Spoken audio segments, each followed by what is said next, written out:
Welcome. We live. We back again. I got the great Mike Saletta here with me. Oldy not here. Sorry, I played the wrong intro there anyways. I spent the extra minute and I'm like, that's the weekend preview. But we here, stretch run. Oldy is at Churchill Downs with Dave Duncan. Just talked to those guys a little bit ago. Nice. I think, Mike, they'd probably join us at some point. I'll text them here in a little bit, but only 10:30 Pacific. It's early. Churchill Downs got a big tournament, though. Kentucky Derby betting challenge. You're playing. I'm not. I tried to play yesterday. Didn't get there. Played that little Oaks tournament. But great day of racing. We saw Explorer and Ways and Means get beat by Art Disaster just a moment ago. One Sappy scratched Hauling Ice, the other Speed. I mean, and we can talk yellow card too, but before we still got some time. I got Gulfstream Park race too. I did handicap Gulfstream. We might talk a little Gulfstream, and obviously, Mike, you cover Santa Anita for us. So, but we're gonna focus on Derby predominantly today. Chuck, good to see you. Unanimous fans. We haven't been here. Yeah. See, flirting with disaster. Oldy I know like that horse, Mike, and we're here, Dean. We the real deal. I'm glad you're here, man. We've been covering horses for a long time live, especially on Saturdays, and today gonna be a good day. We got the Kentucky Derby, Banana Pony. Yeah, we legit, man. Look around. see, the handicapping we've done here on Saturday, whether it's Mike Saletta, Oldy, or myself. It'll be a great show. We thank you for being here. But Art Disaster, Mike, pace advantage, big pace, Sappy scratched Hauling Ice race yesterday. This horse looked like a dirt horse. He got his win in Kentucky. He doesn't win a lot of them.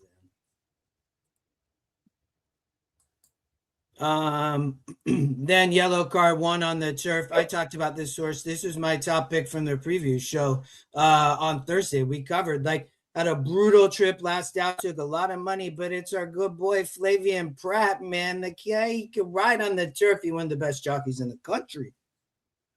Yeah, I'm just glad he finally won a race, man. He's been on some serious contenders yesterday and today, and he's coming up short. Low prices too, and he's just coming up short. He's been disappointing up until now, so I'm glad he finally got a win under his belt because I don't want to preclude any of my Derby situations. If you watch the show Thursday night, you'll probably know who I'm on. But I'm just glad he got a win under his belt finally. I think hopefully that encourages him for the rest of the day going forward. Man, what a blanket finish in that race. When we talked about this on Thursday night, that these turf races today are pretty tough, and there's you can make a case for 3 or 4 of them, and you saw that in that last race. There are 4 of them. You throw a blanket over them, and the finish was pretty awesome in that sprint race. Yeah, the Ortiz brothers had 8 of 13 wins yesterday. Is that what it came out to? I know they were winning. Yeah. But Flavian there, this horse didn't have a good trip last out. Mr. Chris Couples talked about it too on the preview show on Thursday. Mike, I mean, he knew this horse was going to take money, and rightfully so. And I love that horse there. It took a lot of money, but it was 5-2. But it was fine in that race, I thought. We have race 6. 17 minutes. We're gonna stick here. We will catch some Gulfstream Park maybe a little bit later. I like some more races later actually, but it's actually a pretty good card, I would say. Sappy won the first race at 8-1. Sappy and Barbosa dominating there, and then maybe we'll talk a little Santa Anita too. But predominantly Kentucky Derby coverage today because it's great races, but we will have some gap in between races. And Mike, the only other thing I will say, Scrat, I always appreciate you. Hit the like, hit the subscribe. We're always here to have fun, and I guarantee we will find winners. Mr. David Harrison going to join us too. 2022 NHC champ. He'll be joining us in a little bit. I think we will see him too, and maybe Oldy be live. Yeah, it would be awesome if he and Mr. Duncan can join us. That would be sweet. That would be sweet for sure. So if you're an E, usually you'll see little dots. That means EquinEdge analyst is commenting on a horse. That could be Mike Saletta, it could be me, it could be Oldy, it could be Scotty. So FYI on that, we can definitely talk about those runners. Mike, we covered this race on Thursday. I put Prince of Power back in the race. But some of you didn't get to see that, so we get to handicap it again. Exactly. Which is great, though. But yeah, it's awesome. Sometimes the opinion might change. Like Oldy, once Hull and I scratch, I know he loved Art of Disaster. He was so. Dragoon Guard taking a lot of action, Mike. We talked about that. There's the E morning line 3-2 speed has a big pace advantage. Maybe let's start with the race sim, and we'll watch that. We can expand here. Yeah, I mean it's a big pace advantage. So there's a horse like that's always going to be dangerous. Churchill Downs looks like it's speed favoring from what I've seen. So, I think potential to be dangerous on the lead. Tour player, I talked about this horse. I think, going to run a good race. Yeah. BU also. So you see, I have the comment on Banjo Chris. So I'll definitely talk about Banjo Chris. You have Capital Idea on the outside, which my main comment there, this horse definitely aided by a better post with the two scratches in the inside for Capital Idea. That as the other runner, I would say in this race too, is my opinion. But Mike, what's your thoughts here? Yeah, I mean, you could see the pace square for Dragoon Guard, and he's got about a 20-point advantage over the next speed in the race, being Prince of Power and even Banjo Chris, who are pretty big prices. And my comment the other day, and with the other scratches in here, he could get an easy lead from that inside post with that huge advantage, right? Because before he only had like a 12-point advantage. I forgot which one of those was next closest from that got scratched. So now there's an even bigger gap with the next logical speed horse. Yeah, it was the 8. The 8 was the other speed, if I remember right. Okay. This horse. You got cheap this speed. was the Rohan Crichton horse with Ben Curtis, and Curtis definitely was going to be aggressive with that horse. Ben liked to be on the lead. So. Yeah, and the big negative with Dragoon Guard, as you can see in his PPs, he's just been burning money lately. But he is coming second off a layoff at Colonial. Excuse me. And then now I think, he's still got the second top GSR. He's right up there as far as the class with a few others here. BU, Tour Player.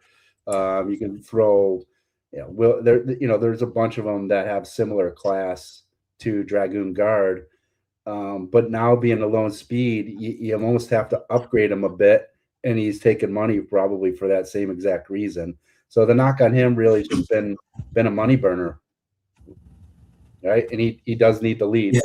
Yeah. I mean, he drops a couple of points in SOR. It's Cox. It's Irad. Irad was hot yesterday, right? I think you mentioned that him and his bro Jose, who was also hot, winning a lot of races. It's obviously, this is every race a big race. Those guys can ride hard in stakes races for sure. For sure. So, it's been speed favoring. So it's like the other speed scratching out. I mean, I think this horse is dangerous up front. I know it's burned some money. That's the fear, obviously, but gets to another stakes group. Colonial funky track. I mean, was 2 churns here at Keeneland, 2 churns at Churchill. That was the last win. So that's a win over the track. That was Flo was riding back then. Flo used to ride, but Irad rode 2 back. So obviously he comes back to the horse. Cock's been using Irad. They're hitting at 27%. I wrote the analysis here. You can see that. I mean, this horse fits. Irad back, been super consistent, 11 to 12 on the board. I mean, yes, it's burned some money, but BU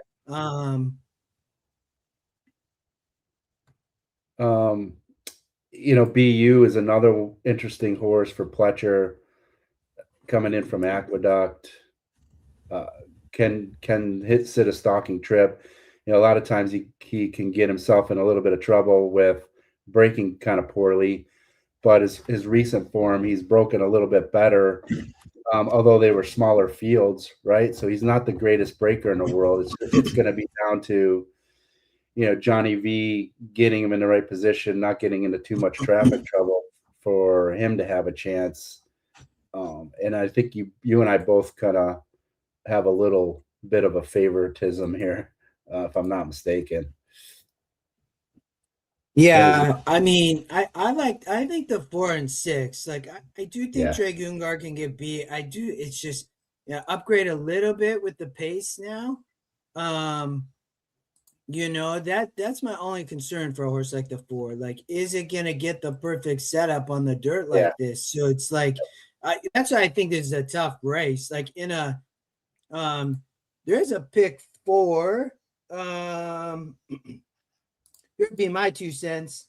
I would be using multiple horses. Pick 4 for me, Mike. I mean, I think Englishman gonna win, and I think Englishman's gonna be quick, and I think the Englishman could set a track record, is my opinion. I think that horse is good. So, for me, just somebody like I'm singling the pick 4 here. So, and maybe, let's see here, because it's probably that would be my single. That would be my single as well. Englishman for me. I respect people who like the 2 or the 6, the Baffert. Yeah. I just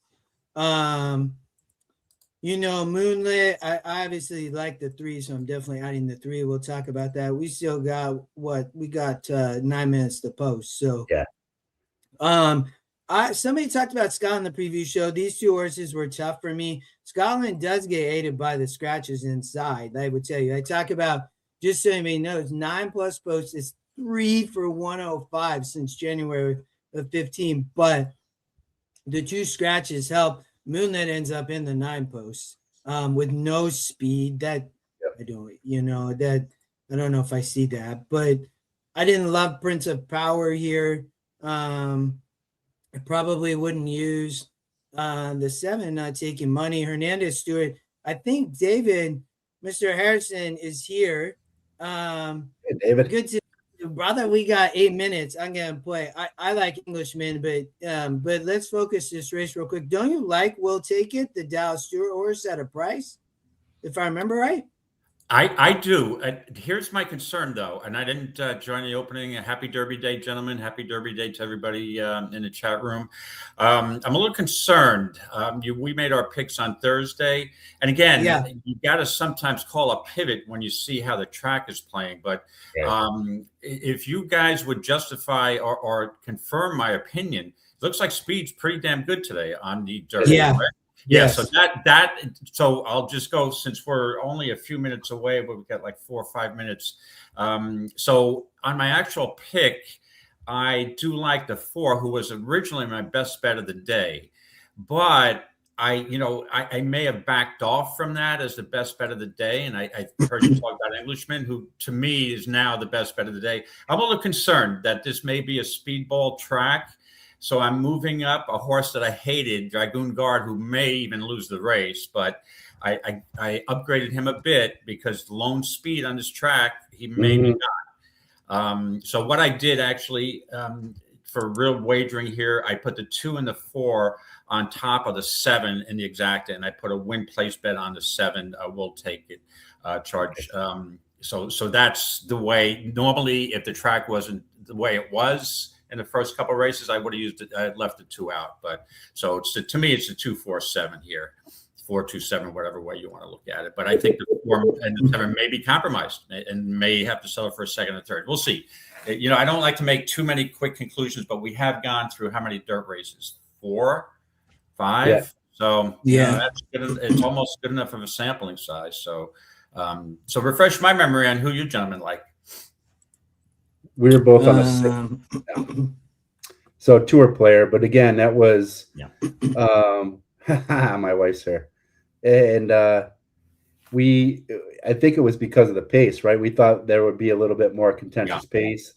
Now with the scratch of the 8 there, that we were talking about that before you got on, David, that Dragoon Guard with that inside post now could probably get to an easy lead and control this pace with cheap speed, other speed in the race, which really isn't even that greatest speed in there. So in the way the track's playing, I probably flip-flop picks like you. I hear you, and that's the peril of making these picks on Thursday for Saturday, and then Saturday you start pivoting and like, well, I wouldn't use 3 or 4 of those horses that I picked, but that's a horse player. You have to adapt to circumstance.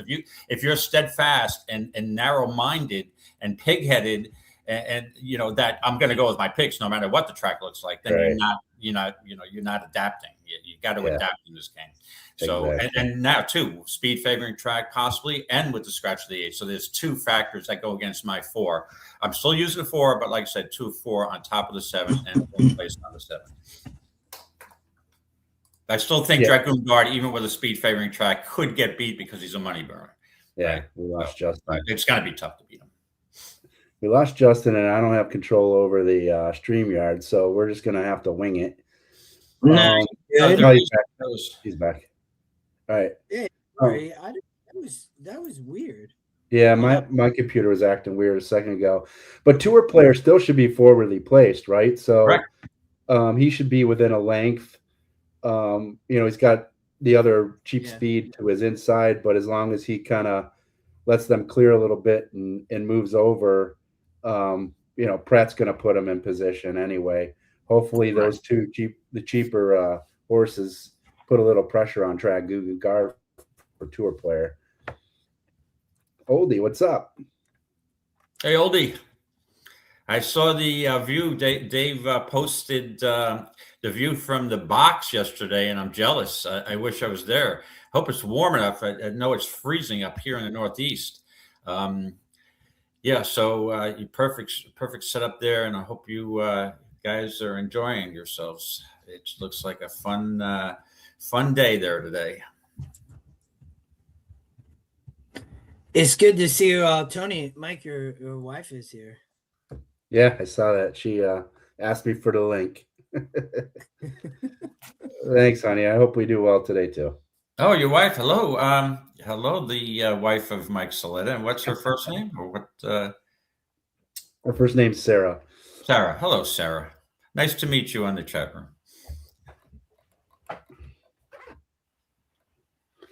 All right. We're getting close to... And the only thing I'll add is the 7 horse. I mean, to me at 1901 is a horse in this race that should outrun his odds. Even it should be closing. Maybe a little too late, but at 1901 to me that's the value on the board at this point. They're loading. They're loading. Yeah, I think our feed may be about the same. I'm on the Twin Spires, and it's probably We'll do a horizontal. I didn't get a chance to finish it. You're gonna get the gray me to do a race call. I did this NHC. It's not the easiest thing. Dragoon Guard broke from the rail on the lead, has speed to the outside. I believe that's Tour Player to the outside. Far outside will take it. Also going along with Scotland. Wow. How you figure that? Going to try to get to the front. And the 7's right up there too. Here, but the 7 is second. Yeah, we'll take it to sits just to that, like you said, David, a long shot.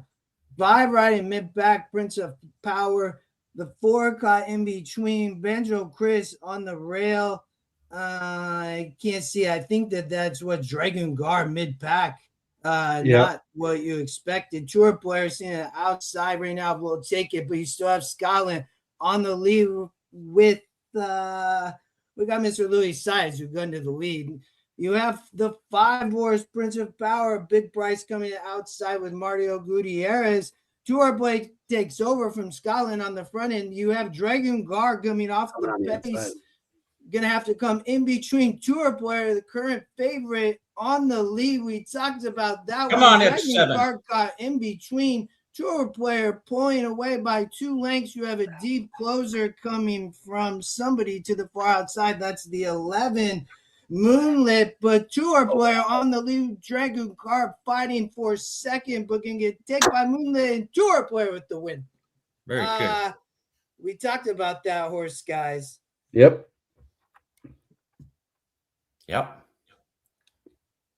Really oddly run race with Scotland getting the lead and the 7 pressing the pace. Dragon Guard just never got the lead. He's a money burner. This field, he really hadn't beaten a lot. This field was tougher, and Tour Player, good call. That was all right. Finally got a winner today. There you go. Yeah, I hope you had that, Mike, in the contest. I ended up skipping this. Gee. My plays are later. Don't worry about it. I got bullets ready to fly. So okay. All right. I'm holding out. That's a good one. You get 3 to 1. Yeah, it's great. I mean, it's great price. Second choice. Mm-hmm. And I talked about it, this based on current form, you got Mr. Pratt, Mr. Whitworth Beckman. I mean, was in a 72 stakes at Colonial, right? Baffert bred horse, right? So you go back, I mean, this horse came out of California, it was a Baffert, then up with Brissett, ended up with Coach. And then Baffert got the horse back. But where was Beckham? I mean, Flavian Brad, back-to-back wins? Yeah. We were bad-mouthing him in a chat group that he's been terrible the last 2 days, and now he gets in a daily double all by himself. So I like it. He's my boy, so that's a good sign. Let's go, buddy. And again, Tour Player beat Dragoon Guard in the last start at Colonial. And I think I mentioned on the show, Dragoon Guard was coming off a layoff. Second off a layoff, he may be improved. But he's, again, if Dragoon Guard doesn't get the lead, he's one of those horses that are finished. It's over. Yep. Right? I mean, he's not going to rate and close. And that's what happens with certain of these horses. If the race doesn't fit their running style, they have no chance if they don't get the lead. So it's funny. I was just talking about Pratt. It's like watching sports events. I'll watch the Bills game with my buddy next door, or hockey games. You start bad mouthing a player that's not playing very well, and all of a sudden, they score a touchdown or make a big play. Right. Yeah. Right? As a matter of fact, I'll just again. I know this is a horse racing show, not a hockey show, but I have a friend like that also. The other night we were watching the Carolina game and Ottawa, and we're texting back and forth. And I said, he said, these cheap shots the refs have to crack down on these cheap shots. They're going after all the star players, and it's ridiculous. And I said, do you see that headlock on Taylor Hall? I said, they are, they're brutalizing Taylor Hall. And then he comes back and texts me, says, Taylor Hall's a nobody. And then right after that, Taylor Hall scored a goal. And he's got he's I think third in the amount of points that any player has so far through the playoffs after that. So, the mush. What a win. Nice racehorse, great race. We kicked it off with a good one, guys. Sarah. Yeah. No, we're gonna That's have very some good nice of ones. you. Yeah. I always appreciate when people do that. So thank you, sir. Was a good boom, Cody. I agree. Another winner for Mr. Pratt, man. He might win the Derby on emerging market. That will be fun to watch. Great race. Let's see. So BU couldn't close. Somebody in the chat did talk about that. Oldy says cold. That's yeah, it's good. cold. Yeah, it's cold there. Yeah, the whole East Coast is cold, Justin. Yeah. Is it? It's Yeah. like sunny and 75 here. Nice. Yeah, we're reversing roles this time of year. It's like overcast. The sun is out in the morning here, but as Mike could, obviously he can relate to this. Sun's out in the morning, lake effect showers pop up, even in May, and it's a shitty afternoon. So here we go. What else could we be doing besides doing the Kentucky Derby show? I'd rather be in my backyard in my lounge chair doing a show in 80-degree warmth, which has some derbies. We'd have that type of weather, but it is what it is. It's, yeah. Yep. So Oldy single for the mid before left to a double in the next. Okay. Yeah, I've been through a lot of different temperatures and weather patterns at the Kentucky Derby for 25 years in the infield. Yeah. So I guess it didn't rain for finally, but it's definitely chilly. All right.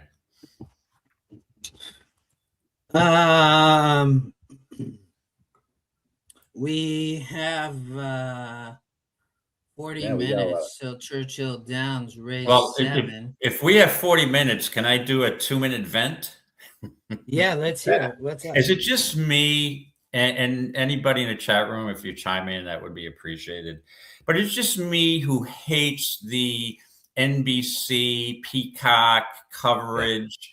I love Edzo and Matt Bernier and the crew is fine. Randy Moss and Jerry Bailey. I have no problem with them. What the hell is the deal with, and I've been complaining about this for years, of the drone shots coming out of the gate and halfway through the race. And then they go back to the pan shot, then to the drone shot. In a 12-horse field or even the Derby, you lose your horse. I can't find my horse. So I've given up on the Well, did you hear me trying to do that race call? David, that's part of the problem. To do it, because I can't, when they give me the view, I gotta, if you know the Silks, but I've did this at NHC, right? But it's hard to find the horse. And I know some of the horses, I can try to find them, but it's hard because you don't get the best view of the horse. Right. So you're too high up and you can't see. I know they're trying to look at the trip. You can see my recommendation shit. I've been watching the pan shot for 45 years. And then all of a sudden I can't, they go back and forth. So it's the drone shot, then the pan shot, then back to the drone shot. I mean, if you're going to go with a shot, just keep the same damn shot. You can't follow your horse, David, guys. Or split the screen, right? What's that? Or split the screen like they do. Yeah. Some tracks, right? The top half, they could do the drone shot, and the bottom half, the typical, So it's gotten up. I'd rather be at the track because I can watch my own. I could call the race better with binoculars in the grandstand than I can find my horse on these confusing shots. Please stick with the pan shot, and you want to do the drone shot after the race. Then that's very valuable because you know where your horse finished. You can see the trip better from the drone shot. No one gives a shit about the trip during the race. We give a shit about the trip after the race because if you're a trip handicapper, that's very valuable, both angles. So I just gave up. I'm like, I was watching I was out at a restaurant bar watching the Oaks on my phone, and I'm like, what the hell? I can't find Oldy's a runner. Where the hell is she? And thank God, I'm like, I think I pointed her out. So my only winner of the first 2 days was the Oaks, but it was still a difficult race to watch, especially on your phone. Give me the pan shot. Okay, so the venting is out of the way. Now I'm going to be very positive. Al, Yeah, good to Oldy, see you. they tried to do jockey camera. It was an in-car camera. Yeah, that was even worse, Oldy. Absolutely agreed. Yeah, too much Bill shadow said and not enough coverage. Yeah. they got a flat tire at Horseshoe. Yeah. That's no good, man. And don't get me started on the Naira the carts, with JK with the cart interviews. I mean, if that's not a blatant ripoff of somebody else we know. But hey, listen, people tend to like it. I have no problem with JK, but I just, I don't understand the spot. You could just talk to the guy at the barn. I have to be in a cart. Right? Yeah. Yeah, and then Wiz, I think that they're doing a lot of other things, right? Based on we're showing this, we're talking about this, we're trophy this, so it's a little more like focused on. I feel like that it's like being at the race. So, but like other people, you got just want to handicap, and it takes time, right? Like every race, tough, man. It's a great card. I thought this was one of the better ones I've seen in years. And again, I can understand on Derby Day, you have to appeal to the general public, non-horse playing fans, which I get. You want my wife likes to watch the Derby pre-race shows because it's personal interest stories. She can relate more when she hears a story about a jockey's family, or the trainer whose brother had just passed away, and she likes that, and I understand that caters to the viewer who's not a horse player, watches 1 or 2 races per year, and everybody watches the Derby, right? So yeah, I have no problem with that. Sometimes it's fun, but enough with the mixed drinks and the that's fine. I mean, you drink whatever you want, but talk about the personal interest, talk about the horses, talk about the human connections involved in the equine athletes. But enough with the mixed drinks and the hats. You want the mixed drinks? Go to the Derby and drink them. Just drink them. You don't have to describe how you make every. But for those, but no more venting. Let's just focus. I'm done with my venting. So.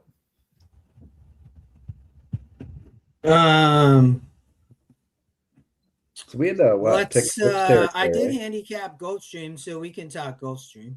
What race is coming up at Gulfstream? We can go through there.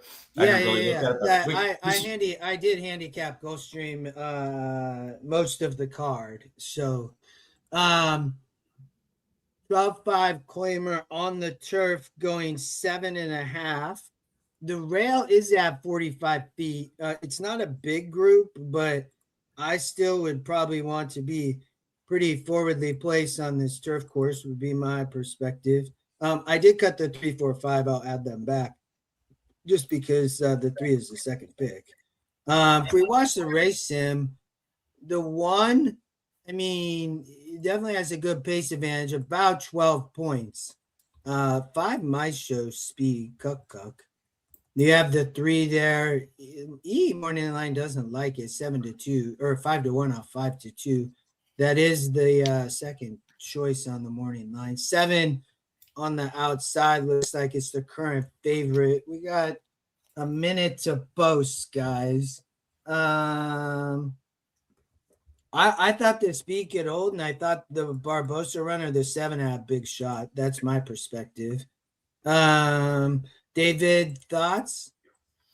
Yeah, as a speed handicapper here looking for this, it looks like, it's the 7's going to be awfully tough to beat, the top Scotty pick, and I like your notes in there. We're looking at a 25. The first start that this horse had was in a 25 claimer, 42 SOR, now dips down. Is there anything lower than a 30 SOR at Gulfstream? I haven't seen it. I haven't even seen a 30 SOR. So David, that's actually because I actually agree with you. That's really low. I do because I handicap it a lot. I do not see 20s SORs. No. This might be the lowest. Yeah, seriously, you might be right. And this horse went up at 36-1 in a 25 claimer. There's a 42 SOR bump start. Now gets cuts back a little bit in distance. It's going to be tough to beat. I wouldn't either. I'd play the favorite single in horizontals, or I'd move on. I don't see anything else here that I would like. Yeah, I agree. Justin's notes are good. The 1-7 exacta, you're getting like 18-1, and then the 7-1, you guys just box it because it's anywhere from 9 to 18-1. So you're getting, whatever that is, 13.5 to 1 too. But go ahead, David. Yeah, personally, I'd avoid the one. I mean, the one has had 12 starts in these 12-5 claimers. I mean, I'd rather have a horse more lightly raced. He's proven that he's a loser, and they probably just continue. Yeah. I like it. There's a few of those in here. Hey, listen, the way I look at it, if I can afford to claim the horse out of the race, I probably shouldn't be playing the race. Right. To me, this is a double opportunity into the next race, but right, I would single the 7. It's like not like me to use a 6 to 5, but I mean, if I was playing, I would just probably single. I think that I didn't really. It's a tough sequence. Like, I didn't trust horses in the next 2 races. I also didn't trust horses in the races. Yeah, that's the problem. Yeah, the next race is tough. I was gonna play a pick 5, but it was like too expensive, so I just passed it. Like, even the races later are tough too, man. I was like, oh my gosh. I was just eyeing up a double, and I'm like, I don't like anybody in the next race to double into. And I sure as hell not. It's the next race is tough. Where is this, at Gulfstream? Yeah. I just briefly looked at it. I'm like, oh boy. So let's just put a large hypothetical win bet on the 7. Okay. No, I do like this. I had the 7 on top. I was 7-1. Yeah. One more Duke gets to the lead, but gets speed to the outside from looking for stars, both up front by probably about 3 lengths, followed by Cook on the inside, and to the outside you have Smooth and Easy. Way in the back, we got Giving Gambit, followed by Anonymous, and one more late runner I can't see. One more Duke on the lead. First quarter at 23 seconds. The 7 looking for stars, sitting right to the outside, about a half length back, followed by Cook and Gervin's Gambit, probably about 5 lengths off. The half guy is gonna probably come. What do you think? About 47-2. 46-1. 46-1. Yep. The one more Duke still on the lead, probably by about a length, looking for stars. Then followed at least 8 back. Cook and Anonymous is the one that just takes over third. One more Duke still on the lead as they are down the stretch, looking for stars up on the outside, looking to take the lead, battling, looking for stars up by about a head and taking over and going to win it. And there's the exacta. We get 13-1.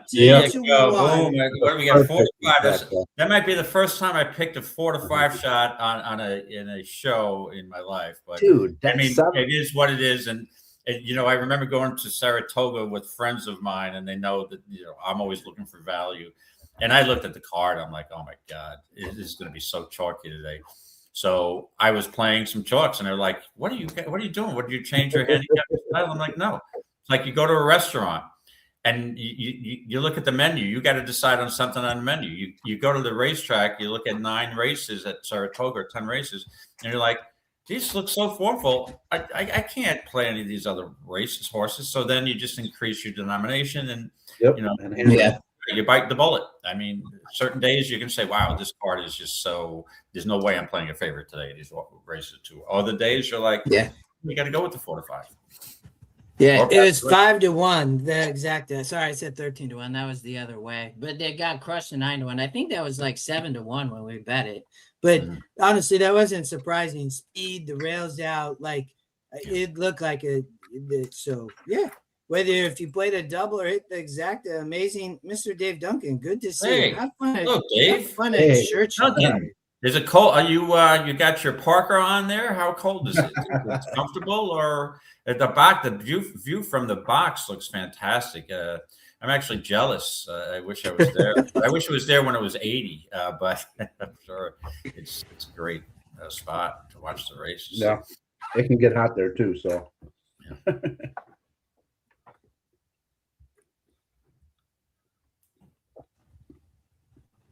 Oh my gosh, Bill, yeah, Gary, thanks for joining us.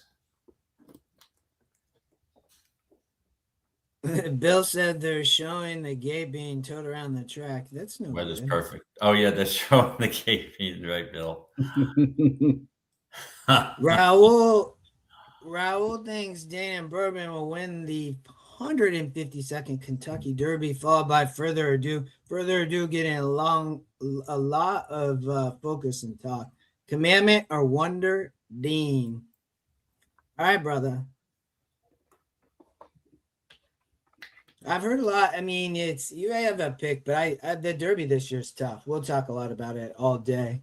All right, that was Gulfstream, another winner. That's amazing.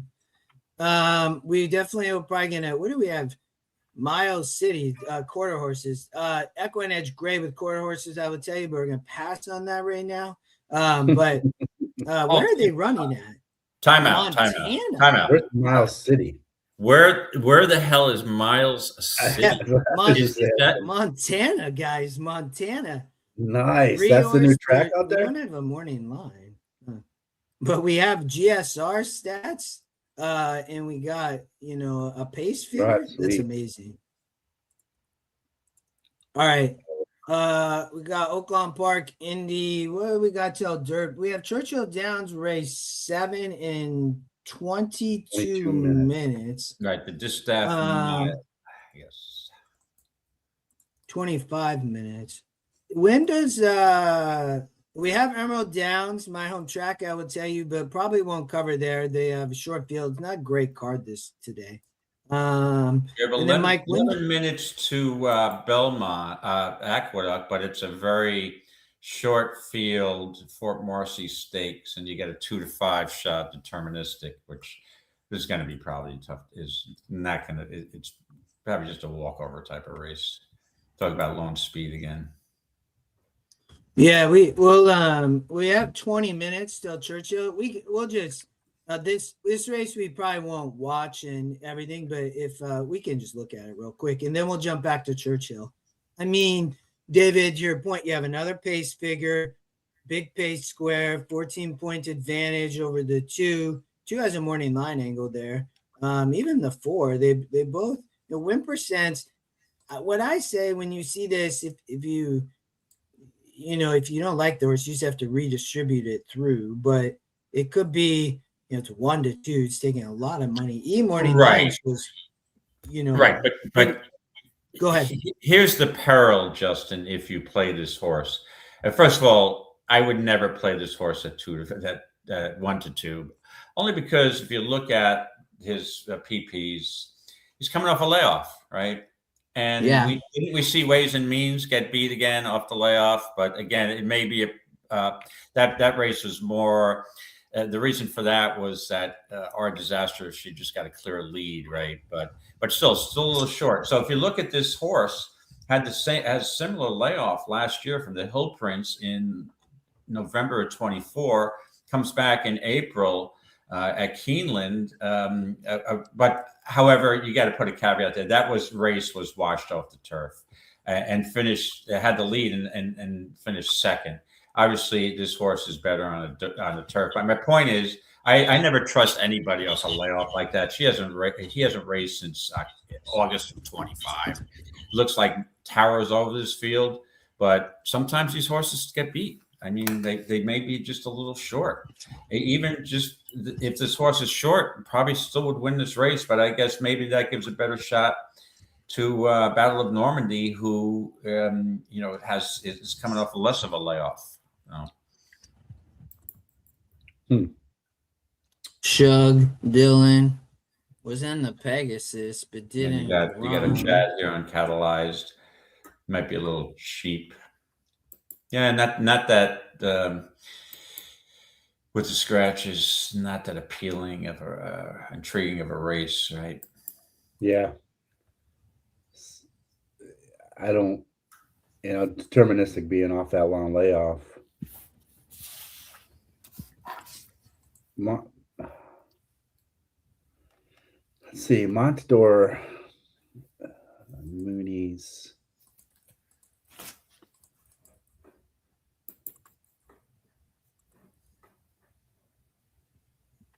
Source came out of Fairgrounds. Yeah.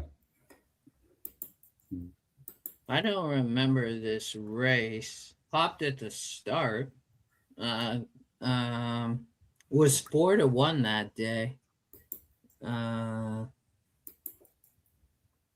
Burn money back here. That was in the grade 3 in February. And this horse fits. I mean, look, 1-64. Lost this race here is the favorite, which you don't love. And then, you pretty much have to toss this race. They're going 9. Huh. Gosh. This horse obviously has talent. Is 1 hit the board in 6 of 9, 1 3 of 9.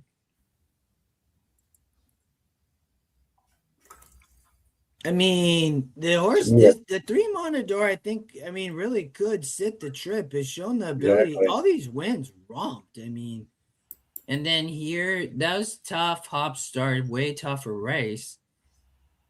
We'd have to see what happened here. Traffic outkicked. Fairgrounds is a tough turf course. Mike, you and I have talked that the last couple years. Yeah. And Fairgrounds horses have been coming out and doing so well. This horse, I think, could run a good race. The 3. Yeah, I agree with that. Got, the only chance beating. Go ahead. Beating Deterministic. Again, you don't know what's going to happen. He seems to be, his work patterns are solid. Deterministic off the layoff. So, yeah. I personally, the 3 Montador, I don't see. I don't think it really got no early speed whatsoever. Compared, the 1 Radari is slower, but if anybody's going to beat Deterministic, it's either the 2 or Battle of Normandy, the 4 Chad Brown's horse. I think the 3 has to come from too far back in a paceless race. Well, yes. The only thing I was thinking about is that if uncatalyzed gets a little pressure on Deterministic, is it enough pressure to soften up Deterministic for Montador to kind of sit that? No, exactly. Yeah. Yep. Go ahead, David. No, go ahead, Justin. No, it's just that I totally agree. I think it's just how you visualize the race, right? You're definitely gonna how fast are they gonna go? I think they might kind of go a little bit quick, and then it could set it up. My kind of perspective too, if you don't like although I do think the 5 probably is such an easier spot. This horse might just be better than this group, even off the layoff, right? Yeah. But look, the 3 right there. So if you don't like the 5, it's the 3, right? So but that's kind of the way I view it. I do think the 5 looks good. They're showing the 5 on the track, but and before I just want to interject here. I want to say hello to Sylvain. Hello, Sylvain. Thanks for joining us, and good luck with your Habs. I believe you're a Habs fan. That was brutal last night, losing in OT. But hopefully you guys can beat those dreaded Lightning in Game 7. So good luck. And so then we play the Sabres there. I'd love to see the Habs and Sabres. That would be great. That would be. I'd love to even go to one of those games. That would be awesome. I'd love to try to make the drive to Buffalo. So. Yeah, I'm just looking for an exacta here. Everything with Deterministic on top, it's 6-1, 7-1, 6-1, 8-1, and numerical order there. So, even the public's like, Deterministic's probably going to win, but I don't know who to put underneath. Right, but who the hell is going to finish second, right? Yeah, I'm. I'm 3-5 or 5-3 would be my perspective. I think I do think the 3 could win the race, but I think the 5 could be tough. All right, I don't think let's you get guys do back this. Churchill. Go ahead. Yeah, Go ahead. I was going to ask you guys a quick question though. So if you're in a situation like that, you're trying to find a horse underneath to put in second, do you guys look at the place pool to see who's taking money to possibly throw in there? I should, like, when you're playing exacta. Yeah. I haven't. If you know that, I mean, I more just look at the probables. okay. But I understand why. I mean, it's a great question. Like, is somebody's, betting that pool for that horse to run second? I mean, yeah. Yeah, personally, I don't normally do that. Okay. But I was just curious. It's just something I've been looking at, and especially playing contest plays. I'm trying to find, where the money's going or where the final value is. I'll look at will pays, who's taking the money in the doubles and pick threes that could possibly clunk up for second. And then I'll look at the place pool and then try to evaluate there if I really have to play an exacta, especially if it's the last race and I have no confidence in any one horse coming in second. So right.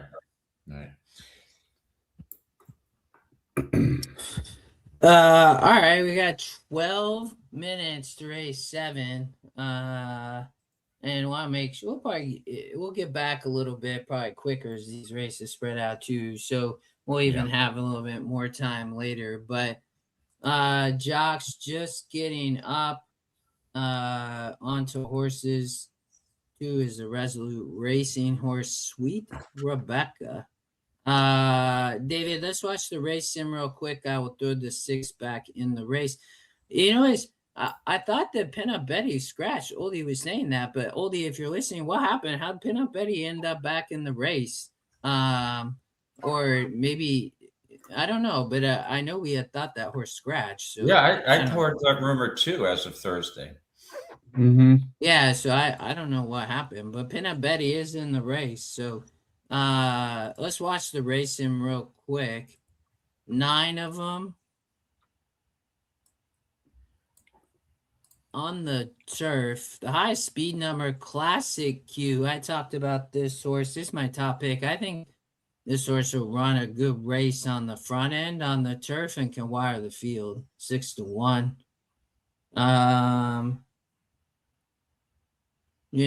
think it's going to be, what's the pace? Like, speed been good on the turf as well, David. At the stretch, the 2 gonna Sweet Rebecca probably sit a good trip. You also have Portfolio Duration there. On the race sim, Sweet Rebecca wins. Currently 5-1, taking no money is Sweet Rebecca. Yeah, kind of dead on the board, right? Yeah. I mean, all the way up to 4-1. Go ahead, David. I struggle with this race, but I did like a horse here. That's what we discussed Thursday evening. That was the 1 Italian Soiree. And the reason is facing some good company, trainer change from John Terranova over to turf specialist Graham Motion. Maddie picks up the mount for Sanchez. This horse seemed to have just really improved off the layoff at Laurel. Now, I know it's Laurel, and I know it's a much lower SOR race, but I think this horse is very sneaky and is not taking a ton of money.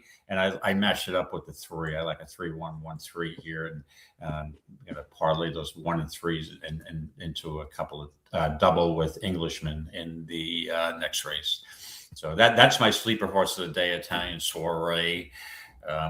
I think this horse is going to outrun his odds here, or her odds. So you like the 1 and 3 into the 1 daily double, David? Yeah.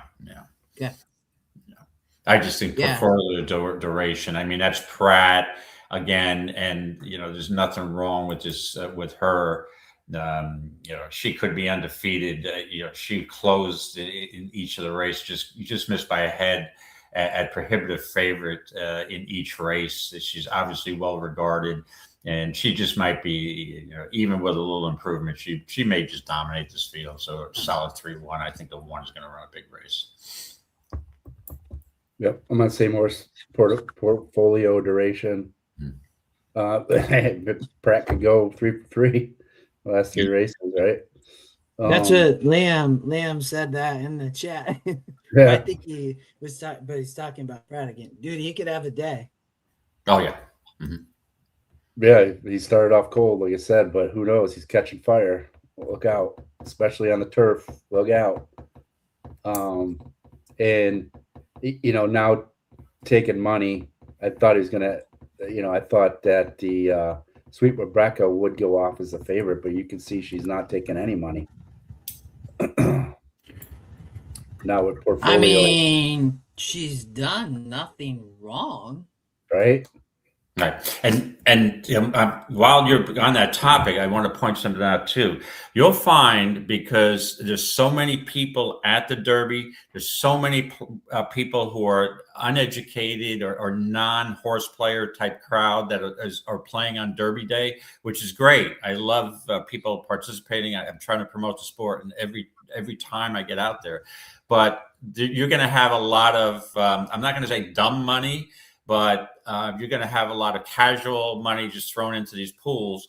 So on Derby Day, sometimes even some of these undercard races, you'll get a horse that'll get lost on the board because people are playing names or people are playing a reason. I mean, you have a lot of money in here that are not seasoned players. So sometimes you see something that's overlooked on the board, and you could take advantage of it as a relatively seasoned horse player that we may be.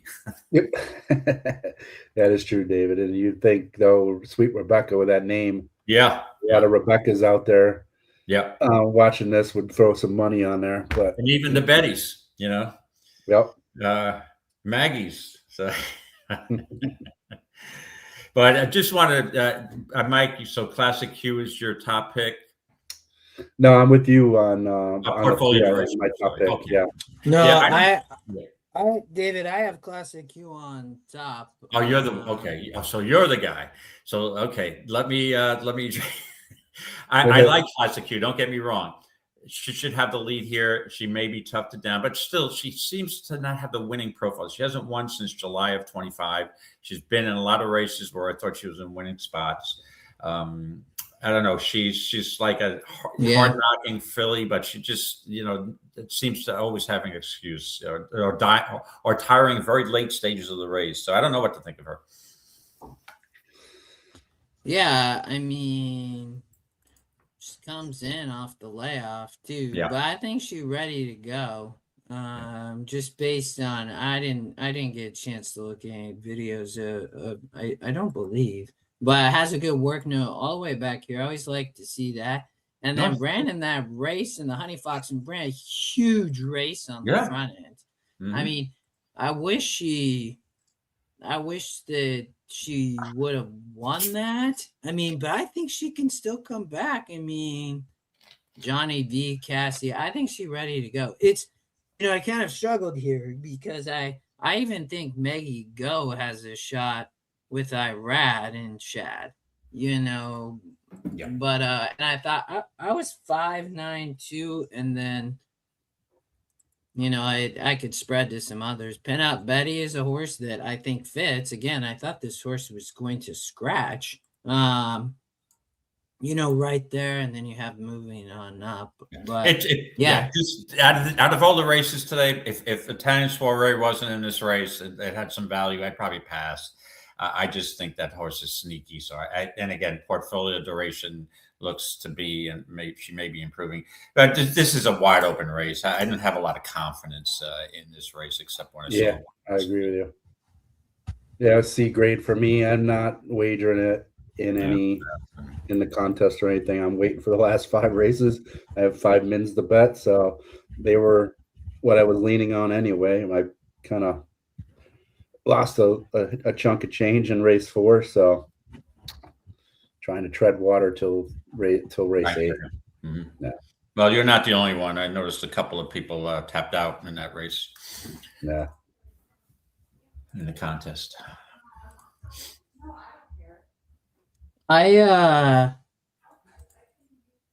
David, you're doubling into Englishman. You're getting. Oh, that's Will Pace. Hold on. You're getting your 1-1 is 28-1, and your 3-1 is 7-1. Works for me. The nine, I would classic Q 21-1. I definitely would play that. The 2 16-1, which is, I'm surprised Sweet Rebecca not taking money. Yeah, that's just crazy to me. The 9 74-1. So I'm trying to beat the 3 in this race. And I again I would have that horse fourth, but I think you might be able to beat Mr. Pratt here, but we'll see. I just think it's a tough race to take a short price like that. But yes, and by the way, the race at the Big A, deterministic one, and the horse that I mentioned finished second, Battle of Normandy. Logical result. So I have a ticket with what race are we in? 7, 3, 4, Yes. 5, 6. Yeah, so it has 2, 3, 5, 8 in the pick 5 with a buddy of mine. So this race, you have the 2, 3, 5, 8. Yeah, in a pick 5. We single a yellow card. We had the early pick 5 and like he is a buddy of mine. I've handicapped for years. He's great at Churchill.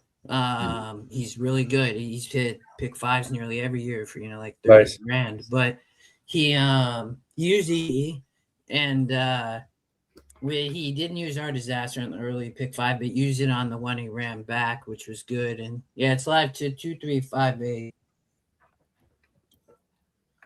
So good luck to the 2's like 9 grand, the 3's 6 grand, the 5's 13. Am I seeing this right? Wow. The 8's 10. Really? Those are nice numbers.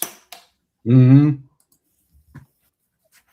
Bill, thanks for the Yankees update. Oh, and then I guess we're all on another ticket, like on a separate sequence. Oh, okay. But, we want 2, 3, 5, 8. Okay. Yeah, I got a big group ticket. These will pay is good, dude.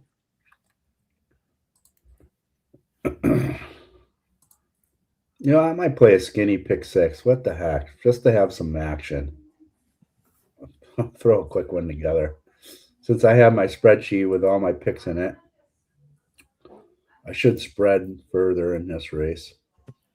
Oh, is it pick 6 starting in this race? Oh, yeah, it's very 7th already. It seems early. I forgot. Yeah, maybe I'll do the same thing. Yeah, what the hell? Now, I'm gonna use the 1, 3 here. I got all my picks in the grid, right? And single Englishman. What the hell? Okay. Why not? Oh, disco time. There you go.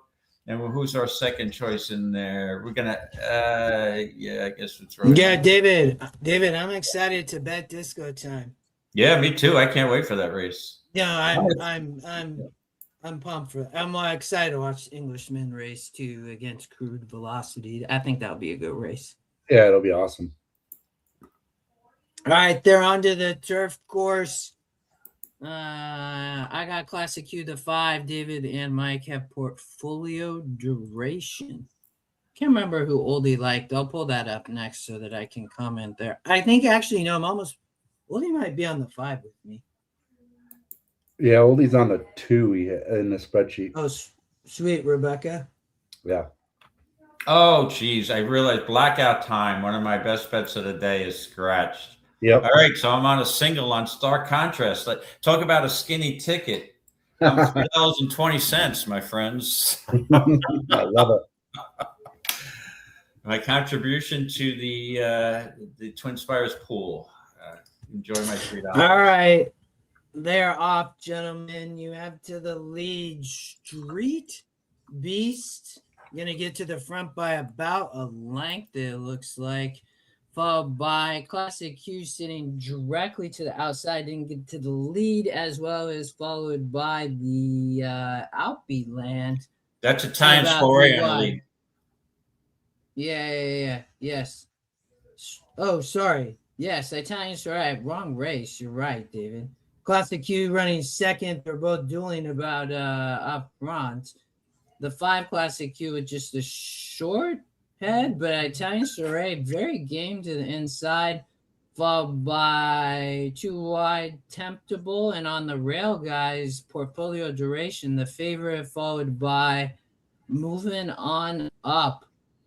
To the back, Pin Up Betty, and you have Sweet Rebecca, followed way back by Vinia, Ariana, and Maggie Go. They didn't go quick, but they picked it up at the half. Classic Q on the front, followed by Moving On Up to the outside, and in between is the 4 Temptable. Classic Q on the lead by about a length and a half, followed by Moving On Up to the outside, and you have Portfolio Duration coming, takes over second, trying to catch Classic Q. Classic Q standing up, Portfolio Duration coming. Classic Q on the lead. Oh, Classic Q. Good call. Good call. Nice call, yeah. Justin. Good call. You're right. Speed looks good everywhere today, huh?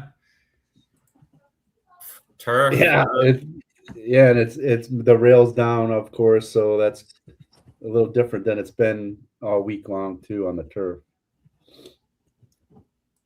I think what was the pick 5? It was very good. 13 G's. Gotta like that. That's a good one, man. Heck yeah. I think 6 I played to 1. Great, didn't solid quite wire the field. A good boom, Gary. But David, I get called the wrong horse there. Sorry on the one, but Italian Soiree was definitely game up front. But man, Classic Q, you could see ran really well there off the, in that last race in the Honey Fox. Then went on a layoff, but and Scotty told me like always watch horses that win. And then go on a layoff, comes right back. I mean, had strong work here with the boy. I mean, and like this horse was fit, ready to roll on the turf. Yeah. Yeah. And also looking back at Italian Soiree, that's going to be the last time that probably they try the mile. This horse is probably more of a sprinter. Showed pressed the winner, but had nothing at all left in the stretch. So probably just wants to sprint. So. Yes, the note I took for our preview show Thursday about Classic Q is that he just needs to break better. He breaks better, he can easily win this race. Yes, and he obviously had a much better break and got himself in position that time. So and that's 6 to 1. Yeah, you got a value price considering that she finished a good second to Lush Lips in the last race. Lush Lips was scratched out of a Keeneland race a couple of weeks ago. So Lush Lips probably would have been a prohibitive favorite in here. Would you gentlemen have agreed with that? Right. So, and again, Classic Q's only had 3 races, and one of those is over the course, and her other over the course finish at Churchill was a 3rd. So likes to track and had you right. If you now that work on April 21st looks even better, right? That Mike pointed out before that April 21st work, 4 and 48 and change. Yeah, it's good. I dropped the 2, saw that she wasn't taking money in the small pick 6 I played, so I threw the 5 in, which was Justin's top pick and my 3rd. So we're moving on. Yeah, the exacta there, Oldy and I always talk about this. A lot of times when we see it's like knowing when to do that, but like you guys both like the 3 was the second pick. I like the 5. I think Oldy liked the 5 too. Sweet Rebecca not taking money. I mean, in the exacta, probably going to pay good on a day like this, right? 24 to 1. Wow, yeah, that's a good effect. You get in the second choice at 2 to 1. You had 6 to 1 here. You get 23 to 1, which is just great. That's outstanding. Yes, that's great. That's where those exactas should be and not being bet down by CAW. So that's good. Yeah, there's enough other retail money in the pools on a day like this, right? Yeah. Wow, a good one.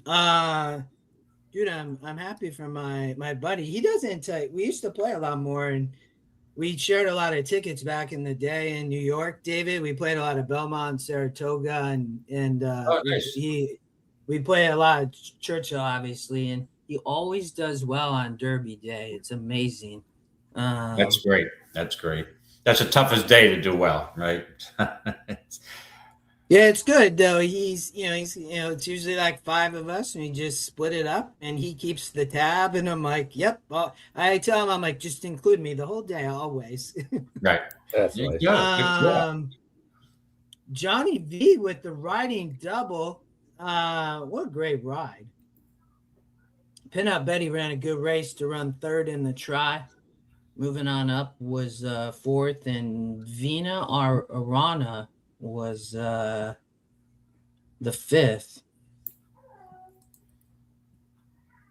I wonder why I can see the feed, but I don't know. They have did they do a new winner's circle, Mike?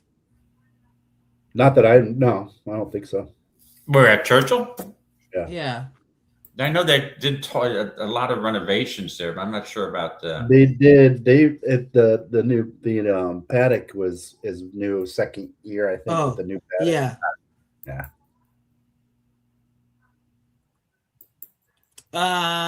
All right. What we got? We got Gulfstream Race 4 coming up. It's probably coming soon. They are maybe at the post. They're going on to the Tapeta track. I thought, Mike, we had briefly talked about this coming out of that last race. I thought this was a really tough race. I cannot take. I know the 11's fast and might just wire the field, but I think the 4 is fast too. I think the 4 could even wire the field. This is a tough Tapeta sprint, so you're either on the 11, in my opinion, or you're not. I think you could beat this horse. It's not a great group. I call out a lot of them. It's a big field, and you have to have speed, and the horse does. So it might just be quick enough to run them off their feet. I mean, it's off the claim for Miller. Vasquez rides second in the standings behind Sammy Camacho, who's having like just outstanding meet. He can win the title. He's on the 10. Fire on the wire. Victor Barbosa leading on the trainer standings. But they're loading. I thought you could beat the 11 out, but I didn't have a strong opinion on who. Right. Yeah. I don't have an opinion in this race. I'm looking at it quick, Justin. You're good. Yeah. This is a tough race, Justin, and we were talking about it earlier, but you could see Fire on the Wire taking a little bit of money. He has the SOR square too, been facing a bit tougher in his previous 2 races before the layoff, right? So Barbosa, Camacho picks the mount. So if I was to wager anything, 10 would be the one I would put my money on. All right. I need to pull these in here. Actually, I will pull them in. This is why it makes it tough. It makes it tough on this 11, but I just think there's the 1 or 4 have speed. The 1 and 4, I think the 4 is fast. The 4 could wire the field, Oh, and again, of course, I would pass this race. It's 5.5 on the Tapeta. David's favorite. My favorite track. It's going to be. This is what going to be coming to us at Belmont next winter. All right, they about to go. They off the 11 from the far outside show speed when Ruski. You have Spotlight Girl trying to come up the rail and put pressure and might find a spot. The 11 though, definitely it looks like maybe a little bumping, but the 10 to the outside Fire on the Wires. Mr. Sammy Camacho riding second. The 1 drops back to third. Spotlight Girl, followed by Game Energy, who's showing some speed to take over third. And you have Vanishing Wish back in fifth. Up front, you got Wynn Ruski, followed by Fire on the Wire about a length. And Game Energy running third, followed by Vanishing Wish fourth. But on the front end, Wynn Ruski. up by about 2 lengths, point away, make it 3 lengths, make it many more. Not going to beat it. 4 to 5 short price wins. The Fire on the Wire looks like going to run second at 9 to 2, followed by Vanishing Wish. Too good speed, man.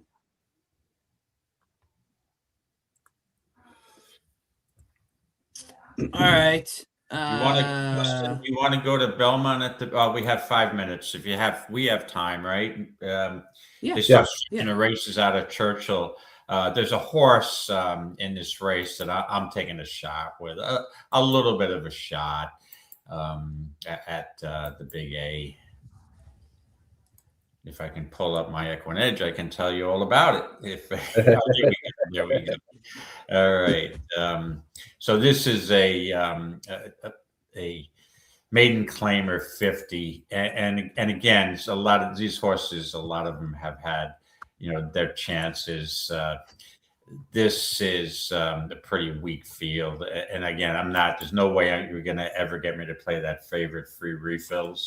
I see the Scotty Top pick is Deemer, eligible to win, but you've heard this from me before about horses first time turf that have value, that have never tried the turf before.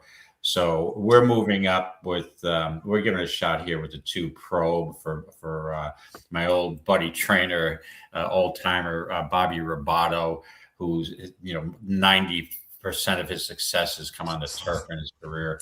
And this horse, started on the dirt first time out, stumble start at 12 to 1, and a 6-horse field. 1% chance to win now goes up to a 3% chance to win. That's triple the amount, right? So, but I think this is such a weak field, and now she's dropping down from a maiden special weight to a 50 claimer, but it's same SOR. I would give this horse a shot, on the stretch out to run pretty well here. And to me, it's all about risk reward. Damn it, you're getting 19 to 1. At 19 to 1, I'm not a big across the board type of wagerer, but for small players, I'd say this to me looks like a horse across the board type of thing. I think may improve second time, first time on his turf. I thought maybe you were going to go after the 1. Pilot Knob. Okay. Well, that was another, but he has a start on the turf though. So that's what I was saying. I figured that second time on the turf. That eliminates. I got to play here. These are perpetual losers. They've proven they can't beat anybody, and they, right. Right. So you get the new face, and first time on turf for an old veteran turf trainer who, in my opinion, doesn't eat. I mean, he never has a lot of horses. Mark Keller, I think, is the only owner he trained for, but really, really underrated turf guy. I mean, he's getting up there in age, and I know that. But I would have liked to see him over the course of his career get more opportunities. Yeah, this race. All right, so David, you like the 2? They're showing the 2 rate. They're showing the 2 right now. Delilah Rivera is supposed to be on the horse, but she's like talking to somebody currently, and the 2 was going, I don't know where. The 2 was headed back to the paddock, it looked like. It's right. Okay, well that takes the pressure off. Yeah, it's just scratch. So I got another one for you, Dave. I was playing a lame horse, Justin. My luck's going downhill. No, don't worry. Well, actually, no, that's good luck because thank God they scratched him. Yeah, you can go after another one who's 0 for 17 if you like. Oh, no. Number 9. Who else is first time turf in this field? Number 9. He's 0 for 17. He's not first time turf. He's not first time turf. He's going back to the turf. All right. No, okay. When push comes to shove, I don't know who to pick. I'm playing James Bond, 007. There you go. So I'm gonna, since I have it in already, and I got away from my scratch, I might as well just take the I'm on Moscone. Somebody again, she drops from a 48 to a 46, not much of a drop, but blinkers on second time. Zayas picks up the mount. Who was on last time? Elliott. I'd rather have Zayas than Chris Elliott, so a positive jockey change there. So give me the transfer into a long shot, Mosconi. Zaya is 0 for 11 at the Big A. Tough times. Wow. Yeah, he hasn't been picking up. He might need to come back to South Florida. No, I think it's just a matter of, getting it through the circuit and picking up the mounts. Obviously we know how good of a jockey he is, but I just hasn't really gotten the opportunities that he needs. I can't bet horses like this. I mean, off the layoff, burn money 3 straight in New York with Cherie versus easier groups. And like now, I mean, I can't. Savvylicious, a firster from Miguel. I mean, why can't this horse win? Hasn't been training very well. That's the only downfall. Yeah, then you have. Go ahead.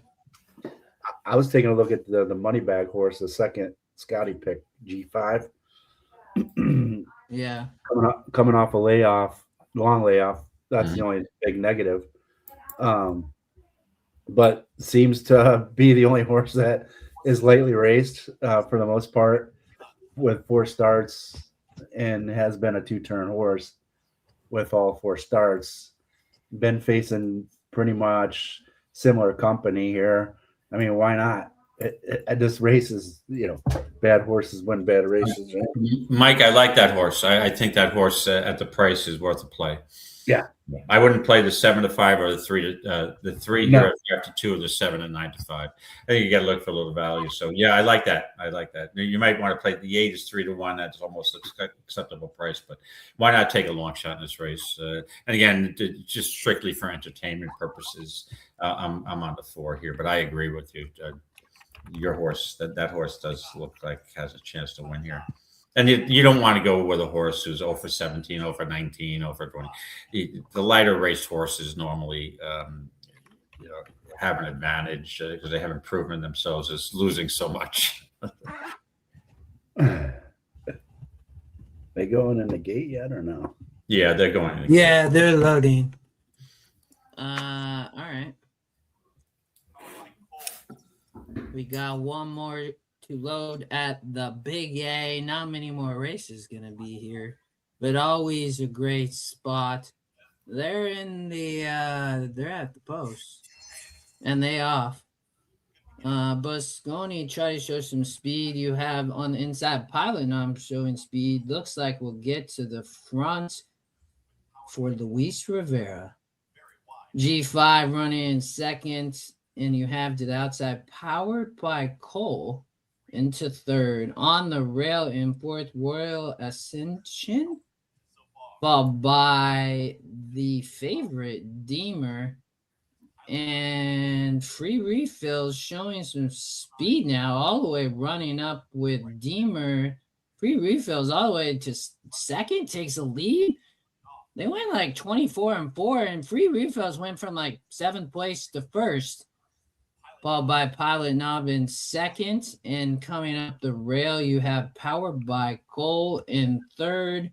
And to the outside there, you have G5, followed by the favorite Deemer, and then inside Royal Ascendant, followed by Mosconi, and way in the back is Savvylicious. Up front, Pilot Knob as they hit the turn, followed by Free Refills. And on the rail, Powered by Cole runs into traffic. And then to the outside, you have G5. But on the front, Pilot Knob up by about 2 lengths. Heading in the stretch at a big price, 37-1. And looks to be. Here comes the 4 up the rail, gentlemen. Mosconi coming, Pilot Knob getting weary. Mosconi on the rail comes up. Pilot Knob getting weary. Mosconi up the rail to win. Touchdown! Royal Ascendant. What an exacta, Mike! You gave me the exacta. Nice. Now that's a boom, right? That would be that would be more than a boom. That's a nuclear explosion. That's freaking awesome. Oh, I love it. That's wild. David, that was kind of such a weirdly run race. The 3 went from like 8th with favorite, and then like the 1 still had all this horse. Well, that's what that's what you get with bad horses. I mean, I guess the jock on the 3 side of the pace was too slow, so I'm going to rush up. And and then the 7, the favorite, went with the 3. Yeah. Deemer went with. And I thought the jock on the 4 was going to go to the outside. The 1 didn't hold on for a second. No, the 5 did. The 5 came up. But I'm saying, so that's right. The bottom line is that, I mean, Zayas, see, we talked about Zayas. 138. If he doesn't keep on that rail, he probably doesn't win a race. I thought he was looking to go outside, and he probably didn't have the room. So, 007. Okay. James Bond. Nice. James Bond. We're on fire. We're on fire. I don't know why I'm reaching out to Churchill and playing the Derby today. I remember just sleeping with these swingers at the Big A. Oh man! All right, I got to make some plays this next race. Yes. So I must make plays every race.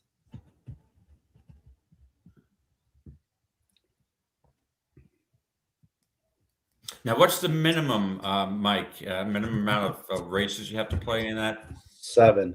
7. So you have 2, and you just I have bet 2 on each. Hold on, I got my spreadsheet. I played 3 on one ticket and 2 on the other. All mins on the one with 3, and then I dumped about $1,200 on race 4 that I lost. So,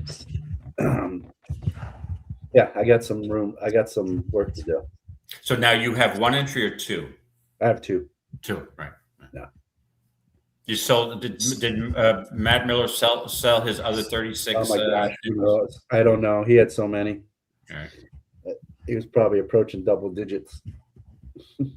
Yeah, I actually should have reached out to him, but just didn't have the time.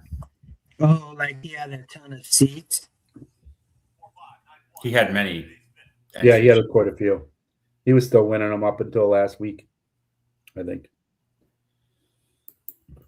Those guys all, I know Brad and him, and I think a couple others got crushed in race 4 too. Yeah.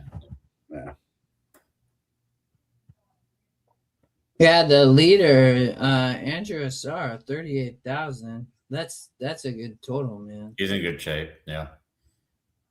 What's first? 40%. 100 grand for first minimum. 127. That's pretty awesome, Mike. 127K for first. That's good. Yeah. That's sweet. That's great. Well, also, Zavis, I like the 4 only because I was, in all honesty, the horse I was going to play was scratched. Okay, so let me not take a ton of credit there.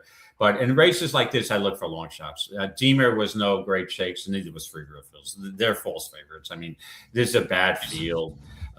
So I'd like to look for lightly raced horses, and the 2 fit that parameter.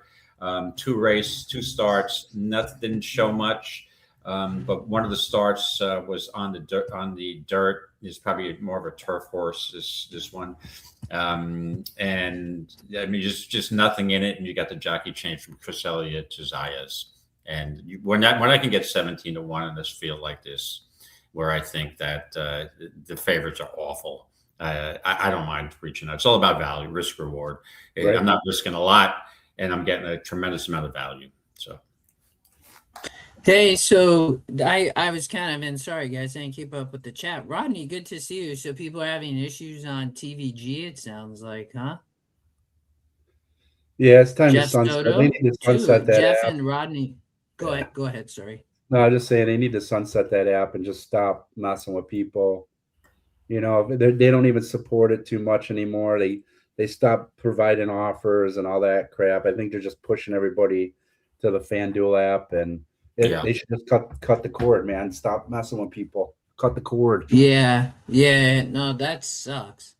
Yeah, Yeah, and again, I've been one of those victims on Derby Day with Naira Betts a number of years ago. At a Derby party, losing my concentration, and I'm like going on my app, and I'm like, geez, it's down, it's down.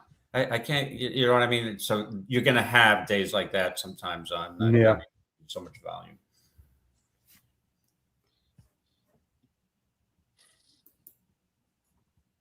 Oh, what do we got? We still have quite a bit of time. That's the one thing is Derby Day. This stretching them out, right? Yeah, ridiculous. They need to cut this up. We could do a show later on after like 4 or 5 o'clock to do a movie review show, and we have plenty of time to do that. So, Hot Rod, good to see you. What's up, Hot Rod? Velocity, hey, Hot Rod. 6 to 5 favorite. I feel like you got like one or the other. I'm on Englishman. Yeah, look at the pace metric. So Englishman right now is 2-1, and Crude Velocity is taking a. Now again, and Mike, I'm not going to. I don't want to give away any of your strategy or even press you on your strategy yet, because you're in a tough spot doing the show. But the bottom line is that this looks like the best 2 horses in the race. But with that being said, we've seen this scenario in the past, right? You got 2 horses with speed. The one has the rail and should gun. What if Flo decides to go right with this horse? Could there be a tremendous speed duel where these horses just battle each other into submission? And so if we look at that scenario, who do you think is the one that's going to pick up the pieces? I know who I would use, and that's we discussed that Thursday, is the 5 Stop the Car, who I think at 15 to 1, obviously I would probably put third, but you have either of you gentlemen, if we have a pace scenario, is there someone that you think that you would play here to benefit from that scenario? Yeah. I just don't see anybody pressing him too much, to be quite honest with you. I don't see Crude Velocity is not a great breaker. So I just don't see him getting up there anywhere close to Englishman. Right. He drove 8 out of 9 and 6, last out of 6 horses in his race before. He's just not a good breaker. Does he make up ground? He does going into the first call. He just doesn't get a good break. So I just don't see him, pressing Englishman at all. Okay. The one thing that I'll say, especially if this horse is taking a ton of money for Baffert, 6 to 5 right now, is actually the favorite at this point. Is that with knowing that's the best horse in the race, the one that looks like obviously the fastest horse from the rail, don't you think Baffert's going to give Giroux the instructions to make sure that horse doesn't get it right and make sure you go up there and press the pace? I have a feeling he's going to be closer than that 60 EE pace metric. And again, those are California tracks are much, Santa Anita is much faster. So the numbers may look different, but that's I think the 6 will be closer because you don't want the one to get away, but that's just kind of a guess. The problem is just, I love Englishmen. Like I've tried to beat Bob all day here, tried to beat Bob all day. And, it's a nice horse. I would not surprise me if Englishman wins and sets a track record. Like, I think this horse is extremely fast. Crude Velocity, I think will be quick. Yes, David. This horse should continually improve, but I think that Jose, Cherie, and CRK stable just have a really fast horse. And I just hope they go and say, see you later. That's my perspective. Yeah. But and I think if right, and Hot Rod, I can see, I agree with you that there's a little bit more speed in this race than what the system's saying. There's not that big of a gap from a pace metric perspective, because I think Probably But it's probably cheap. Crown the Bruck guy is probably gonna gun for the lead and try to get ahead of Englishman, but Englishman on the rail is going to be a little bit tougher case for him. If for some reason this pace is hot up front, the horse I think that can possibly sit in a position is Louis Saez is on a board on number 2, Trouble Calling. If you look at his last race at Keeneland, going 7 furlongs on a sloppy track, granted it was a sloppy track, came back from 5.5 lengths back against the 76 SOR group to win that race. The race before that won, gate to wire against the 54 SOR group, and he seems to be able to be a horse that could get in that right position. If for some reason there's a pace meltdown, I think Trouble Calling is the one that could, have something to say about it. Now, Crude Velocity is a great horse, but I think Trouble Calling has just as good a shot as Crude Velocity if there's a pace meltdown. And at 11-1, hell yeah, man. I'm still not going off of Englishman, but so yeah, it's outright. I just think there's probably a little bit more pace than what the pace number's looking at. Mm-hmm. If you look at the race sim, it does show the 7 pressing a little bit.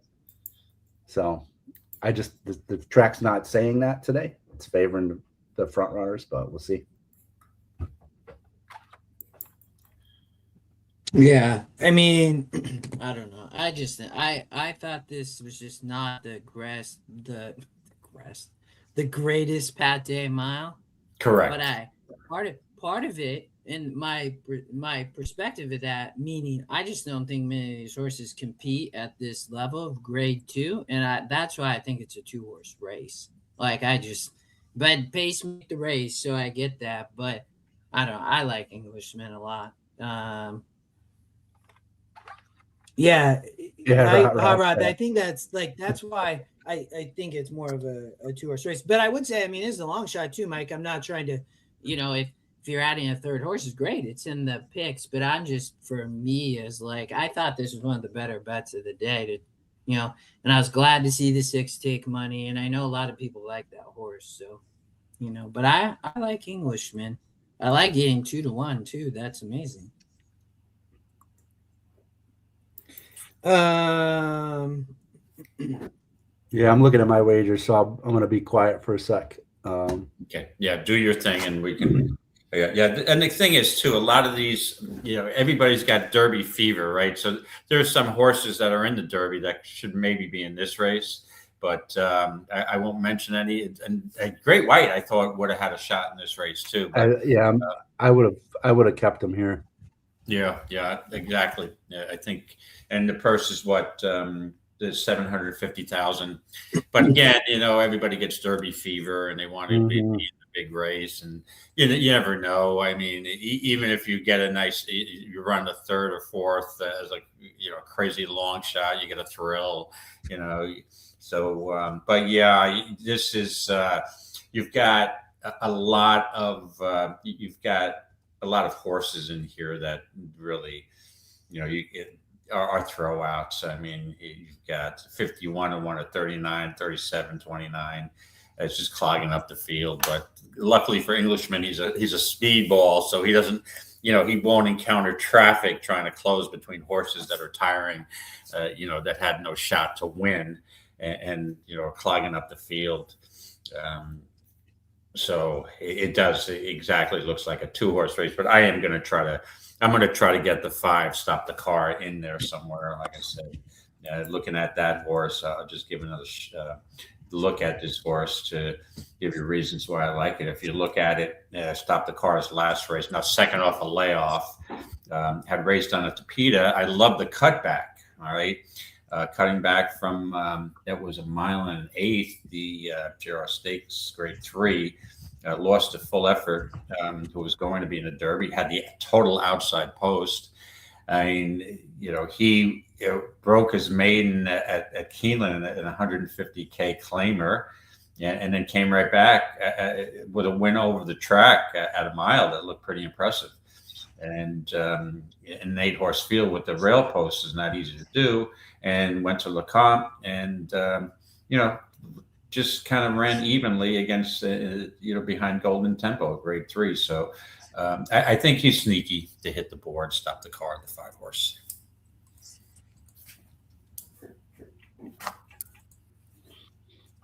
We got probably about 10 minutes. Hold on. Let me I gotta get back here. Mike, you keep doing your thing. He'll be back with us at some point. I think take your time, Mike, because I'm sorry, Justin. Take your time, Mike. It's there's a lot of money on the line in that contest, and I know how I would feel sometimes. You just don't want to get distracted. Yeah, it's all good.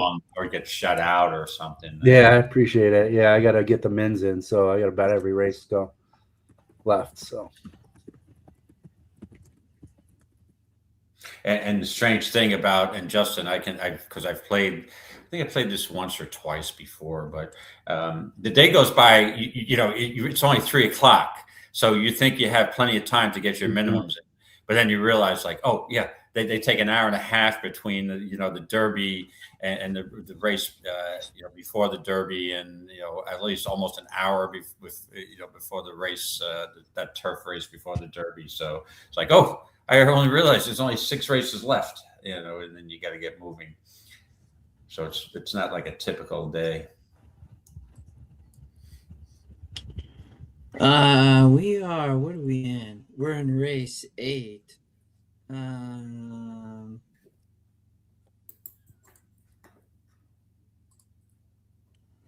You have, I was looking at our betting options, pick 3, daily double. Great spot to, for me, David, you have Disco Time racing in race 10. I think that in horizontals, I think this is a tough turf race. We'll talk about how much time we got. Yeah, we got, and then for me, I think Disco Time, a good price. I think these were Oldy's notes. Dave Duncan did a note on the 8 T.O. Elvis, it looks like. But he didn't do it on the 7, but he did do a note on the 8. That's a Japanese horse, right?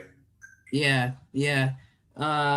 But I like Disco Time here in race 10. I know you did too, David. And obviously Knightsbridge can probably be a heavy favorite, which I think the horse obviously has a shot. Cornucopian, Disruptor. Hey, Mike, who did you like in race 10?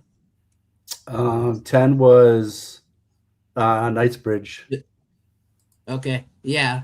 So I like Disco Time. Mike like Knightsbridge. David, you like Disco Time. David, Disco Time. Like in race? Go ahead. Yeah, I love Disco Time, is who I mentioned on Thursday. I'm all over Disco Time. I think that horse is in a great spot today. Yeah. And Knightsbridge is going to run a bang up race. I agree. And then if we come back to the turf, just since we have a little bit of time here, we got 7 minutes till race 8. And, the American turf.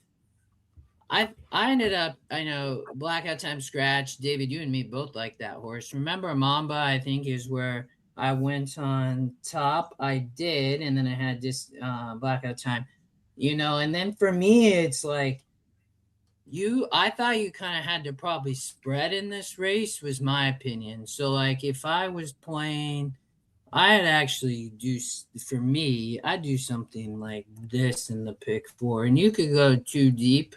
Hold on. If we do a pick 3, that's what I was trying to get to. So if we do it for $1, it's because for me, I would be single Englishman. Decide if you want to go too deep, but I'm not using 2 chalk horses, and I love Englishmen today. And then I would be just 6 and 1 and race 10.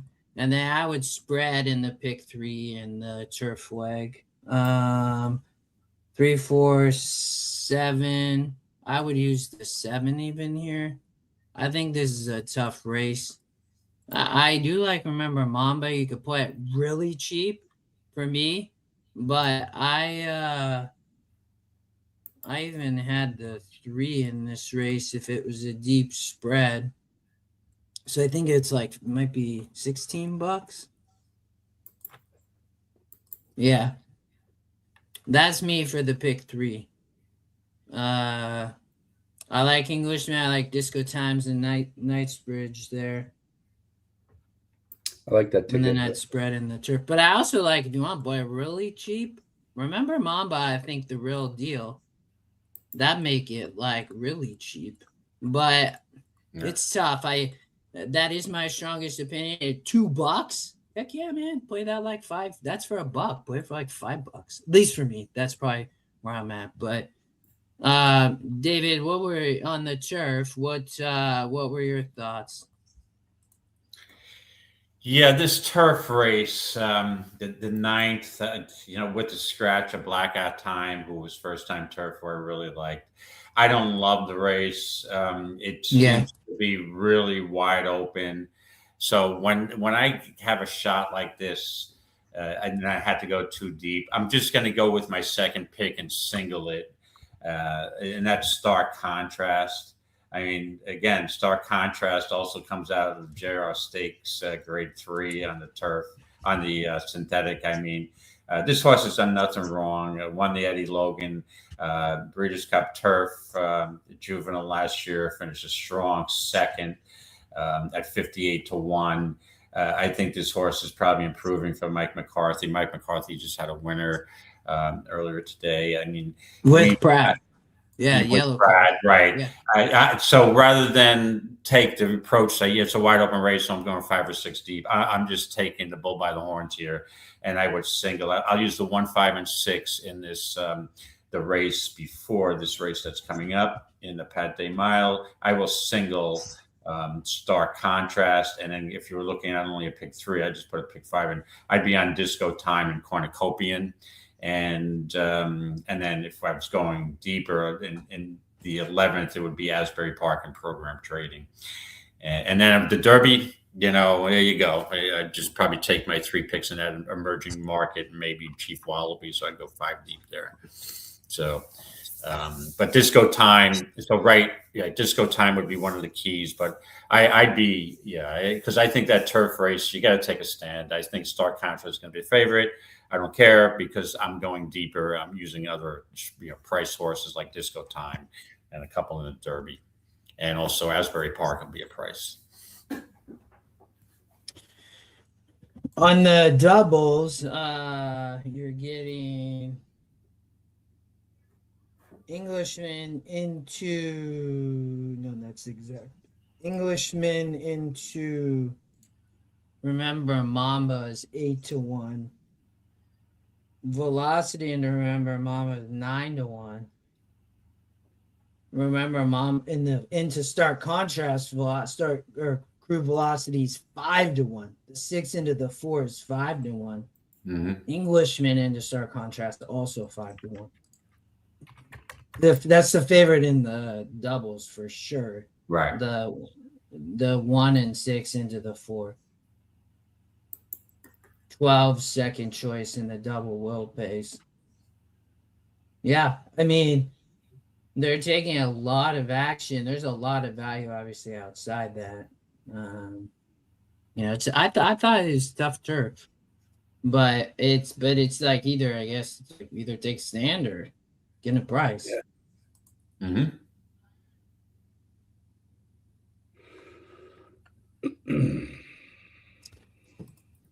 I played one where the money coming down on Englishman currently 8-5. They're about a minute to post. Race 8, the grade 2 Pat Day Mile.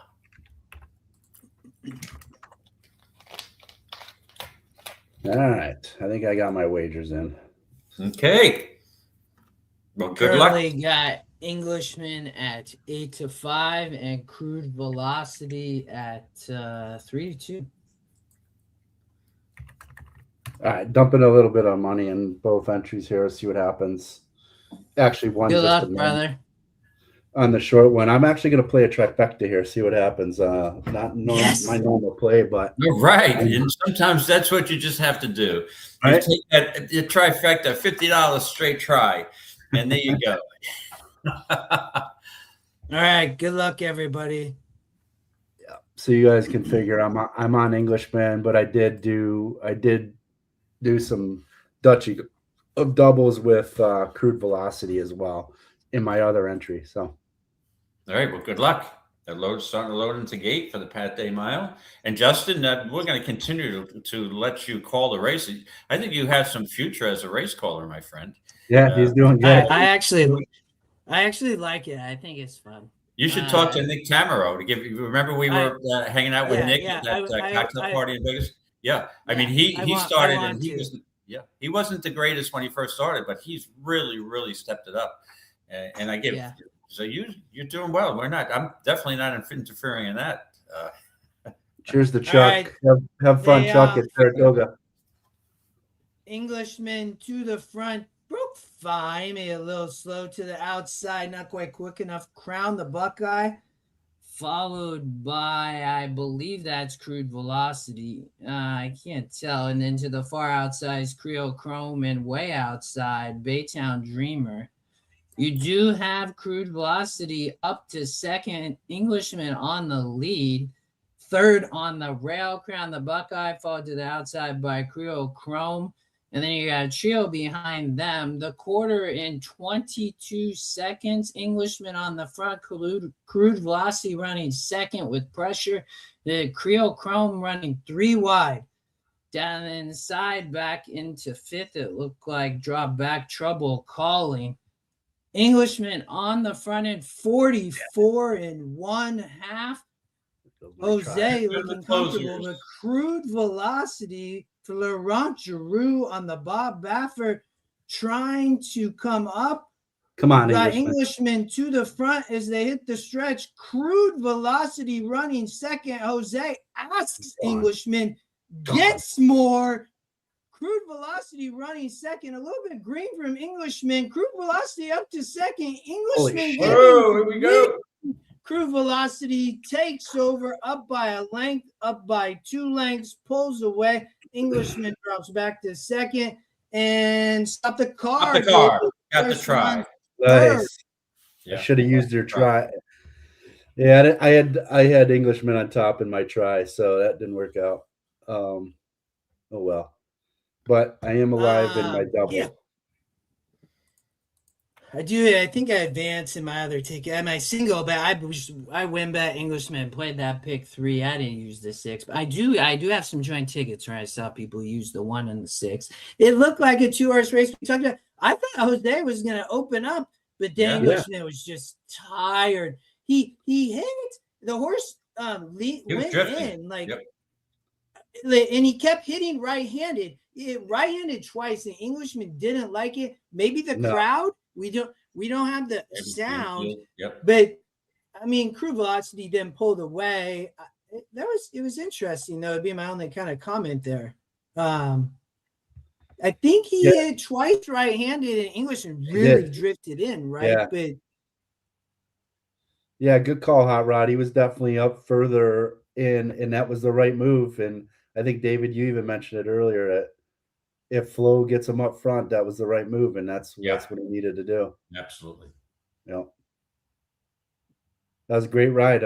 Flo, he's either hot or cold, and that was a great ride by him. I give him kudos there. Great ride. Yeah, Bill, Flo won a race. He can't win in California, but he obviously can win in Kentucky. There you go. Great ride by him.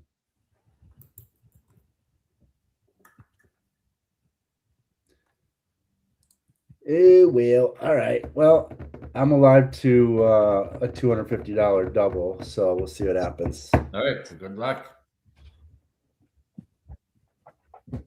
I need that to hit.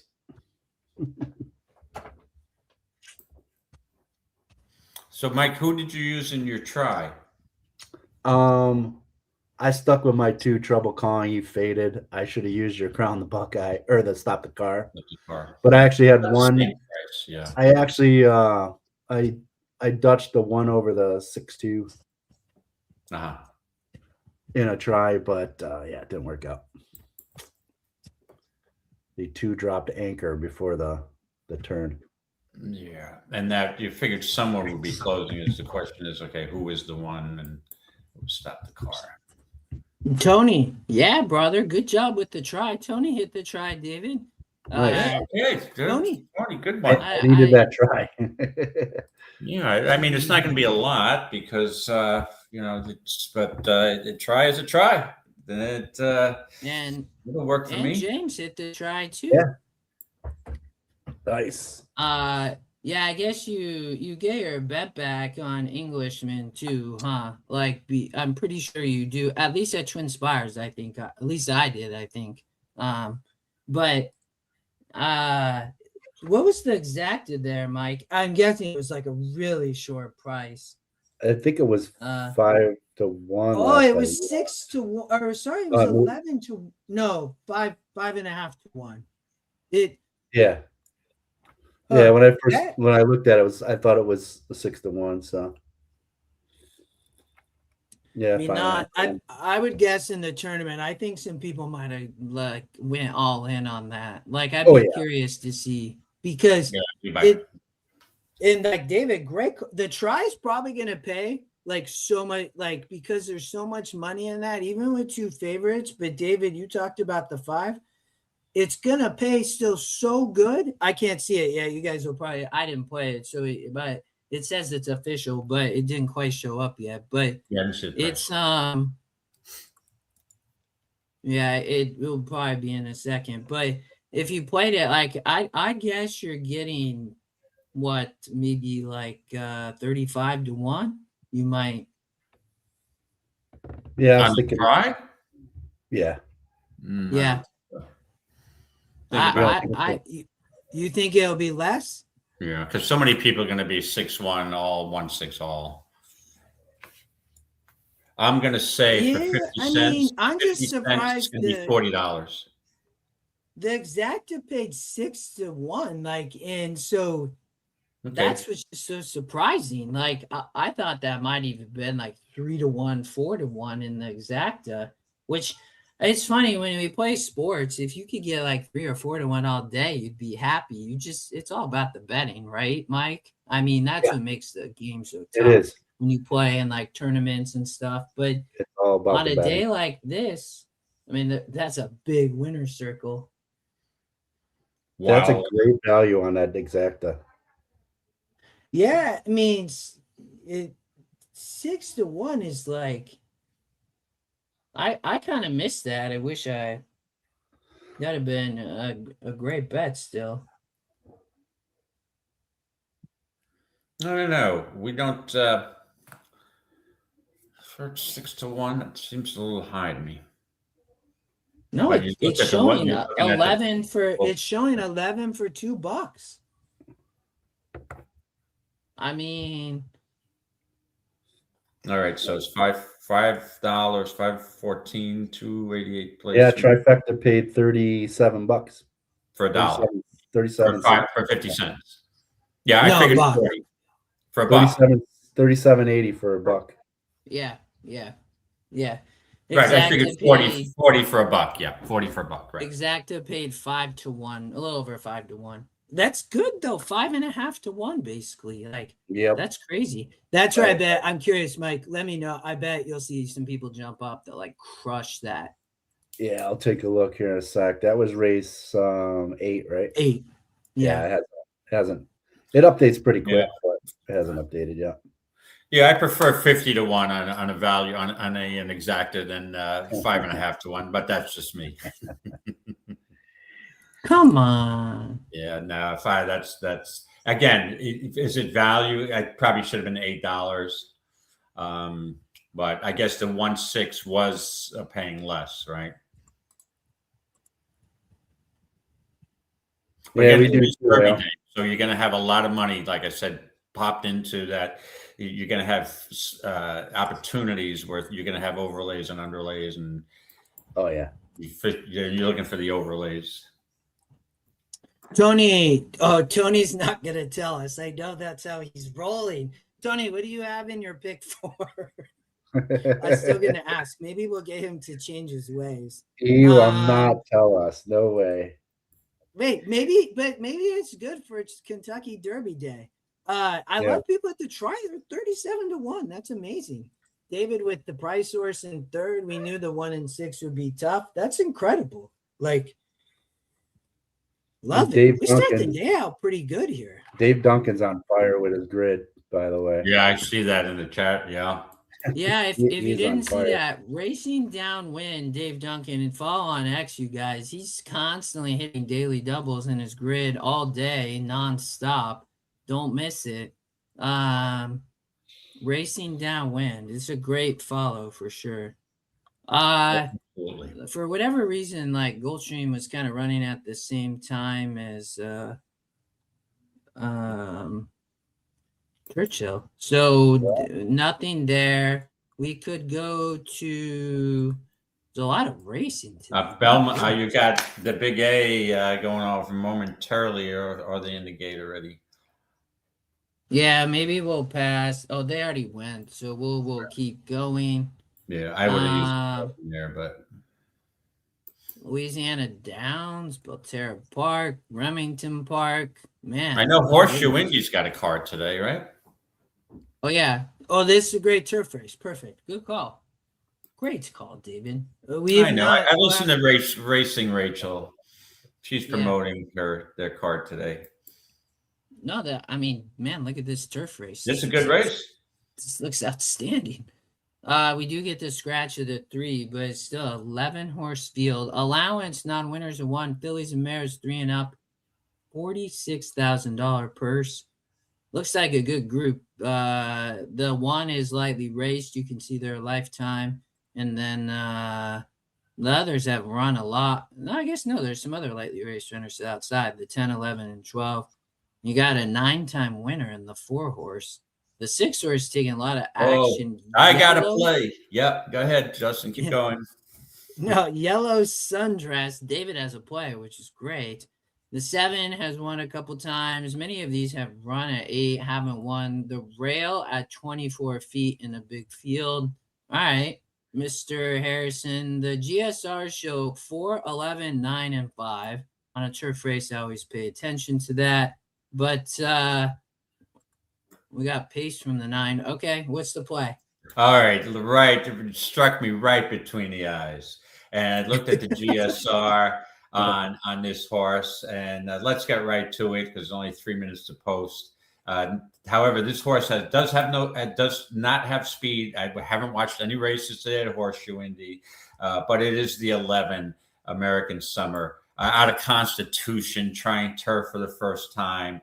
A 67 GSR, which is just 2 points below the top of Violetta M with the highest GSR. If you look at this horse, pull up the PPs, Turfway Park, 3 starts, gradually stretching out, really hasn't, stumbled start, bump start, a beat slow at the start. If this horse gets off out of the gate okay, you're getting 10-1 now. That's my angle. So give me American Summer here, and it's called Speed Handicapping race here. This has got my name written all over. David, this is a great work back on March 28th at Turfway. So you look like, okay, raced on the 4th, 4th start. But this horse continued. Back in January, it was working well. To your point, stumbled. So this horse has had some trouble. But, now in start 4, this horse definitely is fit, right? This horse just needs to get out of the gate. But taking a lot of action down to 9-1. Yes, it may go a little lower. Okay. All right. Yeah, why not? Let's give it a shot. First time. Turf, a Constitution, first timers on the turf. I love, and what the heck? You've been waiting for this play all day. How'd you know that? I like it better than disco time at this point. Again, sometimes, and again, you'd like to spend hours on these cards thinking it's going to, benefit you, but sometimes you look at something that's like, oh, that's my move. You know where you normally have your success, and looking for value. And when you see the value there at 12-1 now, you're like, wow. You start. I mean, if this horse was 7-2 or 5-1, I'd probably just overlook it. But it's got to be value. But again, if he gets off slow out of the gate, and maybe the horse is not a runner, but until they actually try the surface, you don't know what you're getting. So that's why you're getting the price. Dirt has nothing to do with turf, in my opinion. If some horses don't like the dirt, the trainers start them out on dirt, they hit the turf, and they're a different animal.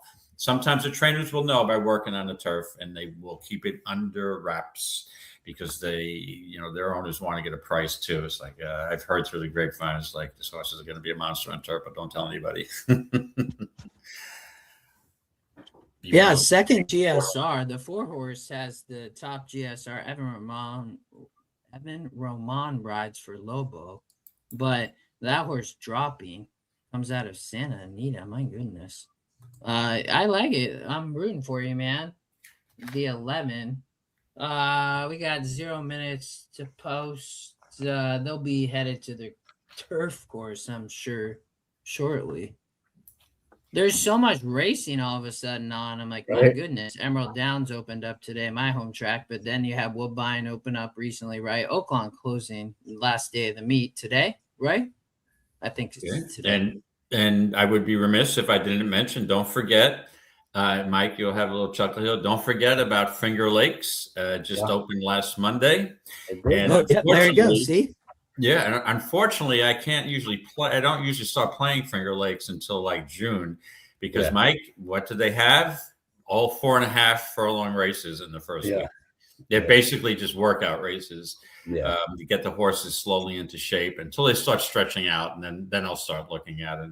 And we do, my friend, have to meet one day this summer. I agree. Yeah, we'll make it happen. Make that happen. Well, I didn't know that you were a Finger Lakes player. I'm a degenerate. Justin, Finger Lakes became my home track when I moved from Saratoga Springs to Rochester. I used to live down in New York City, Long Island area, so Belmont Aqueduct was my home track. Then it was Saratoga. Now it's Finger Lakes. I mean, it is what it is, but you can't. If you bet any more than like $20, you're probably crazed, because the pools are so low. Once I loved the horse on a Tuesday afternoon, and I put 100 to win on him when I first started playing up here. And I'm like, he went down from like 5-1 to 2-1. And I'm like, and then I looked at the win pool, and I'm like, that's all me. There's $113 to win on this horse with 2 minutes left to go. So real quick, you guys, Matt McJunkin made a big bet, and he has now exceeded last year's total. He's at $66,600. Hey, now, wait, what? Yeah, yep, that's early, which is great for him. He played a $12,000 exacta 6/1. Yeah, see, dude, you gotta have that's you gotta have the bankroll. Yeah, he hit a small double too, but then you're like, you gotta have the kahunas to do it. But the thing I would say, like, he obviously loved the 6 because it was cold. He played it cold 6-1, but he knew it was a 2-horse race, and he loved the 6. Just so you know, he did have a saver. Right. He did have a saver bet. He put $6,000 on a 6/248. He built his bankroll on race 1, where he went all in and got up to $18,000, and then he was probably waiting till race 7. He played a small double, and then this was the race he was going to hammer, and he did it. That's good for him. That's how you play this. Great for him. He's a great player too. Phenomenal. You know Matt? Yeah, he's a good dude. Yep. Yeah, great play. All right, they are starting to load in the gate at Horseshoe Indy. Oh yeah, I like the 9 here at Horseshoe Indy. Best cupcake. Taking money. Okay. Been facing tougher, moves back to turf. GSR goes way up. So I'm backing. Oh, all right. They headed over to the turf course. We got 4 in the gate. 8 doesn't want to currently load, turns sideways, trying to go in. Now, maybe. Yep, they got it. They shove them in. Evelyn Louise finally got her in the gate. Fillies and Mares allowance non-winners 1. Somebody said in the chat it's the opening day of the turf course at the Horseshoe. That makes sense. I had heard that. Rachel talked a lot about them getting that turf course race. They have great racing. I love the Horseshoe. I do too. More to I think it's underrated. Yeah, no, I agree. Few more to load. Pretty big field, right? 11 of them. Looks like 1 more to the far outside. No, 2 more. American Summer, David's 11 horse for Kelsey Danner, 16-1. Sunday Slipper, last to load. And they off. You get speed from the far outside and don't cross Alexis trying to get over, but not going to make it directly to her inside. Best Cupcake on the lead with on the rail. Tiger Division not going to give up the front, boys. They go around the Churn Tiger Division up front, followed by Best Cupcake, and in third to the far outside. Don't cross Alexis, followed by Evelyn Louise on the rail. To her outside, Sunday Slipper, followed by mid-pack American Summer, David's first time turfer. And to the inside there, you have Violetta M. A 23 first quarter. Tiger Division way out front by about 6 lengths, followed by Best Cupcake and Don't Cross Alexis. To the inside, Evelyn Louise running into traffic. You got 4 wide with Sunday Slipper caught in between and 2 runners on the outside. Coming up on the far outside is, I can't see, then 5, 9, 5. Super Enta Coca. Okay, the 11 on the front still. There's the 9 Best Cupcake, followed by the 8 running into second. Evelyn Louise at a big pricing on the far outside. Yellow Sundress gonna mow him down as the favorite at 7-5. And Evelyn Louise runs second, followed by Tiger Division third, it looked like. Look how much money that horse took. I know, right? 5 off a 10-1. And your Best Cupcake went from 9-1 to 7-2. 7-2. What? Look at that, bro. The cause were in full effect at the Horseshoe today. But Evelyn Louise at a price. That horse I think ran second. Yeah, 35-1. And then I think the 2 held on in the Tiger Division. It was really close. But I think the 7 came running, but the 2 got there. And then the Tri gonna pay good. Dude, that's crazy. That horse took a lot of action. Yes. All right. We got you like the 9 at Gulfstream? But I think the Gulfstream race not for a little bit. 8 minutes. Okay. Oh, it's stakes race. The 6 just scratched. You like the 9? I like I like Spirit Doll. That's my top pick here. But I do think this is a tough race. I think the 7 can be beat. So we have Gulfstream. We'll stay here, guys, because that's in 5 minutes, and then we'll go to Churchill because will be in we'll have about 12 minutes. So Philly 3-year-olds, the Honey Rider Stakes. I think the 6 just scratched. Yep. The 7's your favorite at 5-2. Let's watch the race sim. The rail's probably way out. Yeah, 45 feet. The 5 has a pace advantage. Again, the 6 is scratched. The 7 gonna show speed as well. Top GSR. 3 might be forwardly placed, taking a lot of money. Bet down all the way to 7-2. Someone just touched me at FanDuel's down now too. Are they really? Oh man, big day. EE up. That's good to see. We're running strong. 2 try to sit off the pace. The 9, the other closer.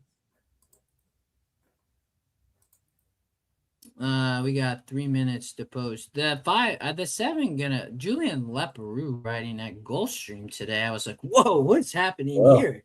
Really? But Mr. Leperoux shows up, rides for Patrick B. and Cone. I mean, burn money last out. The 66 SOR Stakes was on the lead. You know, it was in the 8 post. And prior to that, and that's probably a tough race at Tampa. You know, this far outside. This horse doesn't necessarily break the best. Gonna try to probably go with Julian, I guess. I mean, I just think there's other speed here, and this horse might get caught up in a little bit of a speed duel. And, you know, forwardly placed tactical horse, and, you know, maybe Spirit Dog can just sit the trip. I obviously tossed the Appalachian for Staffy. You know, this is a big drop, 10 points, only lost by 5 lengths there. I mean, that was a tough race, right? We've talked about a lot. Prior to that was in the Honey McBride, right? So GSR is not like amazing, but Safi, I thought was just kind of a sneaky spot, and you get a good price. David, thoughts? Yeah, on the 6th race at Gulfstream, nothing really. The only thing that sticks out to me, obviously, the 7. It looks like it's got the class here, right? But and maybe Spirit Dolls as well. Yeah, a classic move. Just Breakers Maiden is eligible to win at 9-2. But the one thing maybe I'm missing something. I don't understand how the 4 French Tip is 10-1. Even it was 11-1. Now was 15-1 morning line. French Tip. This is for Tom Proctor. Broke his maiden first time on turf at 7-1 at Tampa. Moved up to a 62 SOR. Had a nice second place finish. Yeah. And again, it was a smaller 7-horse field. That was a 62 SOR. So he moved up from a 46 to a 62, this filly. And now she's coming from a 62 to a 66.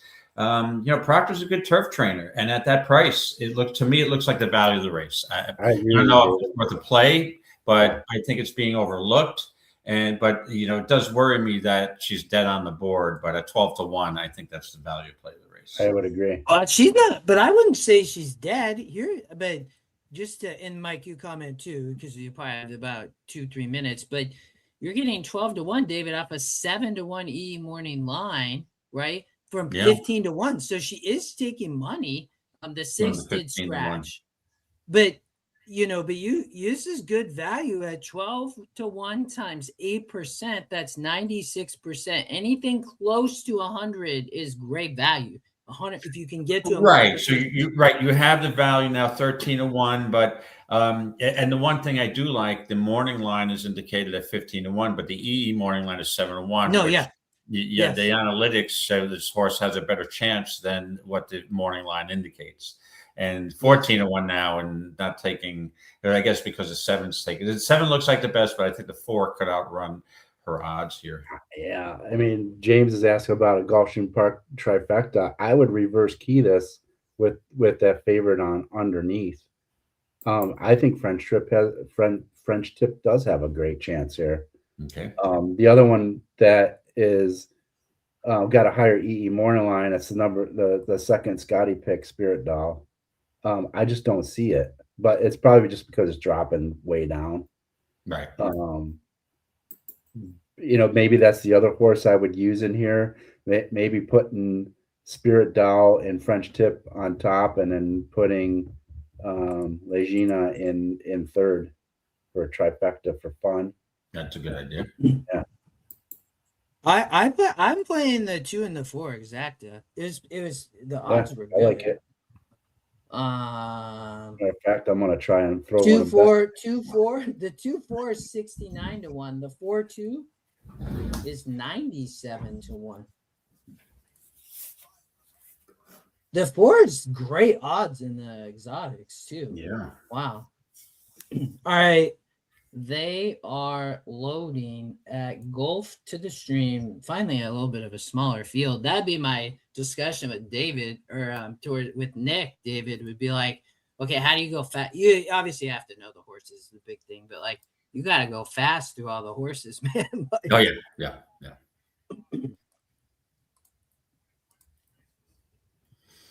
you have to call them by the name, though. You can't say the number. That's not fair. It's not the same. No. All right, they loaded. They about to go on the Gulfstream turf course, and they off. Speed from the middle and Epigram. Also inside speed from Classic Move into the outside. The heavy favorite Laguna sits right off, and about 3 or 4 wide, you have Mi Familia. Down on the rail, Spirit Doll up into third. And you have the heavy favorite at Spirit Doll went off as the favorite. My goodness. Spirit Doll 8-5 went off as the favorite. The Classic Move on the front end, followed by second choice Laguna, and the favorite on the rail, Spirit Doll. In between racing is the Mia Familia. And there's so many to the outside I can't see. In the back, we have our slew of cash. And to the outside, One Sweet Girl. But up front, they went quick. 23 in the first quarter, 45 and 2 at the half. You have Classic Move, followed by Laguna and Spirit Doll on the rail, third, but being taken over currently by the 8, Mia Familia. As they hit the top of the stretch, Classic Move game to the inside, but taken over from Laguna, and to the outside, Mia Familia, and you have in between Spirit Doll trying to get through.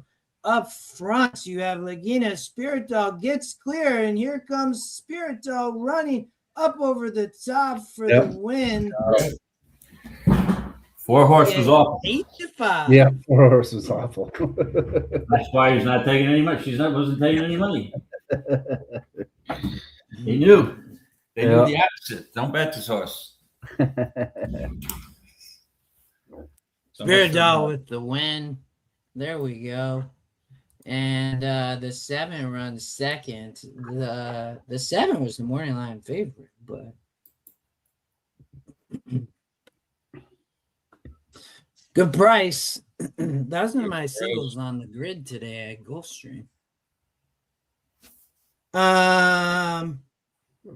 Thanks, Cyber Stage. That's awesome. You're welcome to tune in. We'll be covering Churchill right now, so you came at the right time. We'll throw a little bit of Gulfstream, maybe some Santa Anita in, but we got about 9 minutes currently to Churchill Downs, race number 9. It's a good one. The horse is just out on the track. The grade 1 3-year-olds, the American Turf. Perfect. I will add the 2, 6, and 13 in. Mr. Saletta will be back shortly. David, the 4 Star Contrast is your current favorite at 8-5. Mm-hmm. The source have is taking a lot of action. Vassy taking no money at 25-1 off a 9-2 morning line. The other money looks like is on Remember Mamba to the outside, the second choice at 5-2. And then some money, a little bit of money on Final Score as well. The money currently on Star Contrast and Remember Mamba, looks like. Right. So here we go. This is a very interesting race as far as the odds shaping up, right? My God. You've only got 8 minutes to post. And this is what I had pointed out. Favorites will get overbet on Derby Day. Star Contrast, who I singled in a pick 5, 8-5, I didn't anticipate, but Remember Mamba from the outside post is no great shakes at that price. Greenwich Village is taking more money than I expected. And look who's really taking the money. Final Score drew in at the 14 post and 7-1. The surprising thing is Vassy 26-1, Honey Dutch 22-1, Alpeland 14-1. I mean, just alone off those odds. I mean, I just put a couple bucks on each of them because they're tremendous overlays. With that being said, I did single Stark Contrast, and I see Street Beast has the rail and the pace metric advantage. And that horse is 27-1, and maybe that's an overlay too. I mean, Honey Dutch sits off the rail. 22-1 is ridiculous. The sneaky horse here to me, and I know this horse very well because it keeps beating. Here's Johnny, and that's Final Score, who I will just touch on real briefly. Final Score. I mean, he had his own way in two of those turf races. The maiden special weight. It was a slow pace. He wired them that day and also wired them. I was there both days for both of those races, and I couldn't believe that they let Final Score at 9-1 win the Grade 3 with anticipation. No one pressed again, and here's Johnny, who is a pretty decent turf horse, just couldn't get up because of the pace. And then in the Grade 2 Bourbon, he just again wired the field. So I think this horse. Now there's other speed, but I know the game plan has to be the 14 to gun. The 14 has got to be faster than the early fractions this horse shown. So I think, in my opinion, the pace metric's not reflecting that because he didn't need to go fast in those early races. He just slowed it down, and it was just amazing. It was like everybody just fell asleep. I think the 14 is live here. So in addition to the 4, Stark Contrast, who I really like here, I'm using in exactly with the 14 Final Score. Don't love the post, but they've got a gun. IRAD's got an absolutely gun, to have any chance in here. But I think they have the potential. This horse is going to show more speed than he has in the other paceless races.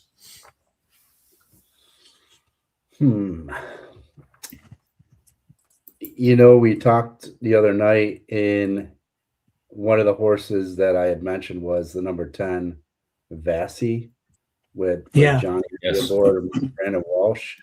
I mean, if you look at the EE morning line versus it's live odds.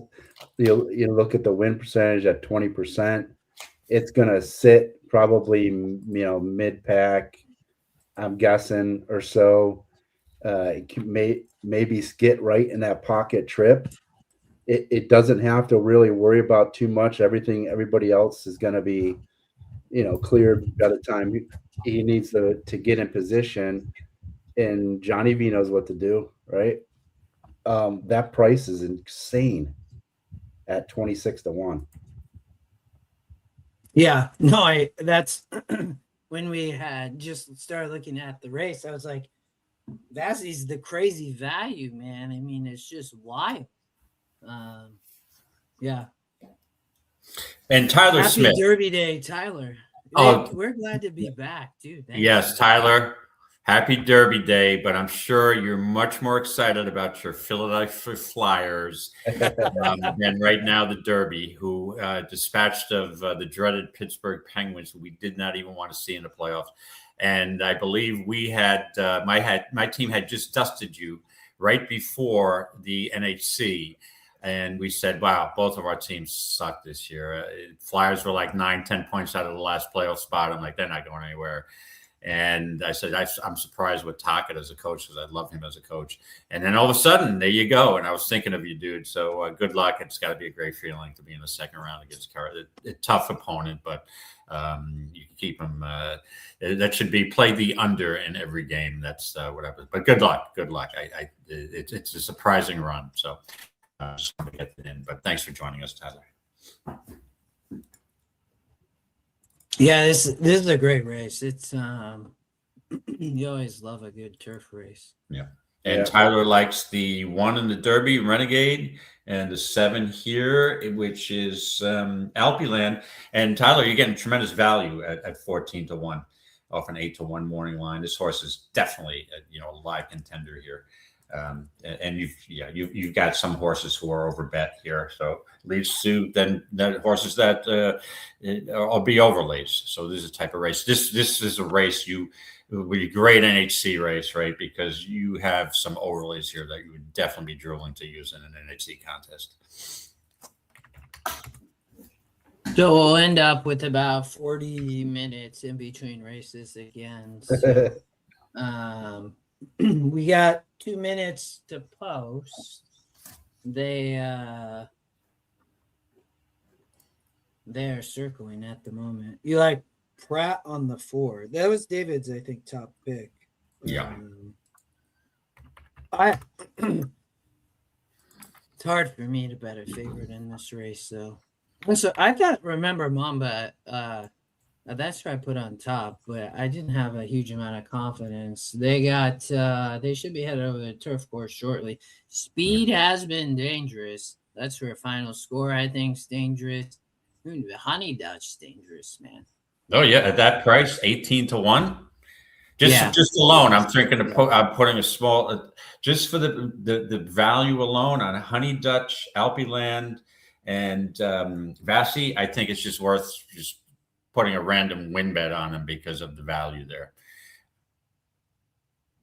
And remember, Mamba, I know Sherry DeVos' barn has caught fire. She had a couple winners yesterday, but that's a tough post. The way the horse runs, and Greenwich Village is taking a surprising amount of money. I thought that horse would drift up, but this is like I said, it's wide open. You could go 6 or 7 deep here in your horizontals. I opted to just single, be a contrarian and single the 4-star contrast, because if I have to go 6 or 7 deep and I get star contrast, I'm like, that's not doing me any good. So it's all or nothing here. And then I backed it up with the 14 final score in an exacta.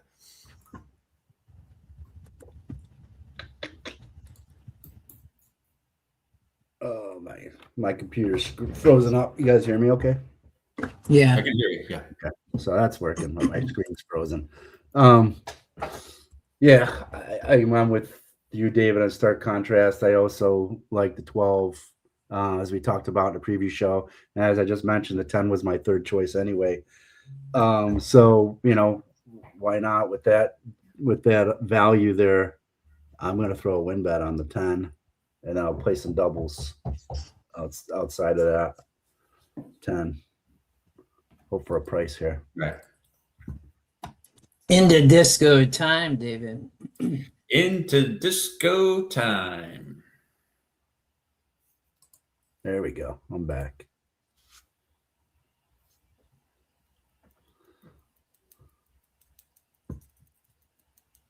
Okay, all right, they loading. We got a race caller, Justin Sampson, getting ready to jump onto the mic. Good luck, everybody.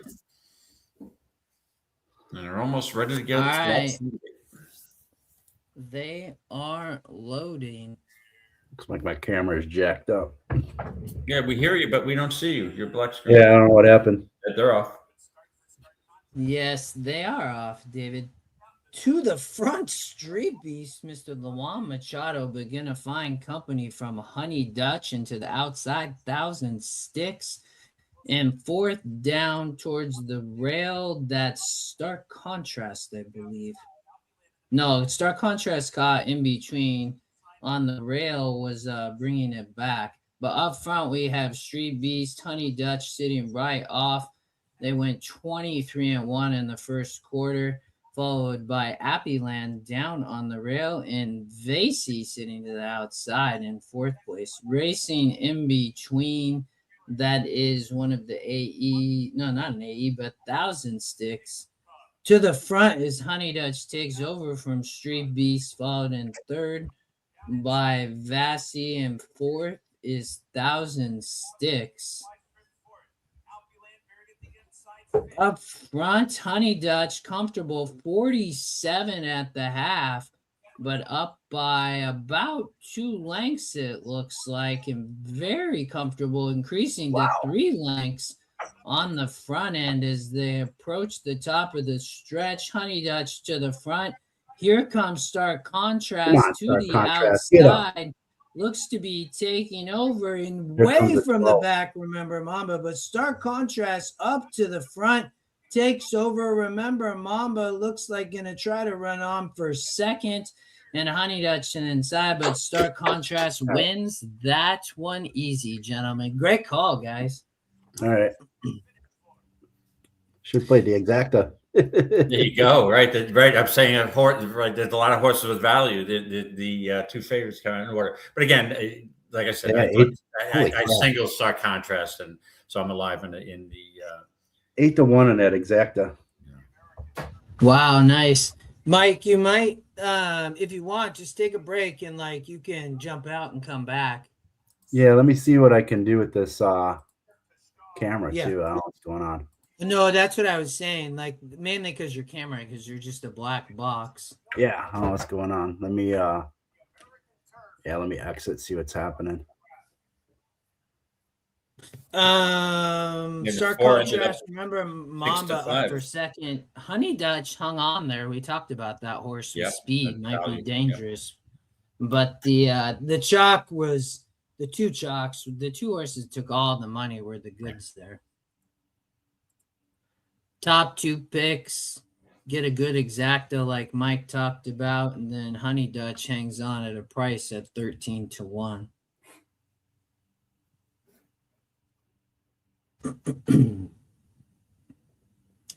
All right, what do we got up, David? Gulfstream's not for a long time. Big A in 6 minutes and Horseshoe in 11. Yeah, let's take a look. What do we have at the Big A? Oh, a maiden $20,000 claimer. Okay. Oh yeah. But this is a 36 SOR, Justin, and I haven't seen. I don't recall such a low GSR ever at a NYRA track. So that tells you about the quality of the field here. All right, you've got a even money favorite Chardonnay Derby, Linda Rice horse, who's dropping from a 46 SOR to a 36, a maiden 40 claimer to a $20,000 claimer. Probably tough to beat, but I mean, obviously Linda's not really interested in having a $20,000 these are New York breds. This horse, I guarantee you, after this race will be at Finger Lakes. These are destined Finger Lakes horses, my friend. But can I find any value here? Probably not. I found that these weaker races sometimes on the dirt are pretty formful because some horses can't even, they don't lift a hoof. Just looking at the David Donk horse here to see, this horse really dips from a 90K maiden special weight. But again, the purses are inflated there at Saratoga, 5.5 furlongs, down to his 36 today. I don't know. It hasn't really lifted it up. Showed a little speed last out in that 5.5 furlong sprint. It was bet down to 10-1, 6-1 first start. I mean, it doesn't look like the worst value at 5-1 third choice in the race. And let me see the Barber County. Yeah, that's for Joe Sharp. Another drop down. Showed speed the last and just totally packed it in. And it looks maybe this is just a 3-horse race. But I don't know, how you separate these three. I would think maybe I wouldn't take the 7-5, and I'd go with either 2 of the 8 here, I guess. A little better of a price. And I guess the 8 would be the value. I don't see anybody else here. Not too inspiring of a race, to be honest. Yeah. We got 3 minutes to post. Great call, David, on that 4. You and Mike both had the 4. That was a great job in that. Yeah, and I guess so.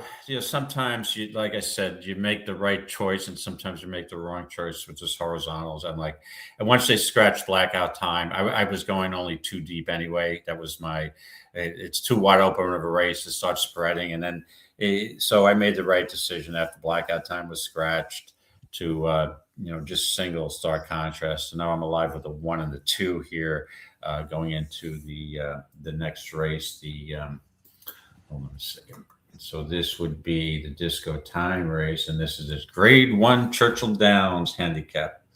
And although I may not have much success on turf sprints, Tapeta sprints, anything under 6 furlongs is not my cup of tea. I'm not a big quarter horse racing fan, to be honest with you.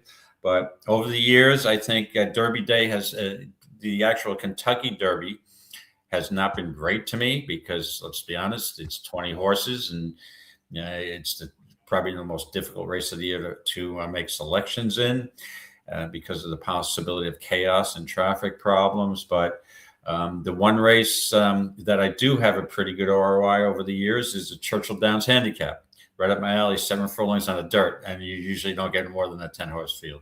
So I've had pretty good success in this race, and I try to follow it up here with a horse that I think is really cutting back to a distance that should relish right off the pace is Disco Time. Speed has been pretty good, right? Should be there, getting a nice trip on the rail along with some of the other speed, but I don't think wants to be in the front. But I mean, because you've got Knightsbridge, but I wouldn't shock me if, you got Johnny V, who knows how to ride.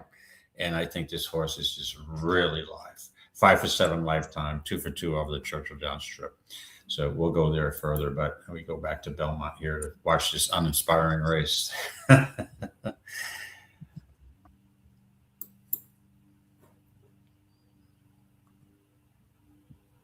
Did I say Belmont? Correct me. It is Aqueduct.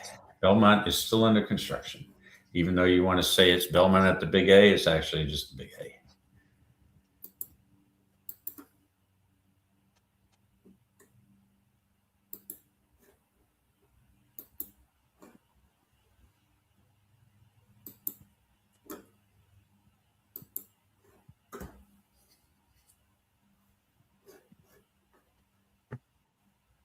They are approaching the gate.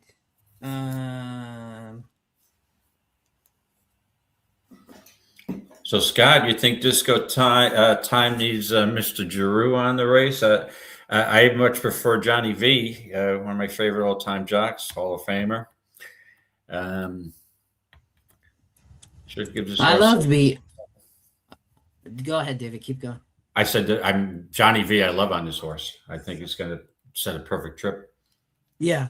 All right, well, James, in the gate. Yeah, there still is a late pick 5 at Churchill. Even if you missed that, the pick 5 that ends in the Derby, there's a pick 5 that goes through the last 2 races. Yes. We for all of us degenerates after the Derby, there's still 2 other races.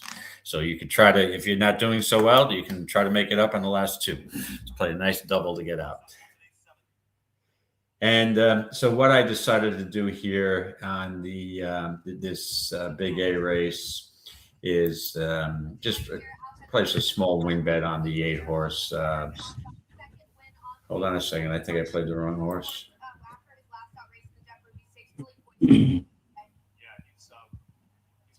What's up, Felipe? Good to see you, man. Everybody else, thanks for being here. Great coverage of Kentucky Derby Day. But at the moment, we got Belmont at the Big A. 3 horse not wanting to load.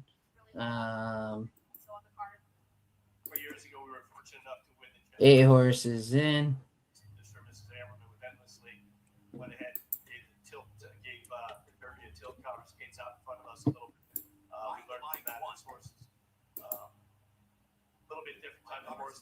And David, do you have sound on? Yeah, let me get rid of that. Okay. They are loaded on the dirt. Maiden claimers. Sorry about that. 20,000. And they are off to the front. Calf shows speed into the outside. Viviana. To the inside, you have the Avert to Fair to the front at a price by Barber County up to second, holds the rail position and slides on through, David. Barber County up front with Covert Affair in second, followed by third on the rail, My Divine One. And to the outside there, we have Vivina, followed by to the far outside, Chardonnay Derby, and to the inside, Kef in the back, Benglesi, and in the far back, My Daughter's Gift. But up front, we got a speed duel between Barber County and Covert Affair.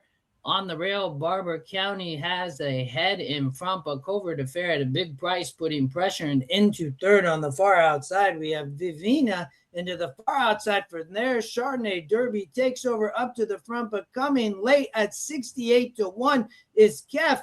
But up front, Chardonnay Derby. But here comes the big long shot. It's 68-1. Kef trying to get the Chardonnay Derby.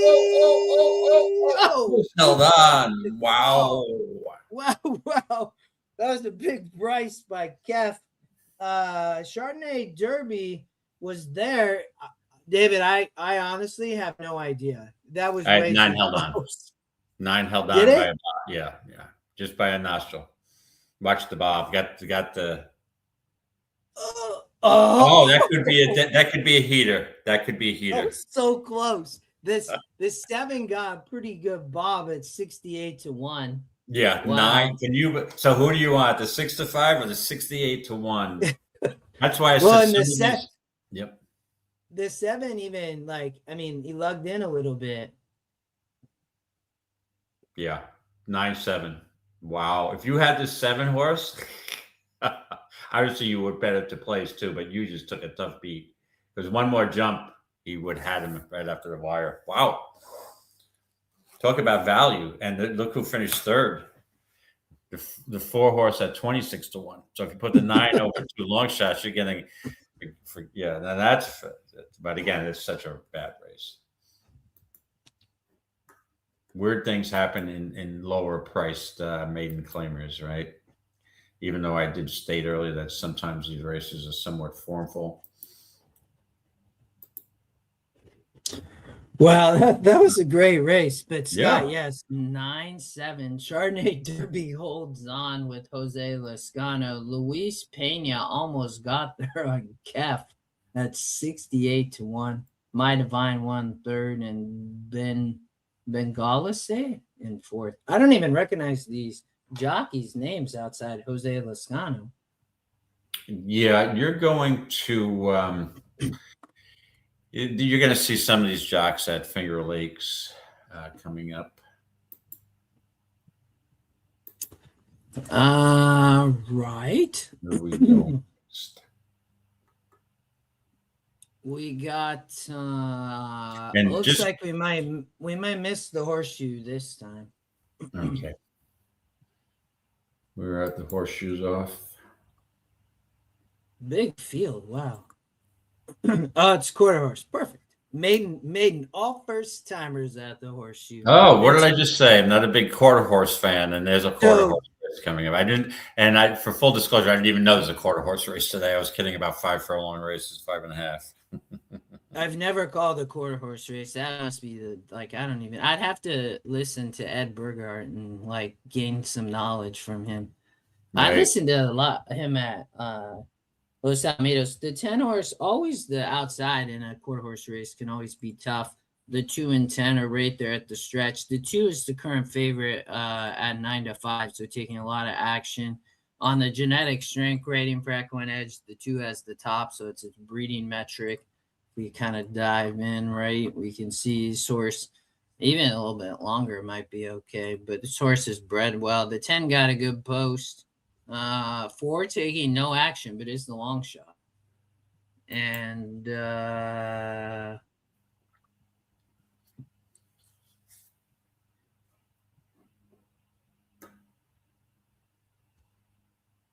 we got that's probably where I'd go, David. The 7 is taking some money, but and then after this we can jump to, I don't know where we're gonna. We still got 30 minutes till Churchill. We have Gulfstream in 10 minutes, so we'll go to Gulfstream after this race. Yeah, let me start looking at Gulfstream. 10,000 claimers. Oh, I know. Yeah, these horses I know quite well. I think I got a horse here that I'm willing to play a little bit.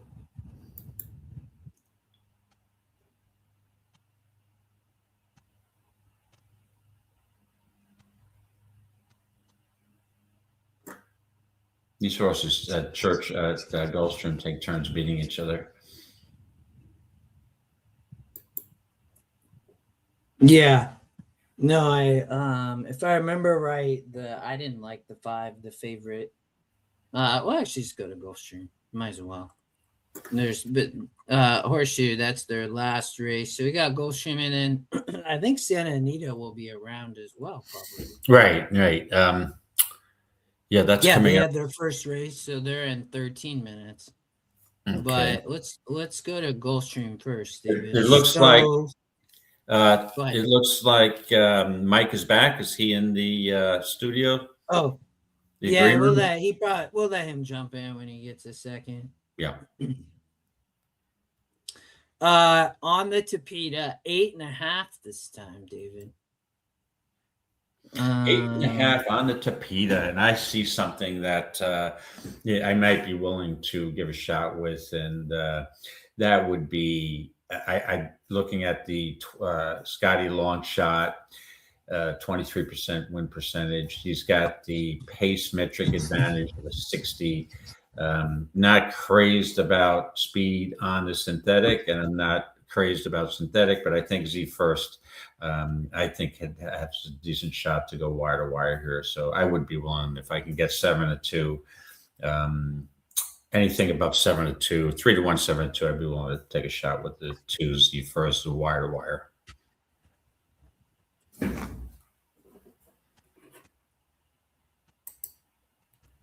Yeah, I had that horse third. I agree. That's definitely that horse could wire the field for sure. I was looking at the 3 or 4. The 3, they're both Carlos David horses. I put World Traveler on top. That's the one. It's taking all the money. It's Sammy David off the claim. I mean, horse has been facing tougher at the championship meet, right? It was on the turf. These were probably, rails, all kind of, a lot of them were out. One, stalking the pace, close. Now they're back on the Tapeta. I mean, all that's, there's the speed up front. I don't play a lot of speed on the Tapeta, David, but I wouldn't say I agree with you. There's not a ton of space, and this horse could just set soft fractions and just take him a long way. Yeah, that's what I thought. Yeah, the only time go ahead. I'm sorry. Yeah, the only time, and tell me if you agree with me or not, the only time I really like to play speed on Tapeta is when it's really wet. It seems like, especially last winter, it was pouring rain, and there's actually water on the track. And, that's when you play the speed. But when it's just a normal dry track, this usually favors closers, in my opinion, especially outside runs. Yeah. I agree. Yep. I'm with you. It looks like a beautiful day in South Florida, just like here in sunny, I'm in Redmond, but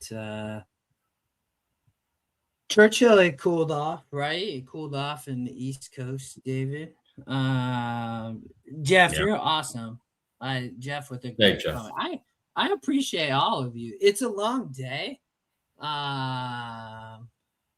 But it's like, I love hosting. We used to host all the time on Saturday. It's good to be back. Like, especially for a day like this, great card. We've been hot, David. I mean, what from the preview shows, constant winners in most of these races from one of us, which I love that. It's, we get a little bit of coverage at Gulfstream or Santa Anita, but I don't know. It's a good way. I think I like with that EquinEdge. It makes it, you have these tough races. It makes it a little easier to handicap. Yeah, Jeff, you are correct. I do recall last year. I might have blacked out. I might have blacked out by 8:00, so I don't recall a lot. I was watching a hockey game and I fell asleep after the Derby. But yeah, we had a little bit of a get together here. I was jumping in and out. So just for full disclosure, I'll be jumping out about 5 p.m. or so after the next race to, get a little other thing going here. We're watching a couple of people coming over to watch the race with us, and the alcohol will start flowing at about 5:05. So it's a race that I just enjoy. That's one race I'll enjoy the pre-race stuff.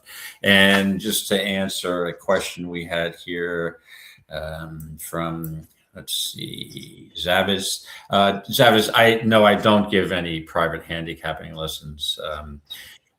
I just do. I'm an EquinEdge guy, and all of my content is usually on the shows here with Scotty and the guys. So no, at this point I don't. You can maybe sometime I'll bring you along to my coaching class on Wednesdays. Yeah. We'll have to find a Wednesday that, because I think Zavis might be in that class if I remember right. Oh, okay. So yeah, we'll have to.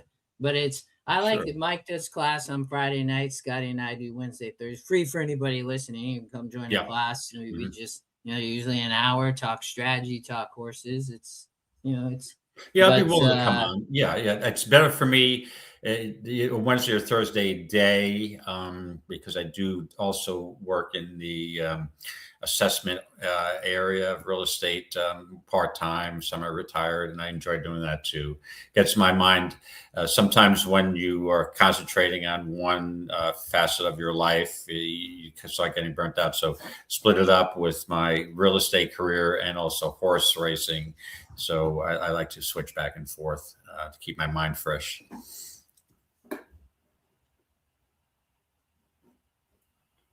All right, I think they're getting close to the gate here. Let me just pop up my.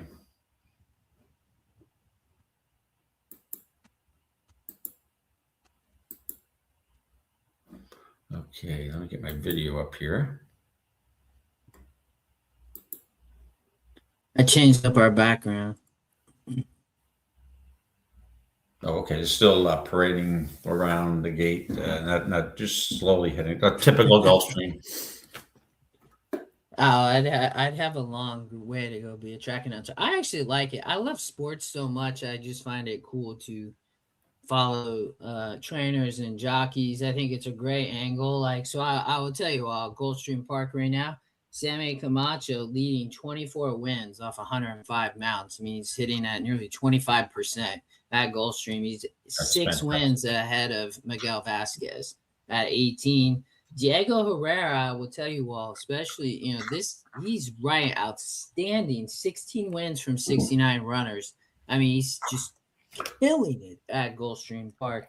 And then you got Mika Husbands and Paco, and you got Barbosa, Safi, Carlos David, and then Jose D'Angelo is heating up. So, that's kind of how it's been at the Royal Palm meet. They're loading. We got the one is the current favorite. Kent Sweezy, we talked about Vasquez. Kent hitting at 17%. He's doing okay. That's a good number for him. Yeah. Current favorite. But all right, I got, what did I say? I have the 3 on top with Sammy. And David, you had who? The 2Z first, the Placeres horse. I'm hoping for a wire-to-wire score, which we don't see too often, but I don't see a lot of pace pressure for this horse. And these horses do take turns beating each other. So I think it may be the 2's turn. Yeah, and Raheem Marah is very aggressive, right? It's good on the front end. All right, they in the gate. We about to go. And they off to the front is Let's Dance Again to the inside in second, World Traveler, and in third, One of One.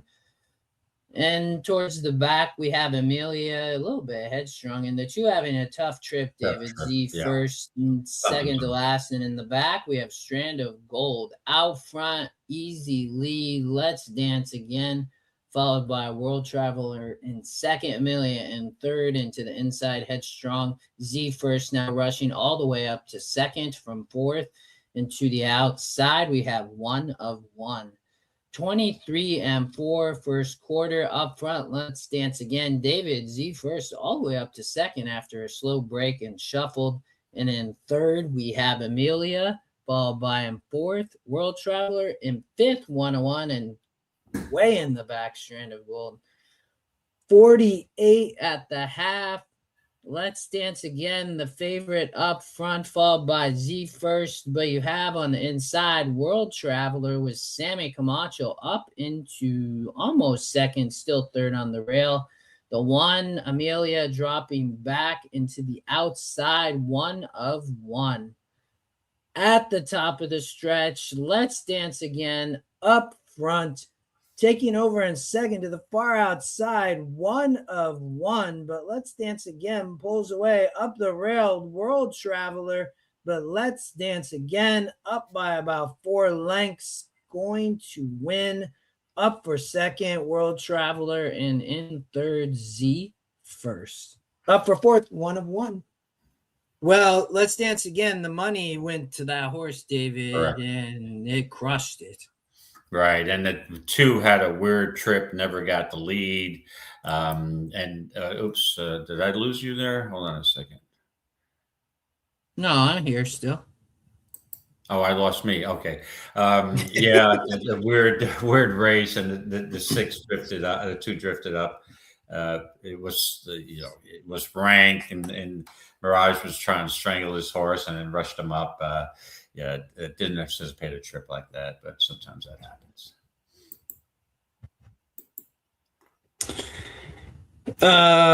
All right, we back to Churchill, y'all. Kentucky Derby Day coverage. And Mike, I think you just come back when you're ready. So, all right, another stakes race, the English Channel. We'll get to that race at Gulfstream in about 35 minutes. Santa Anita race 2 coming up, but let's come back to Churchill because we got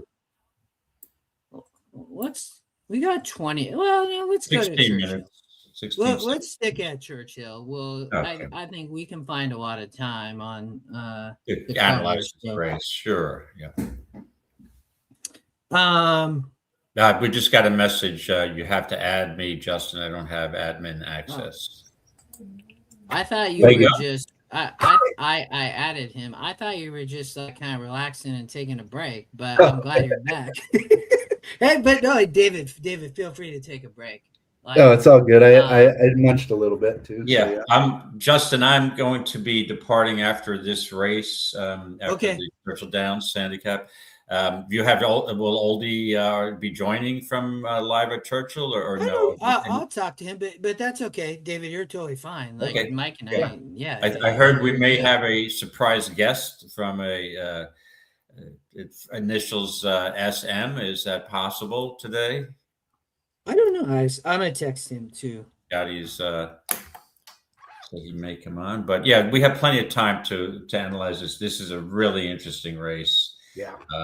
It could be a lot of possible scenarios here. This is a fun race. Always one of my favorite races on a Kentucky Derby Day. Yeah. So Knightsbridge, probably the favorite. Yep. Let me get my video. We got 15 minutes. They are in the paddock. I always like to kind of watch in the paddock. I do like I wish they kind of showed a little bit more. They a lot of times will cover like jockey, trainer, but they should have like in the paddock, like let's talk. I don't know. They should do it in a way in my mind that like, where's this horse from? Who's the jock? Like, because somebody might just be tuning in. They don't know Flavian Pratt won 2 races today. They don't. You know what I mean? Like that's kind of my. But so. We have heavy favorite in Knightsbridge, right? Junior rides Vermont. David, you and I will definitely be talking disco time. Correct. We have a Japan runner in here. We got Banishing, who you hear that name a lot. Disruptor scratched from the race yesterday, I believe, if I remember right. Wasn't Disruptor in the race yesterday to show up here? They're going 7, always a tricky distance. Point Dune, big value perspective. But Mike, why don't you go first? What's your thoughts here? Yeah, so we covered this the other night, but I think you see the pace metrics and then look at the race sim. there seems to be quite a bit of some cheap speed up front with Point Doom and Macho Music. As they move into the second call as well, they kind of hang on, and then it's all hell breaks loose on those stalking and closing for this 7 furlong race here. And as you can see, 3 has a huge pace advantage with a big price. Actually could hang on for a piece. Not a play that I'll make, but and then if that pace metric really holds true in the race sim, it looks like a pace meltdown here. And if you look at Knightsbridge, who really hasn't done too much wrong, right? Yeah, in his career, comes out and in off of the 2-month layoff. Excuse me. Had a weak grade 3 win. That group was kind of weak. 68 SOR group last out, kind of won pretty handily. 11 and a quarter lengths. But before that, he did have a tougher group in the Hooper at Gulfstream Park. He's won at Aqueduct. He's won at Gulfstream Park. He's won here at Churchill Downs in his debut. So he does have a win under this track. Is tactical, so he can sit just about anywhere. Will probably most likely be forwardly placed, based off of his previous performances, and should get a nice little trip from the 6th hole, and is 3 for 4 going 7 furlongs as well, which is always a nice statistic on this crazy 7 furlong distance as well. So that's who I ended up landing on. I know we're going to talk about others. You guys are going to talk about Disco Time. So I'll let you guys go. I got another horse that's interesting as well. So yeah, David, why don't you? I'm assuming you're going to talk to us about Disco Time, unless you change your mind, which I don't. Yeah, think you did. sure. And that's the great thing about doing the Thursday night weekend preview show. You can always pivot on when you're doing the Saturday show and have a couple of picks. And you don't look bad even if you Thursday pick one. So with that being said, I'm just going to go to Knightsbridge first. Mike's right. How can you knock a horse who's 6 for 8 lifetime, never been off the board? To a second place and a third place finish, 1 for 1 at Churchill. But really, who has he beaten? I mean, he beat BU, who we saw was awful in the stakes race today. He beat Steel Sunshine last. He's running nice, dominant races, and again. But he hasn't faced this type of competition that he's facing today. So I have my question marks about him. Could he win? But to me, there's no value there.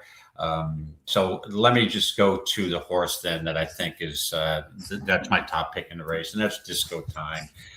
First of all, 2 for 2 over the Gulfstream, Churchill Downs racing strip. Broke his maiden and then stretched out in his second start to a mile and won pretty impressively.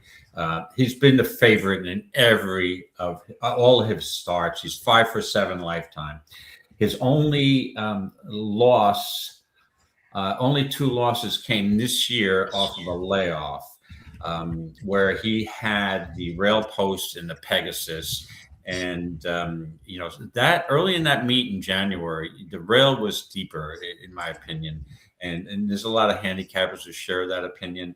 That was a tough spot for him. He was the favorite in a really tough grade 1 race. He looked like the lone speed, but, he may not want to go 1 1/8, to be honest with you. Again, the rail was, like I said, not the place you wanted to be. So he was up against it that day. I think I was, when I saw his price, I was definitely bet against, and you saw the value there with Skippy Longstocking. So then he comes back in the Challenger grade 3, again, 1 1/16. And, Tampa's a tough track. I mean, he may not have cared for the surface. I don't know that. To me, Tampa's a little quirky, like Parks. Either you love it or you don't, as far as horses. He was the overwhelming favorite that day, but he just got beat. I mean, it was basically it was a 2-horse race, and he might have been a little short that day. Or is it possible, even though he's won at a mile and a 16th in a weak field at where was he had won at a mile and 1/8 before St. Louis Derby at Fairmount Park, which its competition there wasn't the greatest. Maybe he's a miler. Maybe he loves 7 furlongs is his distance. Both 7-1, he's never lost that. So maybe he just doesn't want to stretch out. He cuts back in distance off the 3rd race off the playoff. Yes, picks up my favorite jock of all time. Velasquez, JR's got the mount today. Draws a rail. Got maybe a tricky trip, but he shouldn't have the lead. He should be right off the pace, saving ground. And I think maybe if someone gets off slow, Johnny might just gun for the lead. So I think this horse is just sitting in a really sweet spot today. And so that's my number 1 pick here in this race, Disco Time, and good value, 3rd choice at 6-1 right now still, right? Yeah. Yeah. No, and Tony, I love Disco Time too. David and I heard them so on Thursday, and it was literally like the same visualization and trip and and David, you had mentioned a comment there. I love the cutback. The top number on the GSR is 7. It's so great. It just all kind of starts to confirm it. And Disco Time, no joke. Again, Knightsbridge, no joke either. Don't get me wrong. And Cornucopian, a good horse, I think, and Disruptor, okay. But I love Disco Time here. I agree with you. So will be a good price. We got 7 minutes. Currently is 10-1, David. Yeah, and that is just I'm almost salivating over that, to be honest. If I can get 10-1, I'm all over that. Obviously, and so my question is, people who may not like this horse will say he's really disappointed the last 2 starts. He's not the same horse as he was. Don't forget it's Brad Cox, and again, maybe the horse is a miler or a 7 furlong specialist. And who else faced White Barrio, Skippy Longstocking, and Grade 1 Company in his first try at a mile and 1/8? If any of these horses were in that race, they would have just failed miserably. And maybe Disruptors got upside, and I think Mike might agree with that. But it just looking at this horse just looks too sneaky in a perfect spot to me. 10-1. That's just a sweet number for me. Yeah, you're right, David. Disruptor was my other pick. I mentioned this the other night.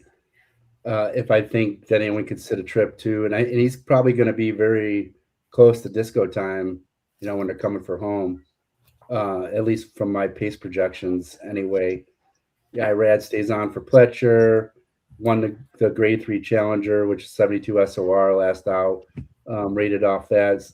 Sat a nice trip in the 7 furlong race down at Tampa, which was an allowance race. Florida Derby, really didn't have a great showing. Had a really crappy trip. Got pinched. Was very wide in that race. A better trip here gets him in better position. Irad's going to figure it out, right? He's not going to repeat what happened in the Florida Derby. And they actually could be hitting stride at the same time, right? Him and Disco Time. So who knows? We could see those two hitting close to the wire. If I was going to pick a horse to upset them, I see Disco Time. You guys made a great case for that. I see Disruptor with the similar case. Right, and good point. And he beat Disco Time last race. So Yep. So it'll be interesting. I'm trying to figure out. I think I'm going to use both of those horses in some kind of a wager here. Knightsbridge is on one, and I'll Dutch something else here.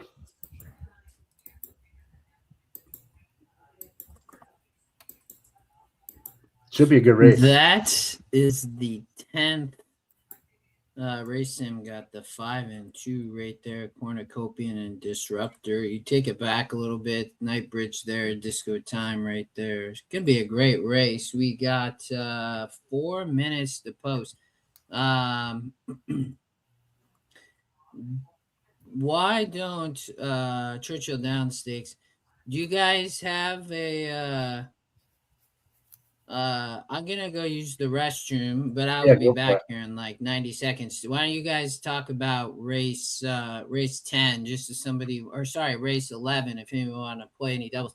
I think Rhetorical could be tough. Asbury Park's kind of a sneaky horse, and David, I'll let you talk about that horse. But for me, I'm on Rhetorical. But David and Mike, we can cover this for like 90 seconds. I'll be right back. Yeah, sure. I'll start off on this Turf Classic Grade 1, the 11th race, the race before the Derby. I thought it was pretty wide open. Originally, I was going to settle on program trading, but what I had mentioned on Thursday night's show is that I'm a little worried about program trading. He hasn't won. He's had spotty lines, spotty layoffs. He hasn't won a race since May of 24 when he won this race. Back 2 years ago.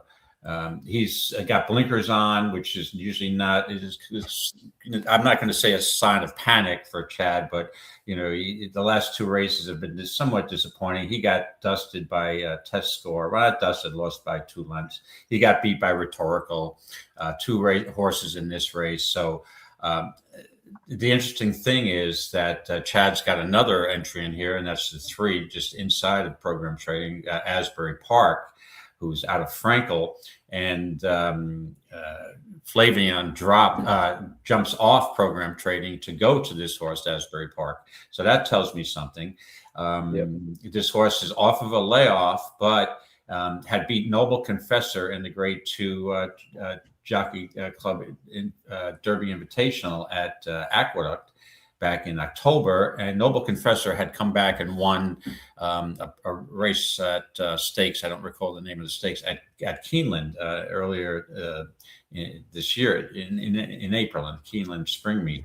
So this horse is a closer. I think has maybe a little more upside than program trading. Am I worried about the layoff? No, Chad, this horse had won off a layoff before from August 24 to June of 25, breaking its maiden. As long as it gets enough pace up front, and it's probably will love this distance. I think at 8-1 morning, there's value there, and with Proud Aboard for Chad, that's the horse that interests me, and the other horse would be Rhetorical. And is definitely a big contender here who I like. Yeah, I can see that, David. I kind of overlooked Asbury Park, and I guess I just overlooked him. And go ahead. I was just gonna.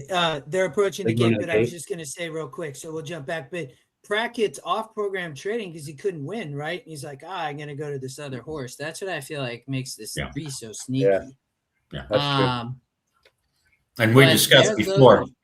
Yeah, they're loading. We discussed before. I've been to Belmont a number of times on Belmont Day, and in this the turf race before the Belmont, he's sometimes got 4 or 5 horses in there, and usually he wins with either the 4th or the 5th choice. His first 2 choices never win those races. So it always seems when Chad wins with the it's uncanny. He wins with the higher priced horse, which I have no comment on. It's just but that sometimes that just happens.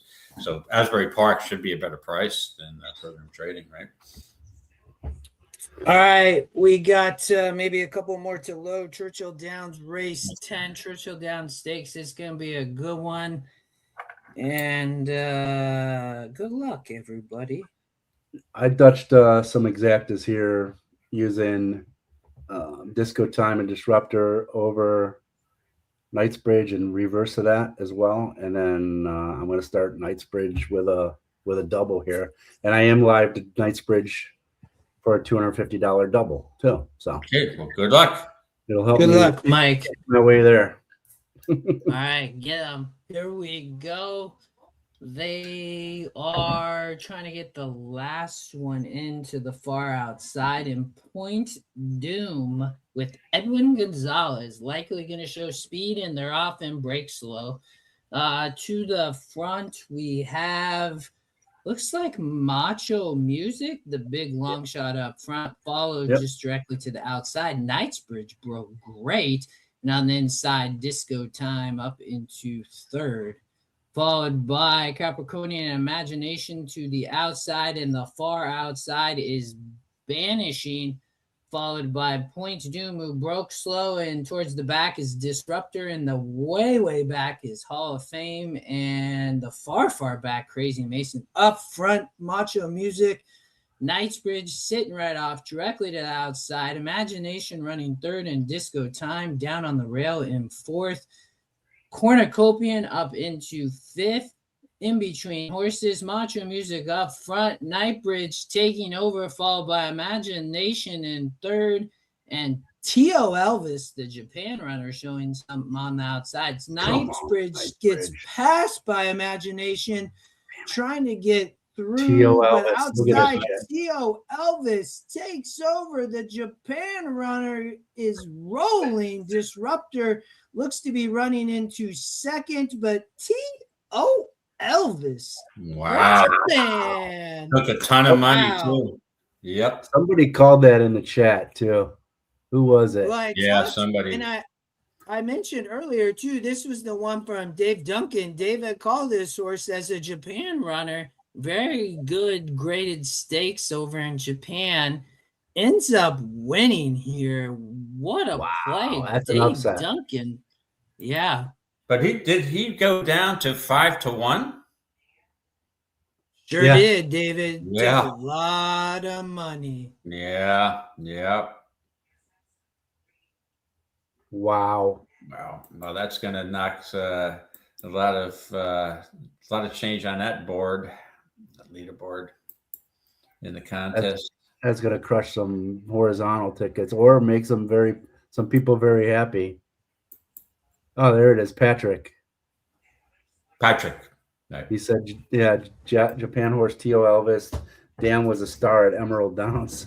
Yeah, I saw that. I saw that. Yeah, I didn't get a chance to go and look back, but yeah, no, that's incredible. Disco Time took a lot of late money. T.O. Elvis took a lot of late money.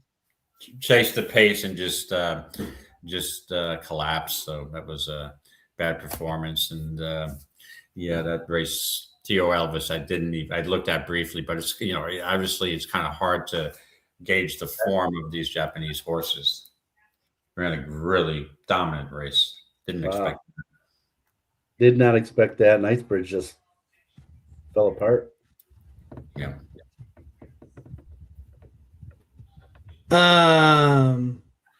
Wow.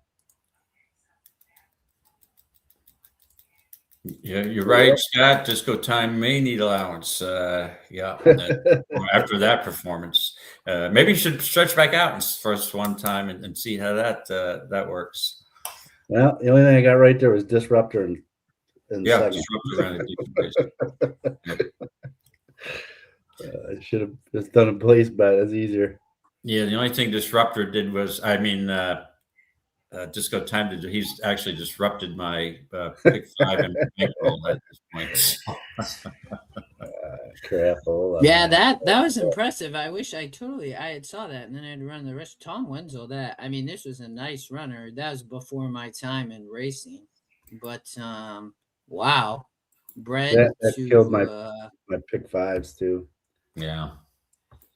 Oh, shoot. John said, please let this be a big sign for the Japanese horses in the Derby. It would not surprise me, man. After that, yeah. Who knows what we're going to see with the Japanese Derby entrance. But, I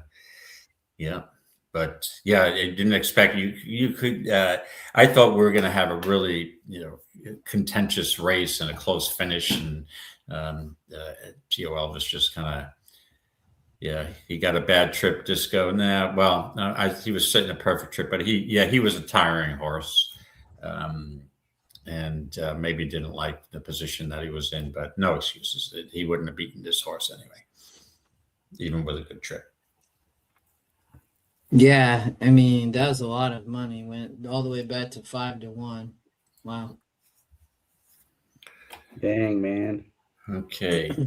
Well, I had the 8 and my pick 6, but I lost in leg 2 because I singled who was it in the second leg? The 1 horse, and it was 6 horse 1. Oh well.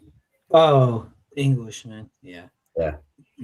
Yeah, Tony, you're right. He was a little bottled up, but yeah, even if he got a perfect trip, he might have been third at best.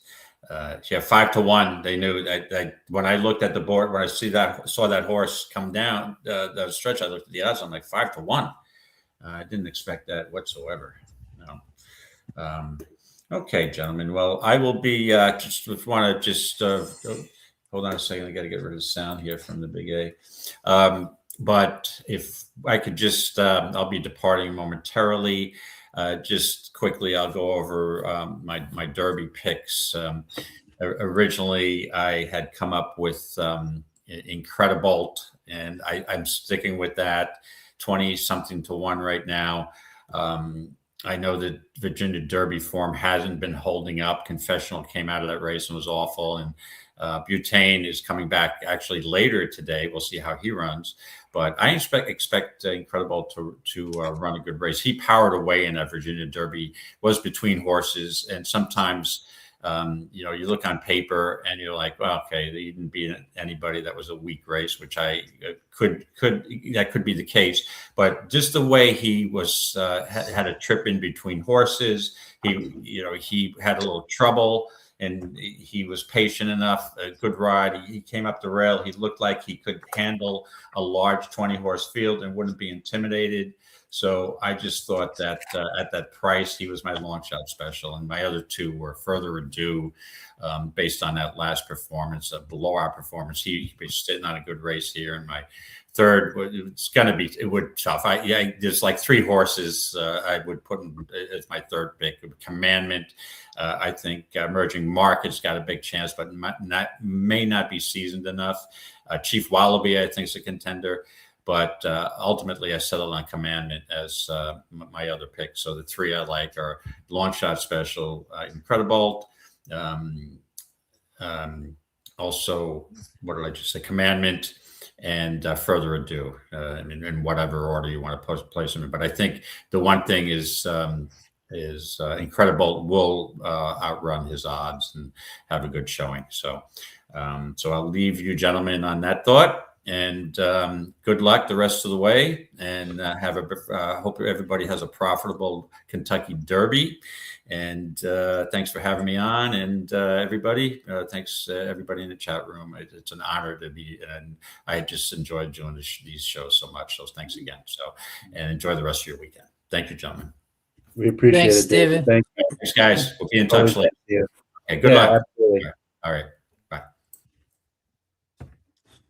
Well, big upset there at Churchill Downs. The Japanese runner wins race 10. We got one more, and then we got the Derby. So 12:41 Pacific is the next race. So 5:41 Eastern.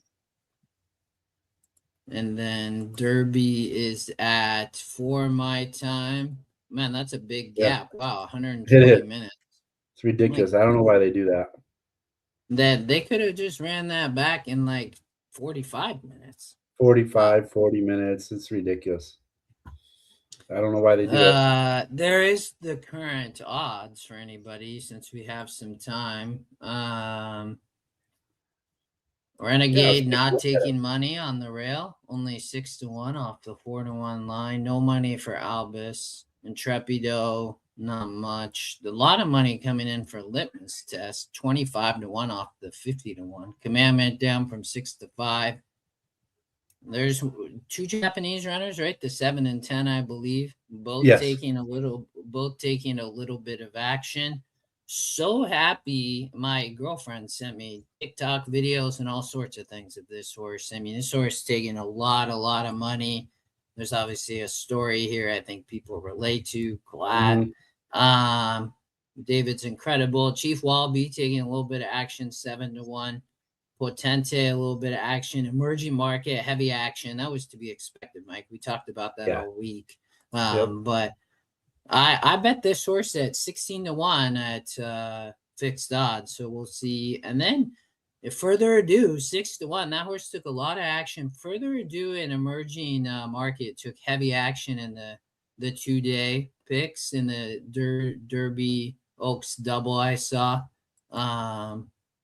But nobody really else. I mean, Emerging Market taking money, Commandment a little bit.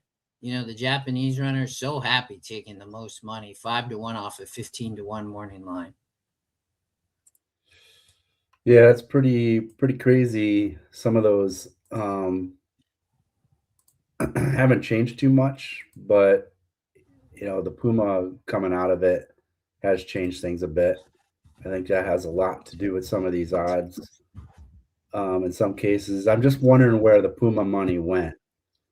You know, that's what I'm trying to figure out. Did the Puma money go towards? I have a feeling the Puma money went to Emerging Market. Although when I looked before the scratch, Puma, Emerging Market was about the same. So I can't say that that's the case. So I am just curious where the Puma money went. You know, after the scratch. The other comment I was going to say, 6-speed actually does win the race sim. Just kind of crazy situation. I'm not really sure what to do with Ocelli and Robusta. I'd probably just kind of take them. I didn't necessarily love the two. I have seen a little people have some amount of interest, but there's the race sim. I mean, Emerging Market second, 6-speed wins it. This horse is fast, so it's going to be interesting what happens with 6-speed. Yeah.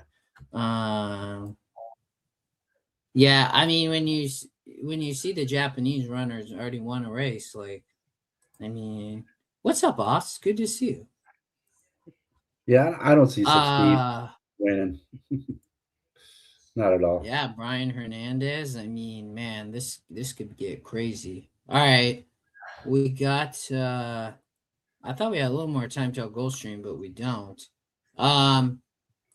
We can look at this. We'll get back to Churchill shortly. Yeah, it works.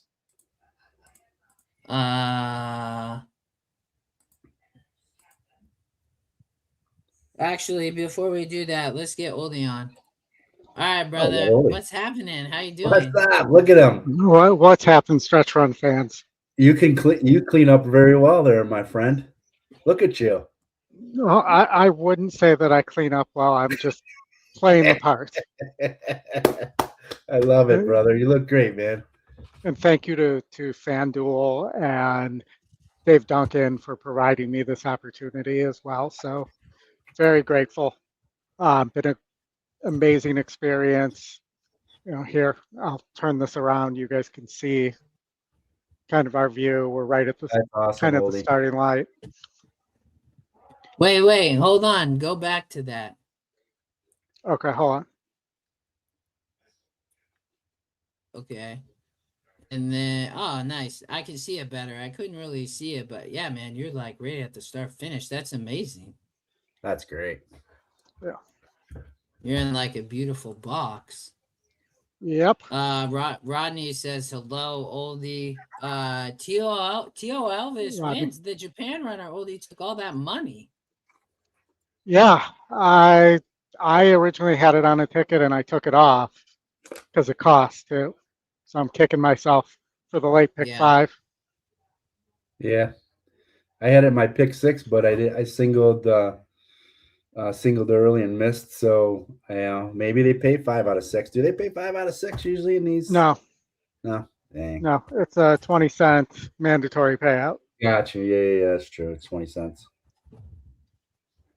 But you know, it's pretty amazing up here. We've met some great people. Dave's done an amazing job. You know, his picks are, I think it just end at 12 straight races, which is still an amazing streak. I know he's mad. I can see it on his face, but 12 straight races is an amazing streak. It's insane. That is insane. Yeah, so I mean, make sure you check out Dave's Twitter at Racing Down Wynn too. And we got the national anthem coming up. As you said, there's very long breaks now between these races, but it's there's a spread out there. I just had a coffee julep, which is a mint julep with a coffee chaser. That's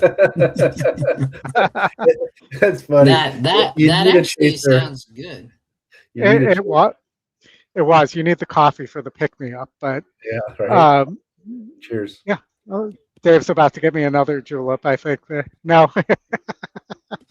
And we're right by the governor, so we have the like the security force and everything here. You sure it's not for you? Yeah. It's not for well, you? they have to keep me away from the governor. We saw James Carville yesterday. That's awesome. All right. I'm just 1-6 here, by the way, guys, in the turf pick 3 or the turf pick 4. Hey, leg. Yeah, I thought Rhetorical was a single. I like the horse second behind Englishman, my other best bet who lost, but I thought Rhetorical was the other single in this race. Yeah, but it's a good race. Oldy, you like the one, and talk to me about Rhetorical. Currently 5-2. Well, 5-2 is a gift if you're getting 5-2 there. Yeah. I mean, I figured Rhetorical would be 3-5. Because there's just number one. The other horse that's any good is the 9, and he won't be forwardly placed enough. And the way this turf course is playing, you can't be coming from way back. Yep. It's playing like when there's no rail at Saratoga. Yeah. Pretty much. And that's why I could only use Corruption and Rhetorical there. Mercante's got some speed, and so does Dashman, but nothing. This would be both of their best wins by a long shot. Yeah, it's crazy that when they pulled the rail in, a lot of the closers were winning early on in the week at Churchill Downs, and now it's the opposite, which is expected, right? Yeah, and it's funny because in the you were mentioning the Derby odds, but the implied odds on So Happy are like 13-1 in the Oaks Derby double money. Yeah, and the horse is sitting at what 5-6-1 right now. Exactly. So I would expect 5 to float up. 1. How much is in the pool? My girlfriend sent me that horse from a TikTok video, Oldy. So hold on one second. They're playing the national anthem here. Go for it. They're playing a national anthem for the second time today. I'm watching that. She had a lot of flowers on her head. You see that? I don't have the video on. I'll have to look. Who's singing? No idea. I'm seeing the crowd at the moment. I'm having FOMO. It's hurting. Mm-hmm. Oh, it's Susan Tedeschi. Yeah, it's her husband, Derek Trucks. If you have not seen that band, I tell you all to go see that band. If you have not seen Tedeschi Trucks, you are missing a phenomenal set of musicians.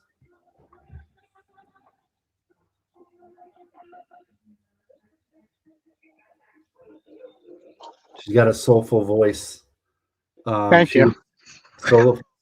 She was solo for a long time and met Derek Trucks from Allman Brothers, and Derek is a phenomenal guitar player in his own rights, and she is great. She is a great guitar player. The two, they, I don't know if they have any kids, but if they had them, look out for musicians. Phenomenal musicians. All right, gentlemen. The other thing I was going to say about the Derby is I may just dutch some doubles into the Derby from those two horses in the next race, since I had two I like here. And Corruption and Rhetorical. You're on Rhetorical, and who was the other one, Oldy? Corruption. Corruption, okay. Yeah. Interesting. Oldy, who do you like in the Derby? So I'm on Further Ado, So Happy and Emerging Markets. Those are my top three.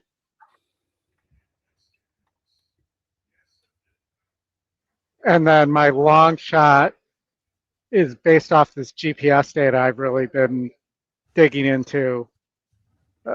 And that's Litmus Test, who's the only horse in this race whose GPS data is anywhere near the averages of a Derby winner. What about Six String, the 17? Did they have No, they didn't have that on that, but I did use it because of the race sim. Yeah, it's just I'm curious. The pace, it's just I still think it's a question in the Derby, but we'll see. Well, with the way Speed's holding until that last race. Yeah. I mean, otherwise, Golden Tempo, I think, would be a potential play too if it were to melt. I like that outside post better than Renegade on the inside. Yeah. And I think Potente has a chance. I think Chief Wallaby has a chance, but I don't love the horse. Go ahead, Ollie. Go ahead. Albus is too slow. So is Incredibad. That's a shot at David, but because he basically dared me to take shots at him for that on the show the other night. That's awesome. That horse hasn't. I don't know. I just don't see it. I mean, that was a 9 furlong, 1 turn win to get in here. Yeah, at Colonial, right? Yeah. It's a crazy race. It's definitely a crazy race this year. It is for sure. Yeah, but I wrote this in the chat the other night, but Dave has it on good authority that Further Ado was 80% in that Tampa Bay Derby and still almost won. Yeah. Mm-hmm. And so if you put that together, if the horse gets the distance, and it's 100%, there's no reason Further Ado doesn't win the race. Yeah. It's the horse to beat for sure. And yeah. I agree. I would agree. But there's others that have a chance, that's for sure. Yeah. It's all about the trip. No, there's a bunch of horses that I don't think will get the distance. And I keep talking about this GPS data, but Commandment, as an example, was a horse I was on that I'm now off. Yeah. Because in the GPS data, so it measures stride length and frequency of stride. Yeah. And he has the highest number of strides, yes, which doesn't equate to going longer distance. Like he has in the entire field, he has the most number of strides. He's like almost half a stride per second more than what the average Derby winner is. Yeah, I noticed that Commandment. I think it's Albus that actually has the longest stride length too, where It's- Commandment's like the lowest, one of the No, lowest. it's actually litmus test. Let me just go look and The make limit sure. test? But I was just No. looking at the longest stride length. well, I'm looking directly from the GPS data. So let me look here. Yeah. So Commandment is 23. Average stride length is 23 feet, Yep. 2.37, which is the highest number of strides per. Right. And hold on. And then you wanted, I took pictures of this. So hold on. Albus is 25.19. So you might be right, but Litmus test is a little higher. Yeah. Albus's peak speed's only 39 miles per hour, which is about what a lot of their average speeds are. Yeah, you're right. Litmus test does have probably, the combination of the two is near the top. Yeah, and has the longest stride. Yep. So Which is and the second fastest peak speed. So it's just about getting the trip, I think, and them figuring out what's going on with the horse. But Well, I'll tell you too, Oldie. You look at the numbers too. Emerging market's not too far from litmus test. Just saying. yeah, I know. no, I know. Backing my horse, but yeah, he's not too far from litmus test as well. And emerging markets is another one Dave said was sick also. Yeah. And has been in training for like a year, Mm-hmm. even though he's only had a few races. So, that even though he's inexperienced on the track, he's got a lot of training experience. Well, look what happened yesterday in the Oaks. Same Yep. barn, same Yep. same illness. You know. Absolutely. This is gonna be a fun race because there's no clear favorite. Yeah. It's gonna be fun. Could be a good opportunity there. I agree with you.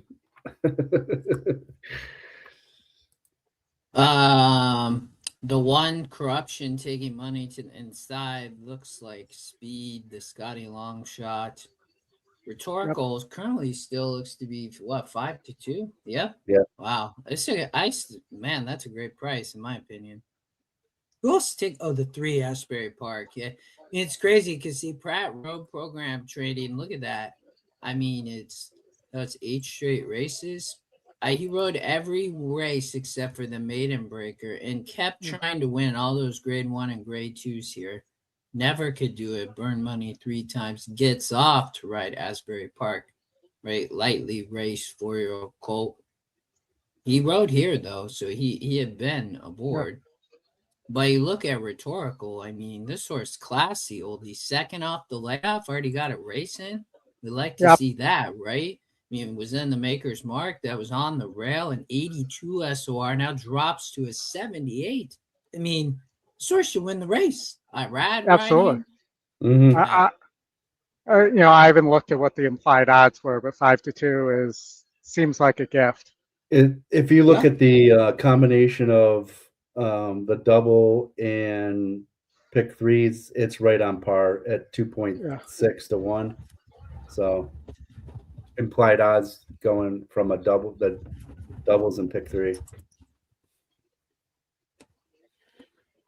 All right, gentlemen. I had to pull it on. I found it on so there's a question about the GPS data. I found it on there's an Equibase YouTube about it. And I literally started taking pictures. I posted the link to some people, but I don't have it with me right now. Of course. Yeah. Yeah, I think I might. It's on YouTube too. I think PTF from In the Money Media was on there with the gentleman from Equibase, right? Yeah, and I tried to find a way to buy access to it, but they're not selling it right now. Yeah, so if you guys probably search it on YouTube, easiest probably way to find GPS data for the Derby. I guarantee that YouTube will pop up there where Pete Fornatal and another gentleman, I forgot his name, apologize to that gentleman. It's like Kevin something. Yeah. but I don't remember the last name either. Yeah. All right, All right, gentlemen. Oldy, enjoy. Have fun. Good- It was good good luck. to see you. Good seeing Yeah, you. you too, buddy. See you, Stay Tony. hot, man. Tell All Dave right, we let's said go. hi. Good luck. Let's go. Make some money. Let's tear some booms. Let's go, baby. All right. Talk to you guys. All right, buddy. Have a good one. Later.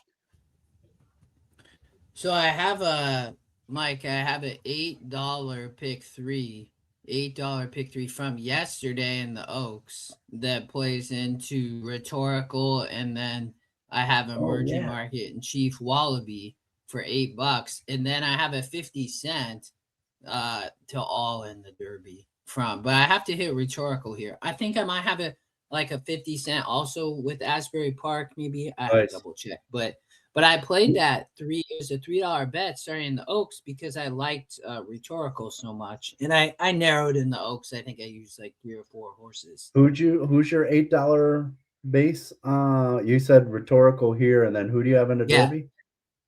Here, I'm the gonna $8? tell you. Yeah, hold on. So I have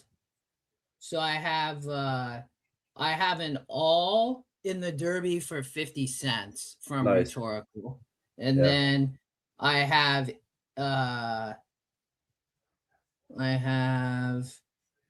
let's see, I have $8 to emerging market in the in the pick three, $8 to emerging market, and then I have a buck into Chief Wallaby. They both have the 3 and the 6. So I have the 6 rhetorical for like $9 or $10 or something. I have it like really cold, but I like to see the 6 only because like then at least I'm live to emerging market for a bunch. We'll have to see, Heck and yeah, then man. I have it all, but. Yeah, I just played it. And then I did play the double for $5 into emerging market too. Cool. Yeah, you and I are on the same horse in the Derby. Yeah, so I played a small that pick 3. I have rhetorical and then my top pick test score, and then I have Chief, emerging markets, and further ado in the Derby. But just for the base, I didn't go big. It was just fun. Yeah, I know, Hot Rod. I know you've been talking up Puma for a long time. Sorry, brother. Oh. It hurts, man. It hurts. I know you've been high on that horse since day one, Florida Derby. I know you were talking him up, so I feel bad, brother. You'll find another one. You got time, brother. You got time, Another year. Nah, he'll find one right here now. He can pivot. Yes. No, that's true. He can pivot. I put the notes in for this race. I think test score got a shot, Tony, for sure. Grand Pegasus World Cup win. I mean, don't get me wrong, was on the rail that day. That was a 76. I don't like program trading. Just doesn't like to win. I don't like the Pratt got off program trading. Nothing wrong with Gap, and then rides Asbury Park. But man, I think the 6 just a nice horse. I mean, the GSR is so strong. I don't think we'll have any issue getting 9. Shouldn't be a problem. No, we talked, and Tony brought up the 10. He asked about, does a 10 have a shot here? I think we brought him up yesterday, didn't we? Make me a king. Maybe David did, if I'm not mistaken. Trying to look back to see if anybody had the 10. Now, we talked about him, but I don't think anybody had the 10.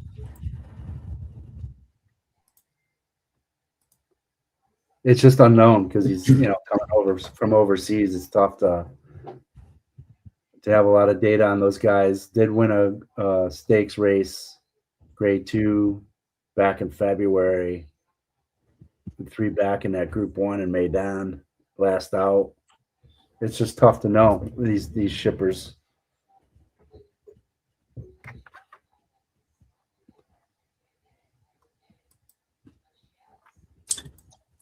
Yeah, I might play a double here. I got to do something. if I play a double, I got to make sure that it's going to be a price and a price, because otherwise I'm just shooting at a blind target with a 60. I haven't even checked the leaderboard, to be honest with you, because it's probably still at 66. Yeah, Matt Majunkin's still at 66K. Wow, Chris Larmy. If you guys don't know Chris, just put out a nice book with Bet with the Best podcast. If you haven't listened to Chris's podcast, he's also got Sport of Kings as well, another podcast. So check out Chris. His book is excellent. He took a lot of the folks from his interviews and his podcast and kind of went through a whole bunch of scenarios and things within it.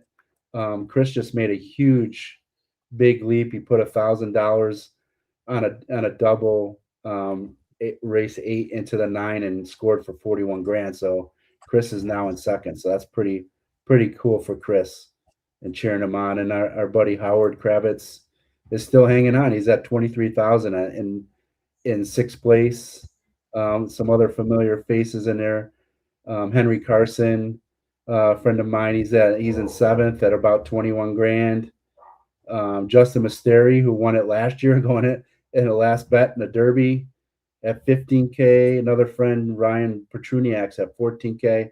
So a lot of guys within striking distance, and it starts to trail off with 6 or 7K, but still a lot of folks with bankroll. Matt Majunkin looking strong at 66K. Yeah, you still have what, 4 people over 30,000 right behind him. So yep, yeah, it's anybody's ball game. 127K to the first place. They get probably a BCBC seat would be my guess. I think it looks like they're giving out a BCBC seat, and then a bunch of Kentucky Derby Betting Challenge seats for next year, or an NHC seat. They go out to sixth place. So a lot of cash to be won. A lot of folks still in the hunt. Good luck to those that are still in. Me included, but I have a pipe dream at this point.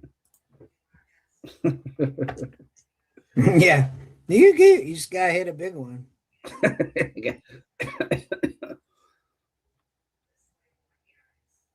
I'm gonna have to hit something here, probably an exacta, and then hammer the Derby. Yeah, because I have 1,000 bucks. I think like 1,500 in the other. Yep. We got 10 minutes to post.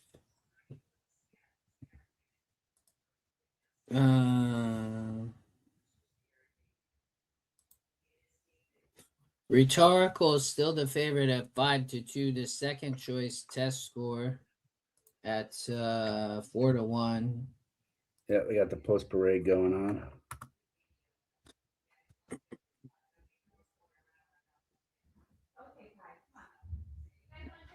Dashman's strutting the stuff.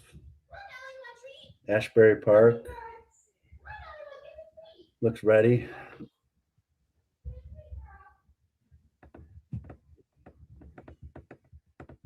Program trading.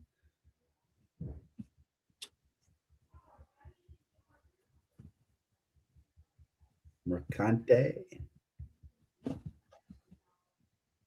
Rhetorical looks good.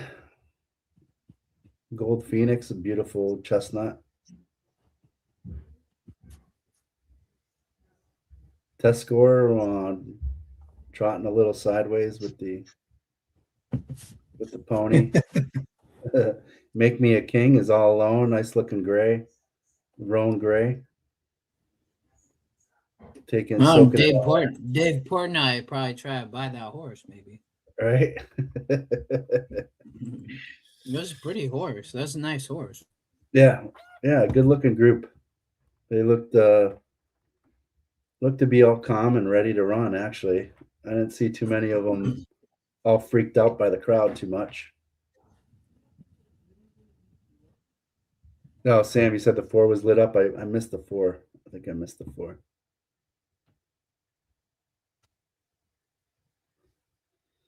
Was he lathering up, Sam? I missed it. Who's the 4? Program trading. Oh, program trading. Not taking any money. It's actually And going in the wrong the direction. source, I mean, Pratt's off, and we talked about that a lot. Yeah. Pratt's not right, and then just burn money. The source just not winning. Yeah. That's what makes it tough, man. I mean, Gaff a great jock. I mean, don't get me wrong, but man, they do add blinkers, so I would expect the 4 probably to show a little more speed. Hopefully, I put a note in here. The rail with speeds 0 for 25 on the turf, going 9, going back to 1-1-25. That's my concern for the one horse. 6 and 9 right there at the stretch. The 4 comes running, but 6 holds on. And maybe the 1 can hang around on the try or something. 3, I think the 3 will run a good race.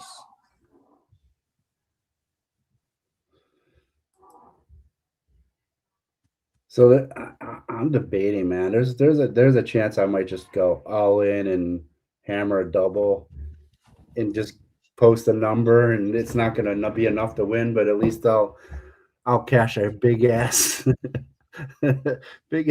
paycheck.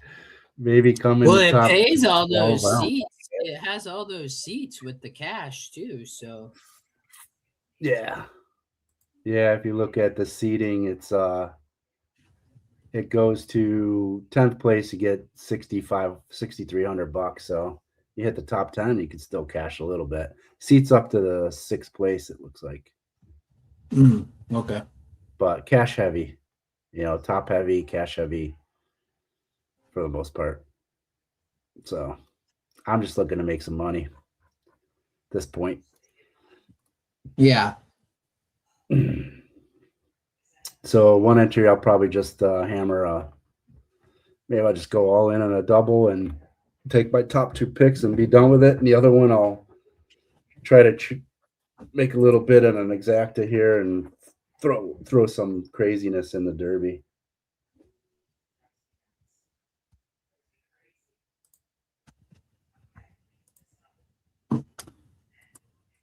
I'm on rhetorical. Still, I got win bet.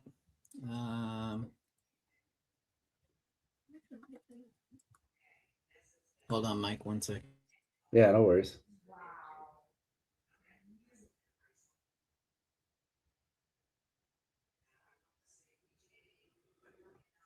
Yeah, so that's William Walden. I read on rhetorical is down to still staying at 5-2. Test scores at 4-1. I always say stick with your top picks.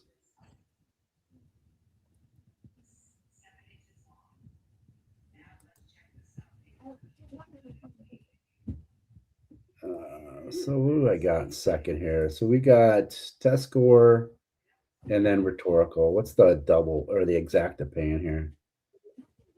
9. Who is it? Rhetorical and who? Yeah, I was looking at the exacta for rhetorical into test score. It's about 1250 to 1. Mm-hmm. That might not be the bad bet to maybe try to get some money up, and then I'll just hammer the shit out of my double and be done with that entry. The problem is I can't out. If I do that, I got to save $250 to bet the last race, so I can't hammer it all. So I can't. That's what I'm gonna do. Heck with it, man. Get it. Play a double. It's gonna sound crazy. Woodbine. I will show you Woodbine really fast, just because that's what I don't even see Woodbine. There's so many tracks right now. It's wild. I know, it's crazy. There's your Woodbine grade 3. We got 3 minutes to post for Churchill Downs race 11. Speed, GSR drops on the 1. Morning line doesn't love. 5 taking all the action. Second pick. Reagan's Flame not taking any money is the top pick. 7 from the outside taking lots of action. It looks to be a lot of speed. Maybe a tactical horse in this race. That's what the racing likes. That's the 4. Good price, 9-2. Wins the race in. Good GSR, good SOR, top pick. 1 last out at Gulfstream for Drexler. They cut back. I mean, this horse showed the ability to stop, right level. The 7 won at Gulfstream on the dirt. That's for Kevin Attard. Now on the synthetic. Got my bets in. Let's look at Woodbine. 6 horse, Danner, Sophie. She's riding great. Good to see. I mean, yeah, maybe forgive that last out effort. 10 posts, Keeneland didn't run. This is a tough race. Yeah. I don't like the speed. I'd be trying to beat the favorites here, probably. I don't really like, the 5 could win, definitely, but Safi has the 4. I'm going to Sophie and Safi. I'd take the 4 here. That's my pick. Woodbine 9. I thought Sophie's on the 6. I thought she on the 4. Oh, you're right. She on the 6. That's for Danner. I'd take this. I like this. Oh, that's Ceviche. Sorry. Yes. Yeah. Yeah, they're both great riders, though. Savachi and yeah, for sure. Yeah, and I'm so glad that Sophie had a great meet down south. So I'm happy for her. She's back in Woodbine. She's one of my favorites up there, and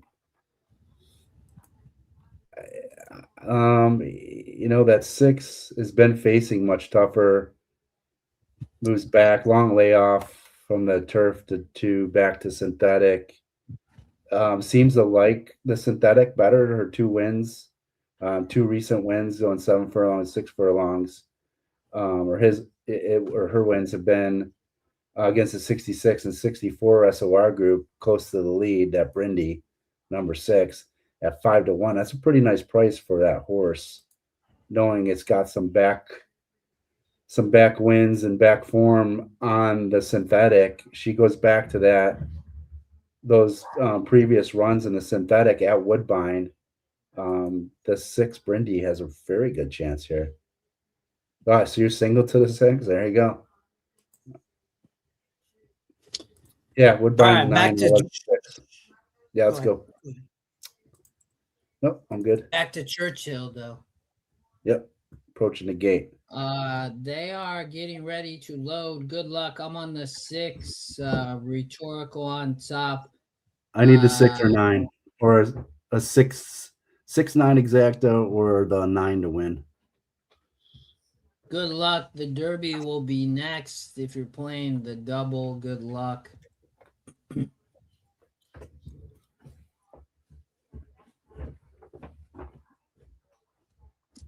They got a couple more to load, and then we'll be ready to go in the Churchill Old Forester Bourbon Turf Classic Stakes for 4 and up. I would expect Corruption to probably be on the lead. Looks like one more to load to the outside. We got Make Me King. Here we go. They off. A little bit Rhetorical got off well towards the front. Looks like Irad might just go to the lead. He's gonna get it. Irad Ortiz to the front on Rhetorical, running in second to the inside on the rail. Program Trading followed by Mercante in between horses with test scores sitting 3 wide. Back from there, you have down on the rail Asbury Park Saving Ground, followed by Make Me King to the far outside, and in between horses is Corruption. In the back, we got Gold Phoenix followed by Dashman. Rhetorical up front, 9-5. Favorite 23-2 first quarter, followed outside by Program Trading, the far outside Mercante 3 wide, and on the rail we got Asbury Park down inside with Mr. Flavian Pratt. In between horses, Corruption, and to the outside, Test Score still racing 3 wide. Followed by Make Me King and the trailers, Gold Phoenix and Dashman. Rhetorical up front, taking a little bit of pressure from Conte at 47 2.5, 110 3/3. Rhetorical on the lead into the far outside. You have Program Trading trying to make a run in Ashbury Park on the rail with Flavian Pratt. Rhetorical on the turf course is Gone. pulling away. Gone. Go, baby, go up about 5 lengths into second. Make Me King with Mr. Jose Ortiz, but this is all the Ortiz brothers. Rhetorical up front wins easy. 5 Nice. lengths. Jose runs second with Make Me King. Good job, I Justin. love it. I take that all day. Heck yeah, man. Not the outcome I wanted, but it's all good. I want you to hit, brother. Well, I want you to win too. But do you play a double at all? I did. I played a double with a 9 and didn't fire. Test Score did not fire.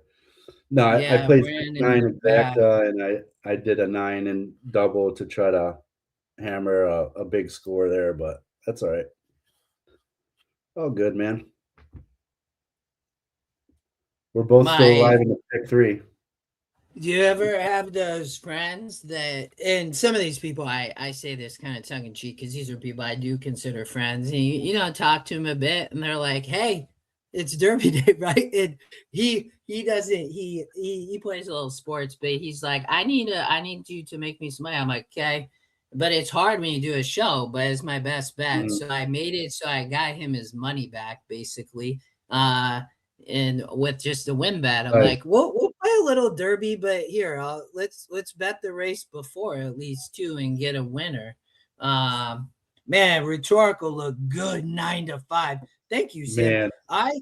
I love this horse. I told on Thursday, and then just this was my single of everything. I liked Englishman too, but that was my other single. There was Rhetorical. Well, this is good, Mike. We're gonna be live. Some 3-day bets, some doubles. Like I got an all in the Derby on that 50 cent plus an $8. Like yes. I have so much action already on emerging market. You know what I mean? Come on, Flavor Flav. Do us right, buddy. Do us right. Come on, one time. Oh, it's the present. Look at that. What's up, guys? Surprise. Scotty, I loved Rhetorical there. Love. Oh, yeah. I did too. I mean, he won so easily, didn't he? Yeah. Yeah. Made it look easy. Gosh, yeah. It was just insane. So good. And, man, the numbers and the picks are doing so good today.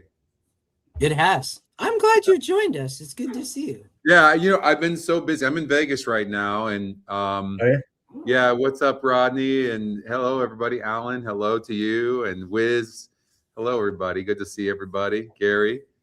Yeah, I've just been so busy, Justin, with Universal Metal. Yeah. And it's just keeping me so busy. And then, what's up, Tony? And then, we're in Vegas, and I played a little bit of blackjack and got my ass handed to me. And so I stopped. And so literally... Yeah, and I've been in the room literally all day. I'm in the room right now. We're at the Bellagio, and I even come outside the room. I'm like, I'm too afraid. If I go down to the casino area, I know I'm going to sit at the blackjack table for sure, and get my ass kicked. It's the weirdest shit sometimes. Like I don't understand it. They just beat your ass. How do they do it? It's just like. Yeah, you have a double down and you double down, and they have a 6 showing, and then they turn over a 5 and then a 10. I'm just like, but no, I'm guys. I don't know about you, but I got to throw this out there. Like, hey Al, how are you? It is crazy how good the site is doing. The team has done such a good job. Things are moving so smoothly. Hi, Bill. They're moving so slowly. I don't know if you guys are all seeing that, but it's not an easy thing. To put an example, we normally have around 600 to 800 people concurrently on the site on any weekend day. Right now, we have close to 2,800 people on the site, and you can't. Wow. Yeah, and there hasn't been a glitch, Scotty. Not even a blip. It's awesome. I'm so proud of the team. In the chat, there was a lot of glitches at TVG with the app and stuff. Rodney was saying that, and Jeff Soto, a couple others, I think, too. Yeah, no, they're. Yeah, I've seen it. Because I bet with TVG, and I'm on there, and they've had trouble with their upcoming races, their videos. They've had some trouble. It just goes to show you it can happen to anybody. If it can happen to TVG, it can happen to EquinEdge. Yeah. Especially, and we actually have more moving parts. We have all those algorithms, and they got to talk to each other, and it's a lot of moving parts, and I don't know. I'm super proud. Like, normally, this is the first time that when I was a little worried, but it's very scary to come into like a Breeders' Cup, even the NHC, where you have so many people using EquinEdge in one general vicinity, and normally I'm a wreck. Like everybody is. Like everybody in the team knows, it's terrible. Like I remember, what was it, 2 or 3 years ago, Justin, when the site went down during NHC? And like everybody kept coming up to me. You remember? Like, I was like, oh my God. We were broadcasting. They come up to me. I know. I'm right with you. Like, it was tough. Yeah. We talked. Oldy had joined us for a bit too, Scotty, and we talked about rhetorical, like 9 to 5, great price still. It's 5 to 2 for the longest time. Yeah, and it was, I know it was 5 to 2 on the odds makers morning line, but it was 7 to 5 on the EE morning line, and 32%, and the top EquinEdge pick. It had the second top GSR. I mean, it had the top SOR. Like, that's why, right? Everything was kind of pointing towards that horse. It really, really was. And the other thing, you have to throw out the last race, because how many horses have come back from the Breeders' Cup and won next time out? And this horse ran in a grade 1 in the Maker's Mile, and got a 3rd place finish, and then comes and was fractious that day too. A lot of times when horses come off a layoff, you'll see that. But also you'll see the results pop up a little bit slow over at Churchill. It has nothing to do with us whatsoever, just so you know. Like, it's only Churchill. It's not the other tracks. But TVG's is up right now. They actually got ours has been coming up sooner than theirs on the normal, but it hasn't come up on our site yet. But it should come up any moment. But that's you have so many more people that are betting today and going on all these sites than what is normal, And but anyways, I just thought I'd hang with you during the Kentucky Derby. Yeah. Hope that's okay. Yeah, heck yeah, man. Yeah, Ty, we're glad you're here, Ty. I'm glad you boxed with the 10. The exactive paid good, man. You almost got 30 to 1. What'd you get? 28 to 1. That's good. Some of these races, Scotty, we were talking about earlier, the odds, because there's so much money in the pools, you still get like kind of better odds than we're used to. Maybe is a good way to put it. Yeah, I think it was 2 races ago. It paid out 8 to 1, and the race before that was the two favorites.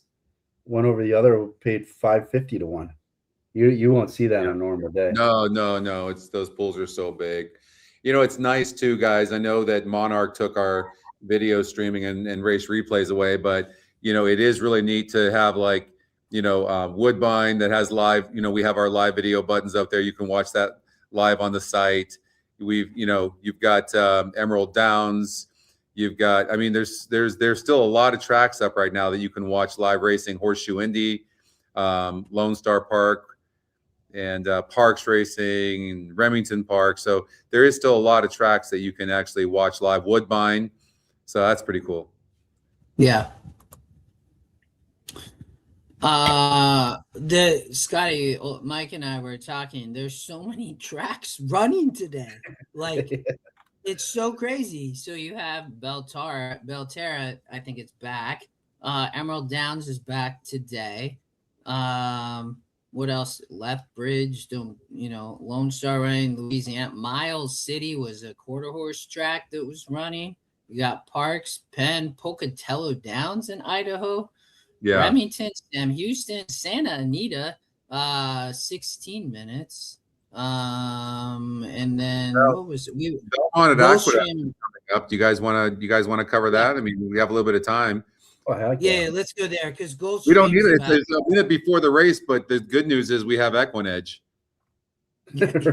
Right? I mean, what other platform can you handicap so fast if you want to, And so, guys, I have a new tool I'm testing. I don't know if it's going to be good for everybody, but I have a list of the EquinEdge, the Scotty long shots from top to bottom, meaning in a win percentage form to show which ones it likes best. And then, so like as an example, in this race, it has the 7 horses, the top Scotty pick, but the 9 horse is very close. Interesting. Very close. And that horse right now is 13-1. So as an example, anyways, I'm testing a lot of things right now on the site. The link feature, as you guys know, is going to be released probably in the next 2 to 3 weeks. And that's where we'll be able to see the past horses. You'll be able to go horses that they faced. Every past race. You'll be able to go back and see what that race looked like in the form of what we see on the Race View and Handy View. That's great. That's huge. Yeah, it's going to be big. We're going to have, I think in the next 2 months, we'll have call times on the site.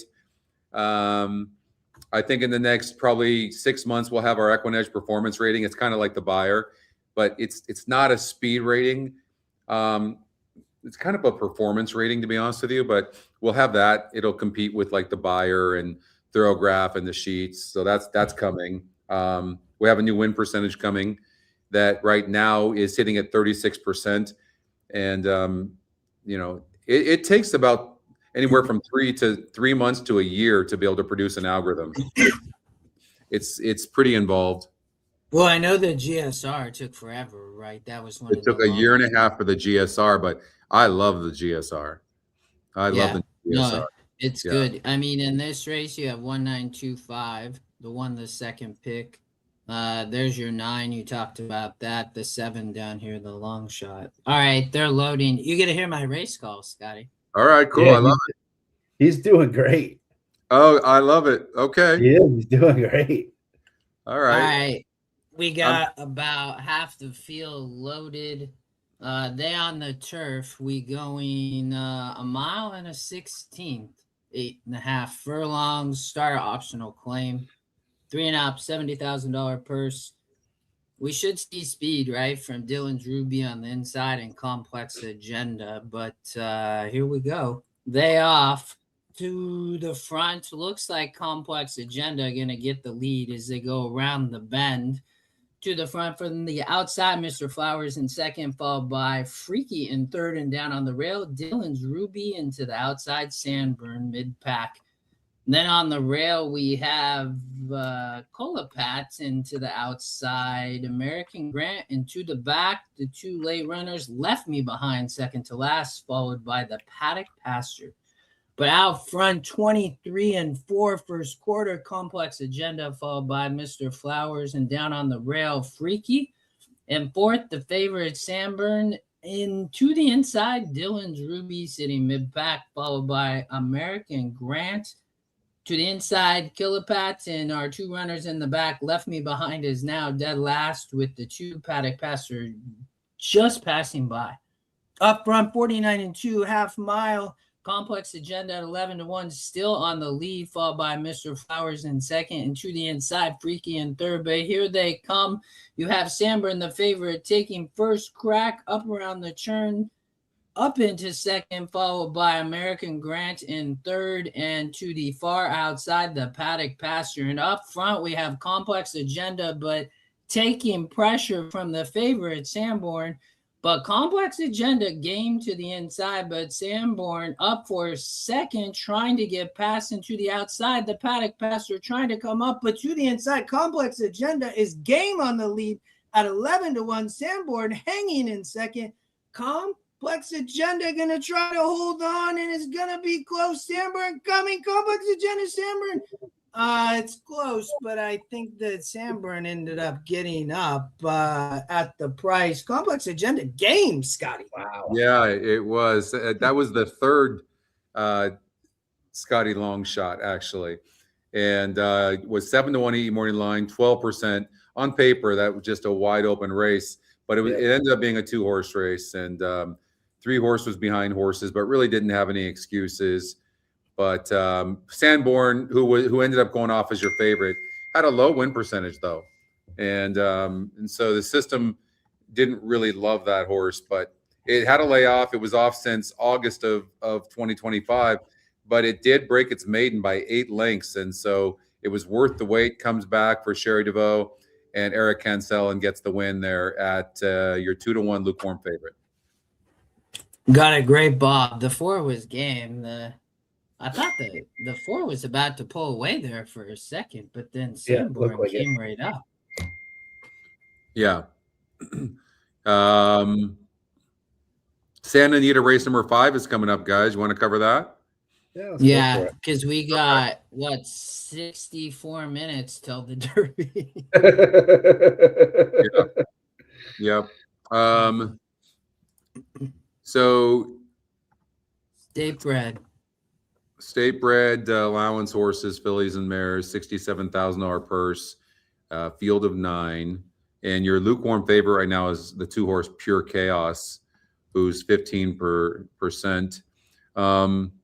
Guys, I like the 7-horse Miss Practical, who's the top, I think is the top win percentage.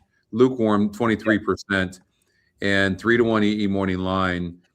And to me, this horse looks like the last race. This horse was declared a non-starter last time out. I'm not really sure why, but this horse prior to that always runs and goes 8 furlongs, and the GSR is going up to a 70. It's facing much easier than that last race. Throw it out, and this horse is tactical and it can come from behind if it has to. But I think the 7-horse looks very good. You know, I know that the 5-horse, who's one of your favorites, is actually the favorite right now. The EE morning line only has this horse at 3-1 compared to the odds makers morning line is 7-5, guys. And the win percentage has the horse only at 14%. I don't know. I think I would try to beat a horse like this. Yeah, I would agree with you, Scotty. The other, that was the first look I had was a 7. The only negative has kind of been, on the dirt, been burning a little bit of money. It seems like it just comes in second or third sprinting. Now stretches out second. Turf run recently off the downhill race against the 74 SOR group. Definitely getting an easier run here. That was my first horse I was leaning on, but then I took a look at this 4 Orange Thunder. If you look back before the layoff, one here at Santa Anita against the 50 SOR group, then cut back going 6.5 back in February 22nd, finished 5 lengths back, but just seemed like it didn't feel comfortable in the track. Seems to be working pretty good since that race. Had 3 or 4 works since that. 4 works since then. Solid works. The last work was decent. Second off that layoff, I think can improve going back to the 2-turn mile race, and the 4 at a pretty decent price at 5-1 is the one I was lining on. 3 for 4 in the money going a mile. So that the 4 was interesting to me. How about you, Justin? I was just looking at this race, and there doesn't seem to be a lot of speed. So I feel like I'm like, man, they're all, look at the pace numbers, are all so clustered. And then when I watch the race sim, I mean, they're all right there. I'm going to take a shot on the 8. I like the value, Scotty. It's 16-1 at 16%. I mean, maybe just Kyle Frey can get to the lead. This horse has run so well versus similar at the state bred level, but hasn't been able to get to the front. And I mean, the 9-2 E morning line is incredible. Yeah. So I more of like have it this way. I mean, look, I mean, takes all the way to the stretch. The 8's there, and the long shot. You know what? The more I look at the 7, even the more I like the 7 because, look, yeah, and I'll tell you why.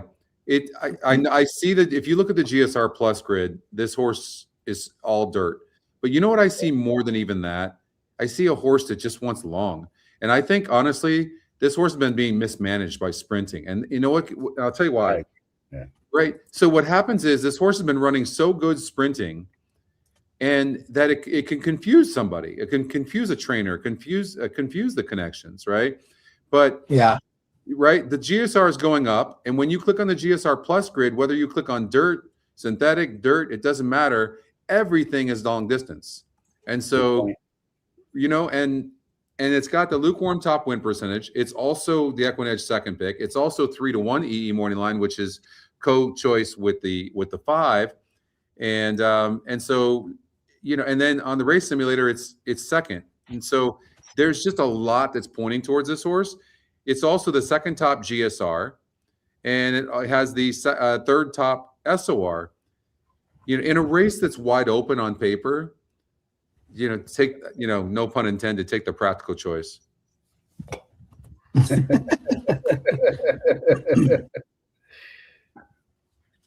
But Pure Chaos is taking. Wait, how much time I got? Sorry. All right, 2 minutes. Pure Chaos taking a little bit of action, but just broke the maiden. All right, I'm on your 7 too. I'm gonna play a little exacta as well, but yeah, 1 hour before the Derby. Guys, if we want to talk about also like another, like just some long shot plays to be in the money, the 3 horse is interesting because it's a price play. You see the money bag there. It's one of the long shot algorithms, but interestingly enough, it's also 15%, and it's also the second top win percentage for the Scotty long shot algorithm. So an interesting one to pay attention to. The other one that could get in the money that this horse just broke its maiden. The 1 horse, My Perfection, is an interesting. I don't think this horse can win, but in a race that could break down, and a lot of times when it looks so competitive on paper, take a horse that maybe is not going to be competing in the beginning and then just finishes. So maybe the 1.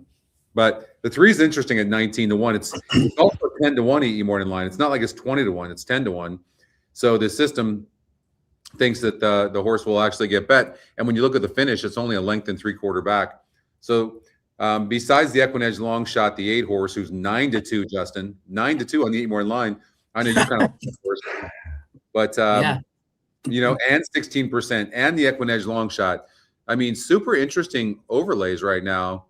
And then, Mike, what about the 2 horse? I mean, the 2's the favorite right now in this wide open race. Baltus took the horse over last time out and immediately won, but it did look like the horse was starting to improve some. And it's also, here's the interesting part about the 2. It could definitely win this race, guys. It's a Mayful. And so a lot of times this time of year is when these horses start to develop, and you could see this horse now starting to run well. And look at the GSR went up last time out the minute they put this horse to 8 furlongs, and so and seemed to win easily against 8 other horses. So I can see it's on the improve, Scotty. Yeah. I'm a little bit concerned about repeating. I don't, after taking 7 races to break your maiden and then try to win back to back, I don't typically bet those horses back. But it's happened, right? Same thing with the 9 can be said for that. I'm still honing in on that 4 horse coming back two off the layoff, gets back to its previous form. It was in the money in 3 of its last. It won, and then it came in 3rd in its last mile race as a 2-year-old, and then it came back as a 3-year-old and finished 2nd barely by half a length, and then won its next race. They put him in a sprint race off the layoff, probably just to get a race underneath his belt, and then bam, he's back to another mile race. Yeah. huge GSR number, 71, top GSR number. And has faced similar from a competitive standpoint, bumping up a little bit, but not drastically off of that last race. They are at the gate right now at Santa Anita. There is 9 horses. I kind of like the 3 horses. Long shot play at 22-1, but I'm going with the 7. That's what I'm betting. But you're getting a great price, 7-2. Yeah. All right, we about ready to roll. We State bred allowance optional claim. Fillies and Mares 3 and up, $67,000 purse. 7 is loading Miss Practical. I'm on the 8 with the 7. Great little exacta. It's like 100-1, I think. No, 50-1. See if Pablo's Itoli. What's it? Pablo's Itoli? I think the hardest part about calling a race, Scotty, is there's so many horses and you got to know all the names. Oh, for sure.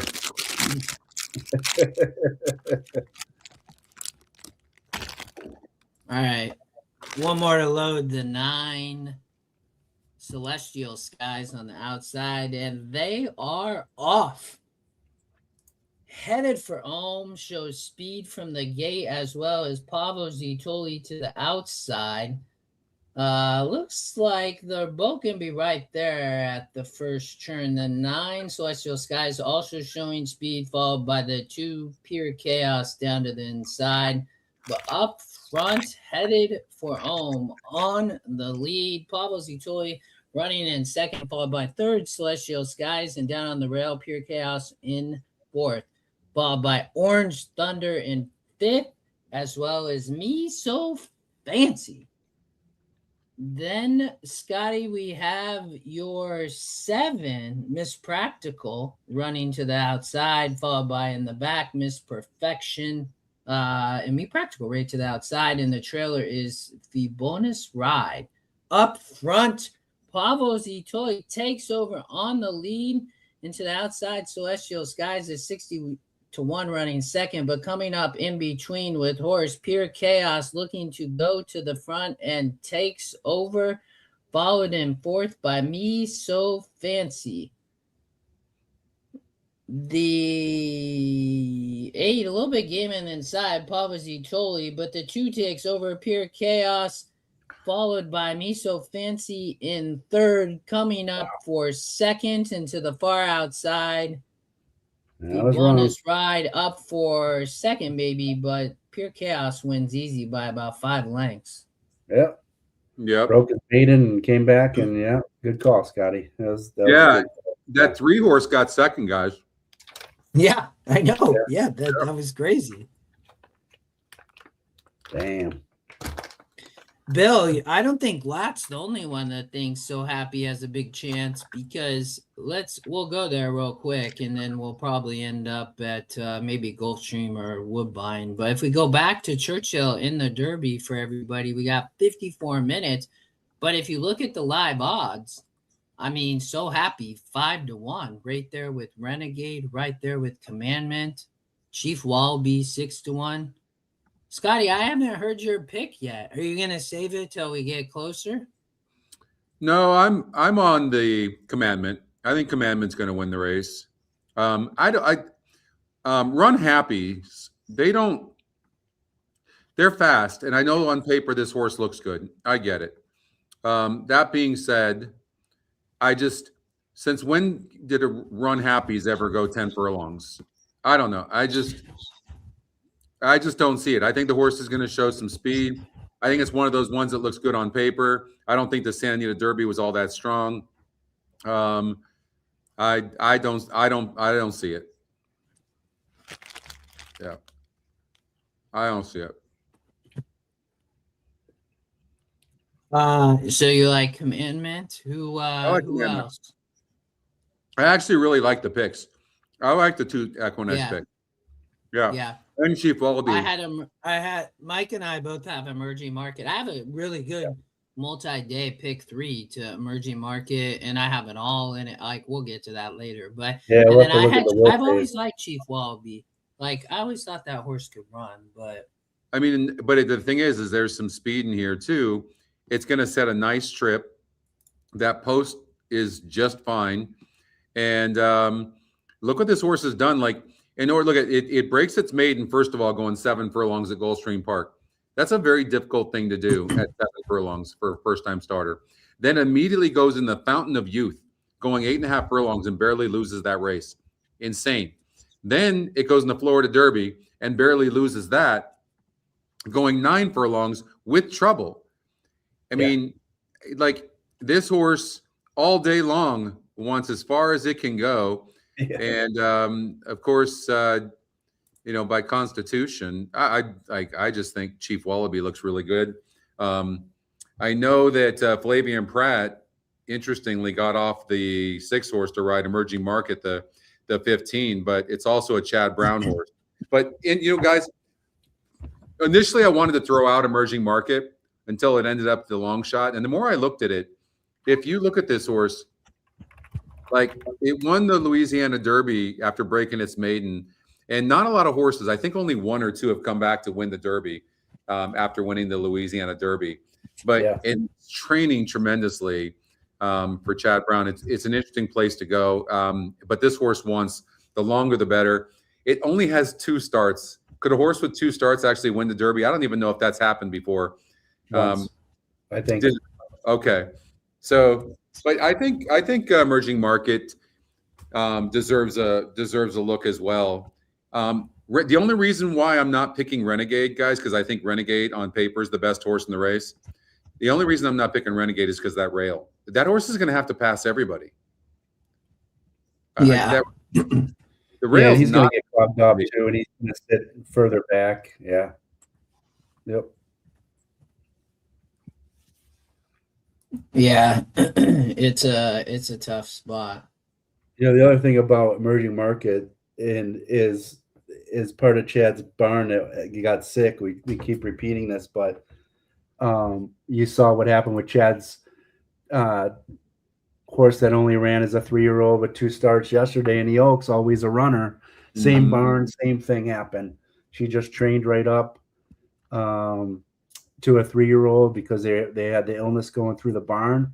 And look what she did as a 3-year-old, went 2 for 2, and then just, you know, did what she did yesterday. So can he repeat it 2 days in a row? Who knows? But that was a good test anyway. And I was hoping that would happen yesterday, that she would have at least a decent outing, helping my opinion about Emerging Market, knowing that she can do what she could do, is possibly win or even win, which she did, just to strengthen that opinion about Emerging Market coming off only 2 starts as a 3-year-old.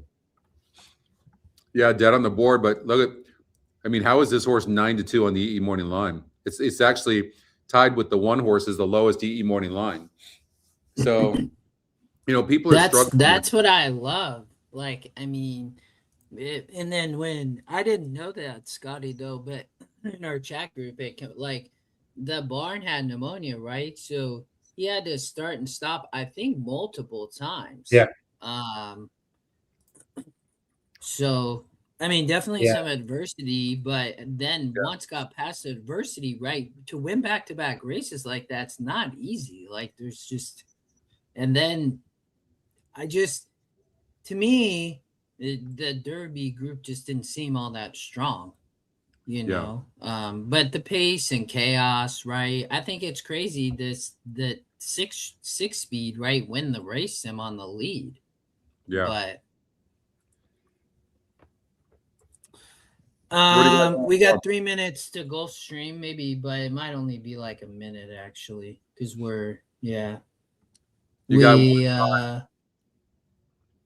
Woodbine.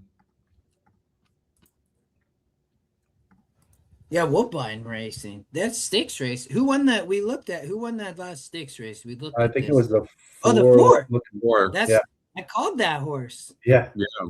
The top 2 EquinEdge picks, like in order, cold. That exact paid It was small, 775 for a buck. Here in race 10, it already went off. Yeah, let's go to Gulfstream. Yeah, we're gonna have speed cap this sucker. Yeah, this is a maiden claimer 25. They've all been running. I thought this was a tough race to end the card.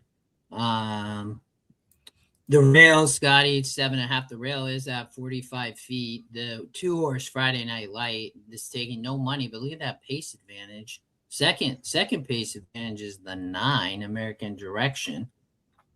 GSR like 6198. So like 6198.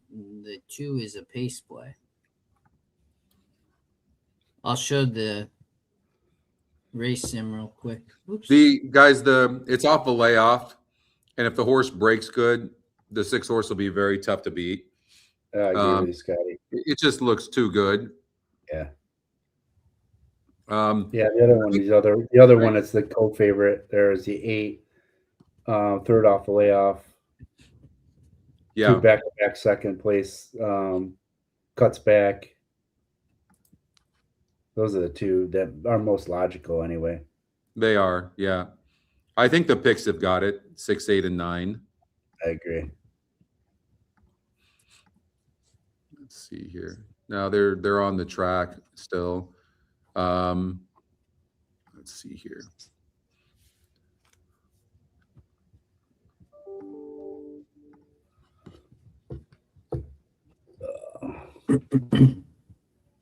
What's interesting, so Mark Cassie has the 6 horse, and he had a lot of trouble last time out. I mean, a lot of trouble in that race, and still got 3rd place. And that was against a stronger group, although the SOR says it's the same. But there's just nothing in here, you guys. There really isn't. Like, the 6 horse would really have to be hurt or not, not in a good place to lose this race. The 8 looks like the other logical horse. I mean, it tries every time. It runs second, but it doesn't get the blood pumping. So if the 6 is no good, the 8 probably wins the race. Probably, right? Yep, I agree. Yeah, the only other one that looks somewhat interesting, has got a weird pattern, but will be the second race in a row going on a turf, is the 5 Rudy. 42 SOR group last out. Finished 2.5 lengths back. Doesn't really pass too many horses though. That's the only thing. Doesn't make up ground typically. Yeah. You want to do your race call here, Justin? Yeah, I got you. Yeah. Unless you're taking over. I like this. If the 6 breaks good, I like the 6. If not, the 8 all day. Yeah. All right. 8 took the late money. Okay. Friday Night Light shows speed, but it looks like the quickers, Iron, the 7, going to go to the front. They're all bottled up. My goodness. But Iron gets to the front, followed by Friday Night Light, and second to the outside. American Direction sits 3rd. To the inside, or actually to the outside in 4th, is Operation Thunderbolt, and Shiny Happy Groovy sits in 5th, followed by Money Tour in 6th. In the 6th, No More War, far back. Up front, 23 second first quarter. Iron with the lead and comfortable out front, followed by American Direction in 2nd. In 3rd, Friday Night Light. In 4th, Operation Thunderbolt to the outside and down on the rail, Shiny Happy Groovy. And here comes No More War, finds a new place in 6th and showing some speed. Up front still, Iron though on the lead, but the closers are coming. Yeah, 6 is cruising. No More War coming. Iron up front. Here comes No More War to the outside, as well as Operation Thunderbolt. But No More War is coming up over the top and wins it at 5-2. There you go, 6-8. 6-3. Wow, those were actually, I mean, to get 5-2 on that 6 horse is an absolute gift. Yeah. Wow. Yeah, the eight ended up going off as the favorite. I was a little surprised. Yeah, it took a little late money. Mm-hmm. How about Belmont? BAQ? Yep. Okay. Yeah, the last race. Yep. Got a couple firsters in here.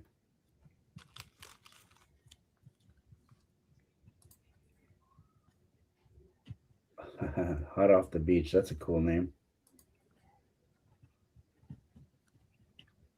Guys, 6 horse is super interesting for Dutro. It's 32% to win. It's a first-time starter, one of 3. And well bred. yeah, but it's in for 50K. It's like something's amiss. I mean, good. It's well bred horse. It's training amazing, but nobody's giving anything away. That's for sure. Maybe the EE Morning Line can give something away here. The 9 horse is the top EquinEdge pick, but I mean it's cheap and it's burned a crap load of money. Yeah, Man, don't you have to take a first-time starter in this situation? Yeah. Almost. I mean, man. What about the 2 horse? I mean, it's 6-1 right now. It's getting bet. Mummy Talks, the 3 horse is an interesting horse as well. Yeah, the 2 horse not training all that well. I mean, from a breeding and training perspective, the 6 is heads above the 2. Tony likes the 5. Yeah, that's what I'm looking at right now. Interestingly, the horse has been 34-1, 43, and 28 in the last 3 races, and currently is 7-1. So it's also the EquinEdge second pick. So I can see that. Zaya is as cold as can be, though. He did win a race earlier, though, today. He did win a race earlier. Yeah. We were talking bad about him, and then he won. Yeah. We were talking bad about Pratt earlier, and he won. David had liked the Zaya's horse. I'm like, man, I can't believe Zaya's hadn't won a race yet, and then he wins. You know what I saw, guys? When I was doing my coaching class, Zayas was on 2 horses that absolutely needed the lead in different races, and he had outside posts in each of them. So what did he do? Instead of sending, which he could have, he had plenty of horse. He grabs the horse and tries to sit outside of the horse that got the lead. I hate when jockeys do that. I know. Like, it doesn't matter whether a speed horse that needs the lead has an outside post or not. Like, right. So he's not riding good. Yeah. You can't make that mistake. You have to recognize the horse's style. These horses are rough. Yeah. This race is rough. I'm just interested in seeing the 6 horse here at Belmont. Me too. First time starter. Me too. I don't like any of these horses, Scotty. None of these horses that have ran. Not a fan. 9's burned money. Yeah, 9's burned a lot of money. Yeah. 3's going back to turf. The 3 somehow got the lead. I mean, I mean, I'm not super surprised, but how it broke the 9 to the outside, but they're definitely 22-1, so there's definitely enough speed for a horse like the 6 to come off the pace here. 9 and 3 are on the lead, dueling. The 8 horse is struggling in 3rd. The first time starter, the 6, is not really making up a lot of ground. It looks like a race between the 3 and the 9. The 9's got the measure on the outside at 5-1 counter move. 6 is coming, and he might catch the 3, but I don't think anybody's catching the 9. 6 is making a late move and going to get second, but it's going to be 9-6-3. 9-6-3. And the 9 was the top EquinEdge pick, you guys. Went off at 5-1. 2-1 EE Morning Line. Top EquinEdge pick. Wins the race simulator. And, wow, impressive. 9-6-3. You know what I see a lot, guys, when there's one horse that has a big win percentage and then Yeah. the EquinEdge and the Scotty top pick. It seems like those horses come in first and second and hit the exacta box a lot. You want to watch for that. Interesting. Yeah. I agree, Anthony. Justin's doing a great job announcing. Yeah. It's Anthony, I appreciate that. The crazy thing about it's like it's kind of tiring because it's kind of like mentally exhausting too, Yes. right? You're like trying to, but it's just so much. I can see what it's just a tough job, and you have to know the horses like before. Like I could see if I was doing it, I see why when I look, I've seen some race colors like how they kind of do it. I can say, oh, I know why you got the program. Like I remember when I had met Kurt Becker. And he was so great. Oldy and I met him, Scotty and Mike at with Chris Couples, took us up there to the booth, and like we got to watch him race, like, do a race call, and then talk to him about it. And he, he has the program, and he has a very specific way of how he does it, and I can see why. Yeah, that's very cool. Delilah has been doing well. It's good to see in New York. Zaviz, I think that's Grant. Zaviz, you can tell me, but you say, Scotty, is there a way to narrow in on those picks? I can't play every top pick, even at odds. I'd be broke. Absolutely. That's the struggle, right? You're absolutely right. Right now, I'm looking at it on my screen. I have the Scotty picks in order of the long shot picks in order of win percentage. And it's, I don't know what to do with them yet. When I do figure out what to do with them, I'm going to release it to the public. But you're absolutely right. You just can't. That's where the handicapping and subjectiveness comes in, honestly. Yeah, for sure. I wish there was a magic pill. I don't even have it, believe me. Otherwise, I'd be winning everything. So whatever I have, you guys have, except for the stuff I'm testing. And I'm not going to release something that I can't even figure out how to use on my own. But I'm testing different things all the time. So about 2 days ago, I got the EquinEdge long shots. And so like the race, it's Santa Anita, the race going off. What I do is I look to see if the favorites are vulnerable, and they both are kind of dead on the board. And then I look to see so in my Scotty picks, our Scotty long shot picks, it's telling me that the 5 is the top ones, which we see, and the 2 horse is the second.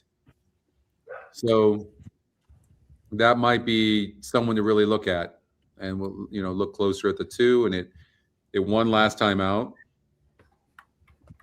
Maybe this one's figured things out. Maybe the race before it had trouble the race before.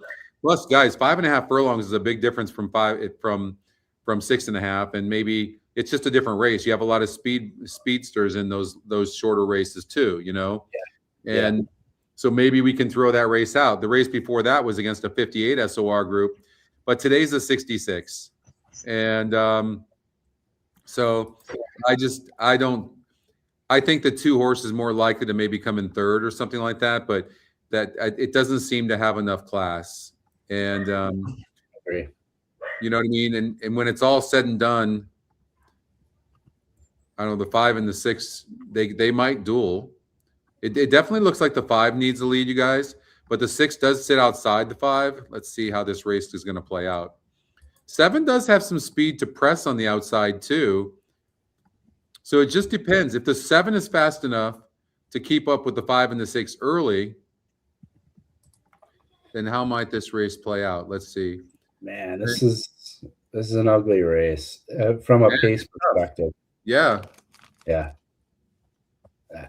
mean, the pace. The numbers are so clustered, you guys. That's crazy. There's 4 horses within 9 points, right? Yeah. So I don't trust this 6 horse at all. Like, look what it's done. It stops every single time. Yeah. Except for its maiden win, right? Yeah, the only thing I will say is that this is the easiest group it's faced. I will say that. But it's dead on the board. The 5 doesn't finish. I mean, what an ugly ass race. You know who's interesting is that one, my love Caroline. Yeah. Got the money bag. Did win at Santa Anita 2-back. Is she in Lasix today? No. Yeah, back to Lasix. She won back there against the 58 SOR group. Pretty much was right there near the lead, and then came back in the San Isabel grade 3, was checked 3 wide, just eased up. You might as well just toss that race. And then you go back before the layoff, she had won against the 52 SOR group going 5 furlongs. I think she likes the sprint and distance for sure. Yeah. And has 2 wins at Santa Anita sprinting. You know who I'm kind of getting on right now, and I know the win percentage is a little bit lower, but the 3 guys. Take the hot horse. The horse added blinkers last time out in its second start, and beat a state-bred maiden. And this is a state-bred race, maiden special weight field, by 7.5 lengths. And I mean, it just won easily for Jaramillo, and Jaramillo back aboard for Victor Garcia. The other ones just don't look good. I think that the three sits on the inside, probably maybe a length or 2 behind the favorites, and wins the race. I'm going to take the 3. Yeah, Tony likes the 3 too. He says wire the field. The problem just is there's so much speed. Right? But Amicio I was is just going to say, from Justin. the gate. You're right. Yeah, you're right. It's gonna be. It seems like it's gonna kind of be like a mad dash to the front. The 3 gonna be forwardly placed, right? The 1 will probably be up there. The 5 for sure gonna be up there. I mean, this shows the fastest horse on the race sim. They cut back.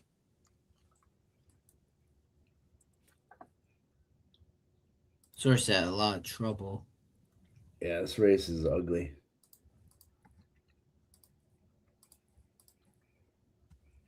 You guys, I don't think we're going to be able to watch even from, I think you have to watch it from TV, but watch the Derby on TVG. Oh, really? My TV lost it. I'm so confused. Hold on. What channel is it on? NBC? Yeah. Probably. Yeah. The other horse in here, we didn't talk about the 5. Don't tell me what to do. I love that freaking name. The only negative is it's got 2 double red arrows going from the stretch to finish. And it's just so hard to figure out this pace. But if you look at its dirt races, last out of Santa Anita going 6.5 furlongs, came in second, lost by 5 lengths. 3 back, its other dirt race going 5.5, second, another second. It may not win, but I have a feeling it's going to hit the board. That 5 horse, Scotty Longshot, second top GSR. Man, this race is. I'm taking this 6. I'm just going to take the top GSR, SOR, top pick, wins the race. And I'm going to take that somehow. They're all just going to let the metrics, right? Yeah. Let the metrics follow you. 2 back on the turf. I mean, that was the statement. They've been an open company, but last out and 3 back in the grade 2 Starlight nearly wired the field. But 2 back on the turf, they tried to stock and just got out kicked. But that was an easier group. But now they come back to the dirt. I mean, with all the speed, I think maybe this 6 just sits right off. I mean, it's got top GSR, SOR, 6 points. I mean, 3-1. Yeah, that's a great price on that horse, Justin. 35% win percentage is top GSR, top SOR, top pick. Why would we go against the metrics? Wins the race sim. Every metric points its direction. Guys, TVG has logged me out. I'm trying to log in. I can't even log in. Yeah, it's bad. Like you can't place a wager? You can't even log into the site. They're a mess. Oh my God, what a mess. Yeah, it's ugly. Wow. That's too bad. Login failed. Oh my God. Fucking nuts. That's How's nuts. is it hot in Vegas, Scotty? No, it's perfect. Oh, nice. Like 78 degrees. Oh, nice. Yeah. Beautiful. Wow. I feel bad for them over at TVG, honestly. Like, I do too. it sucks. It Yeah. just sucks. Yeah. M. Crandall said TVG busy. And like Alan said, it happened earlier too. Yeah, let's see here. All right, so what do we have? We've got Sanity to race number 6. You guys want to watch that race? Yeah, heck yeah. Justin, I can't even get on TVG, so you'll have to do it. Yeah, I got you. All right. I mean, it adds a little bit to the action with no live race, right? I mean, might as well. The 3-horse is digging a lot of money down to 9 to 5. Guys, I was just logged in. I got in. And Yeah. it literally logged me out. Oh my God, I tell you what, the top brass over there must be freaking the hell out. Oh yeah, it's not good. Like, Well, with everything already kind of going away, and then like this Yeah. would be like We were talking think about it this earlier, is Scotty. They should just sunset the TVG app and all that stuff. If you're gonna invest into FanDuel, just throw everything at it. But people were saying FanDuel was having problems too. wow. Earlier. Yeah, look at that. Oh my God. I've never seen this bug before. This is a new one. Yeah, they Where? just sunset TVG. And move everything over. TVG, Oh. yeah, it's logging me out. And even if I'm logged in, it logs me out. And then when I try to log in, it says, you can't log in. You're to call customer service. Well, yeah, let's see. Login failed. An error occurred and we could not log you in at this time. Please contact our customer service for assistance. Can you imagine those poor people? They must have 1,000 calls. Yeah, I would just turn off my phone.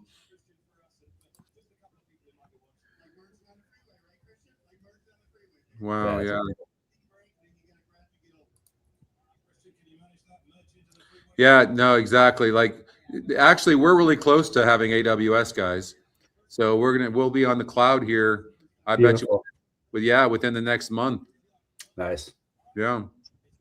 Yeah, that's the way to go. Perfect. Yeah. Super pumped about that.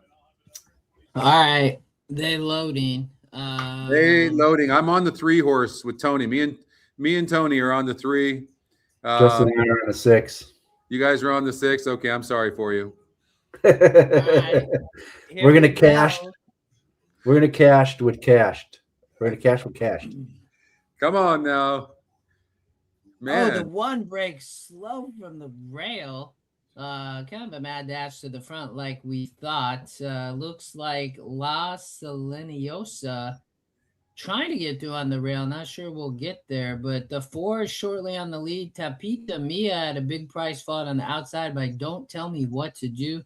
The 3-horse La Silenciosa slides through on the rail. Cash is 4 wide to the outside, but La Silenciosa up to the front. Challenge in between by Don't Tell Me What to Do, and Cash sitting 3 wide to the outside right off, followed by Tapita Mia in 4th and Red-Headed Reba in 5th. Up front, Don't Tell Me What to Do takes over from La Silenciosa. To the outside in 3rd is Cash, but up front, Don't Tell Me What to Do at 9 to 2. In 2nd, La Silenciosa hanging around, but Don't Tell Me What to Do takes over, and coming late, Red-Headed Reba making a late run, but not going to get there. Don't Tell Me What to Do runs first. Well, we both were wrong. We're all 3 Yeah, of us. I should have stuck with my first choice. I originally was talking about the 5, and then After I looked at the 6, I switched to the 6. EquinEdge long shot was 21% to win, 4-1. And it ran a good race, but the only way that horse was winning was getting the lead, it looks like. But Kimura jumps aboard and gets the win. All right, let's go to we got 19 minutes before the Kentucky Derby. There is 3 minutes before Woodbine race number 11. Considering the partnership that we have with Woodbine, wouldn't mind giving them a little bit of love, guys. Yeah, man. Let's do it. Yeah. Love that track. Let's see here. Take a look at that.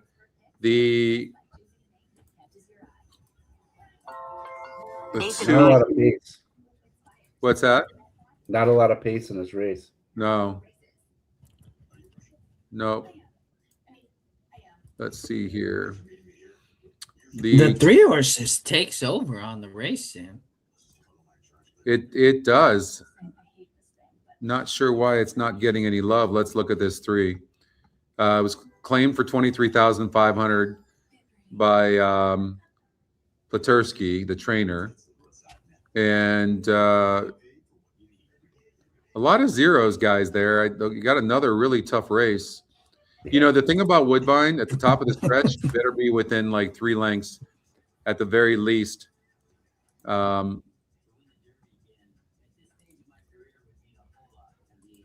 What about the one horse doesn't have any kind of number at all? Wow. This is rough. No, I don't think you're going to beat the 8, you guys. Call me KK, who's even money right now. Sure looks tough. I like it gets a nice trip, good post. The trainer did a nice job. Went last time out for the trainer against a similar group.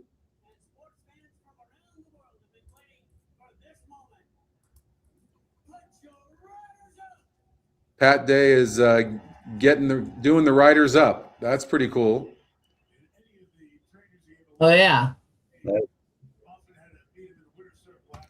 There's the one in Irad Ortiz, Todd Pletcher. Guys, that one could win this race, and we're all ignoring the horse for some reason. I mean, for me, it's the rail, but the riders are up. My buddy keyed Renegade in second in the Super. Let's see here. Let's see here. So the EE morning line on the 8 horses 9-5. It's also 28%. It's also the EquinEdge long shot. It also gets a perfect trip, whereas the 3 isn't going to get a perfect trip. The 8 does. So I would imagine, but it's 4-5. But yeah, it looks like this is the 8's race to lose, you guys, over at Woodbine. Call me KK. If you're a chalk eater, you might want to go there. This race is 6.5 furlongs on the synthetic.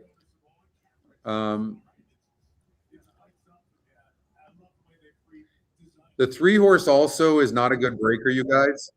And it's one that makes late moves. And so maybe it's the type of horse that you put for second. Look at 12 lifetime races, the 3 horse has 6 second place finishes. And 2 third. You know, it's more likely for the exotics. Plus the 8 just gets a really good trip. The 7's coming off a layoff. And the jockey trainer combination's 80%. I think the race is between those 3 horses, the favorites, the 3, 7, and 8. 2 is getting some action, the EquinEdge long shot. It might be worth considering, but it just never. The 2 does have a strong work on April 12th, and ran a good race there. Yeah, 4th at this same. No, level. it does. Yeah. The thing is, if you just visualize the trip that the 8's going to get, it's going to be a good trip. And the 8's 28%. Its highest win percentage I can see was 8% before that. So it's likely. Let's see what happens here. Tactical horse, good post. I'm going to go with the favorite, unfortunately. They are off to the front is Nobody Wants the Lead, but the one might slip through on the rail, Blues Mommy. But to the outside is the favorite, Call Me KK. Looking over to the left, to the inside of Lorena's Beauty in second. But Call Me KK gets to the front with a fairly easy lead. Lorraine's Beauty in second, down on the rail, top of D Mountain in third, and in fourth to the outside. Bertha followed in fifth by Reload. Bob Blues Mommy shifted to the back on the rail, and the two late runners are Beach Cricket and Bermuda Brew. But up front, Call Me KK being challenged by Lorraine's Beauty, but Call Me KK in hand. Lorraine's Beauty in second. About 4 lengths back, we have top of D Mountain and Lorraine's Beauty challenging Call Me KK up front and takes over at the top of the stretch. The 8-horse Game on the inside and Call Me KK dueling with Lorraine's Beauty. Lorraine's Beauty up by just about a head, but Call Me KK Game on the inside, but Lorraine's Beauty looks like going to take over, and top of D Mountain runs up to finish second, and Call Me KK runs third. 4, 3, 8, and Wow. the 4-horse had an 18% win, guys. The 8-horse absolutely had zero excuses. Like that was actually really disappointing because, like Justin said in his call, it looked like he was loaded with horse, like he was in hand at the top of the stretch. Yeah, I know. Yeah, that's usually a really bad sign, to watch for with horses. You're like, I'll put a note on that horse that, That's what I was. Right. Because the horse looked like it was loaded and it still stopped. That's not good. Yeah, exactly.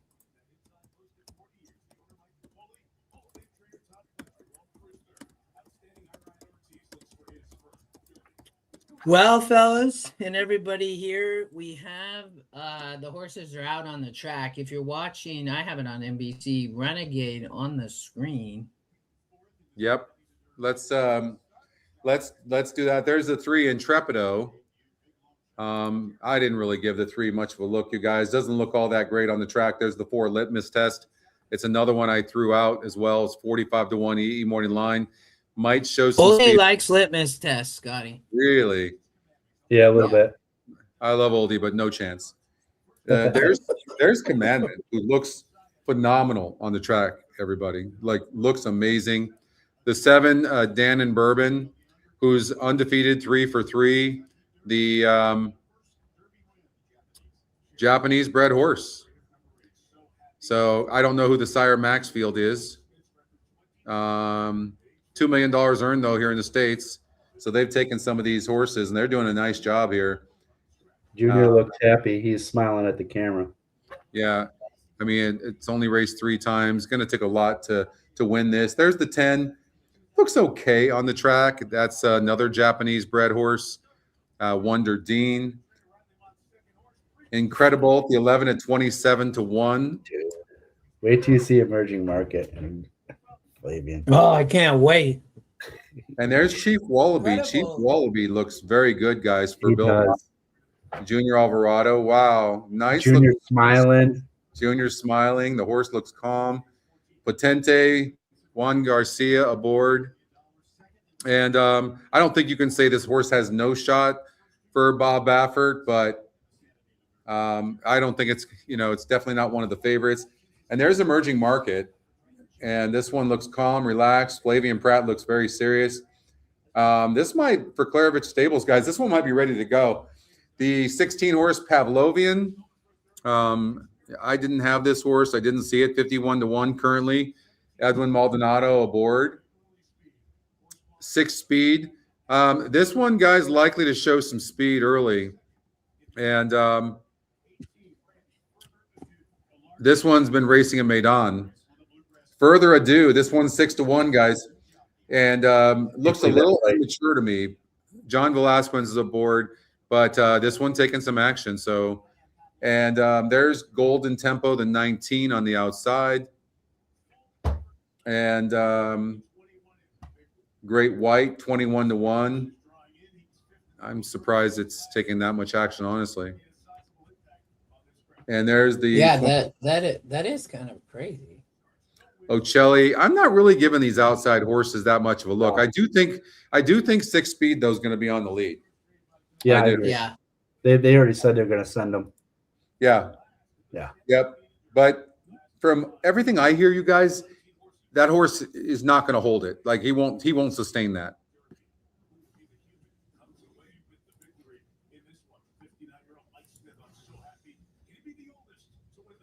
Wow. TVG no betting. That's insane. No bets? You can't play? That's insane. Wow, that's going to cost them so much money. Disappointing. Wow. Yeah, bummed out for them. Guys, Renegade is 6-1 right now. Let's talk about that. What do you guys think of that? I don't think that horse is going to hit the board. Really? Why? I think he's going to be shuffled back and in too much traffic. Where's he going to go, Scotty? They're just going to crowd him up. He's already a horse that sits back. And I mean, maybe he'll be a little bit more forwardly placed than he normally is. I just think he's going to have traffic trouble. Yeah. That's my concern. If he was anywhere 4 posts and out, for sure. I just think he's going to have traffic trouble and have he's not, and the problem is he's not fast. Like, but Yeah, Irad's going to have to get the trip. It's going to be. I'll tell you what. Of all the horses I would want to watch, or and try to watch it in this race, it would be the one to see, because the one's good enough to win this race. Absolutely. What? Oh yeah. What trip is he going to be able to pull off over there? Because I believe he'll probably be second or third last early. Like, he's not going to be close. So, who's the most tactical? Out of this group left, Further Ado. Further Ado. Yeah, Further Ado is going to be forwardly placed. Probably Chief Wallaby is another one. Emerging Market's going to be kind of mid-pack. Like, we don't like yeah. Intrepido, but he is as well. Guys, there could be some speed in here between So Happy and Potente. There could be some speed in here to set it up for horses like Commandment's tactical. I think Commandment will be mid-pack. Yep. He's one is tactical. I don't get it. Like, I don't get Flavian Pratt getting off this horse. I don't get it. Like, he's sticking with Emerging Market. Like, was that an easy decision for him? Was it a hard decision? I don't know. Like, this horse won. Who gets off the Florida Derby winner? But he gets the right Emerging Market. That's amazing. He won the Louisiana Derby. You want to be on the horse that won the Florida Derby or the Louisiana Derby? Right? Louisiana to that. I don't know. Like, it's.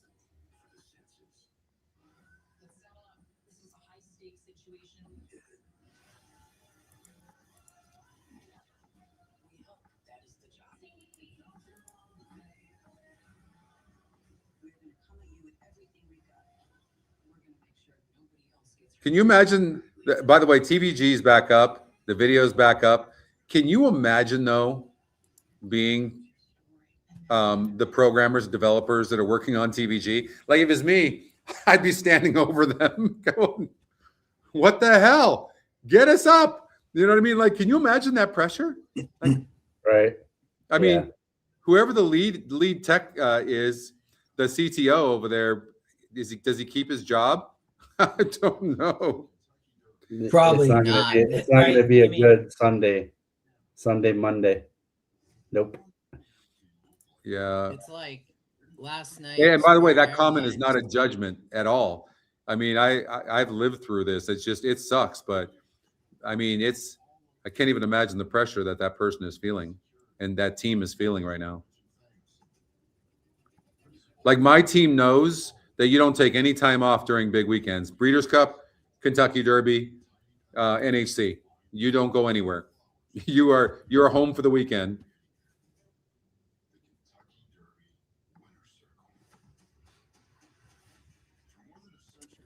If we look at the race, then I mean, it's I'm going to cut like the 22, 23. I didn't like these outside horses for me, but just so we can try to see everybody.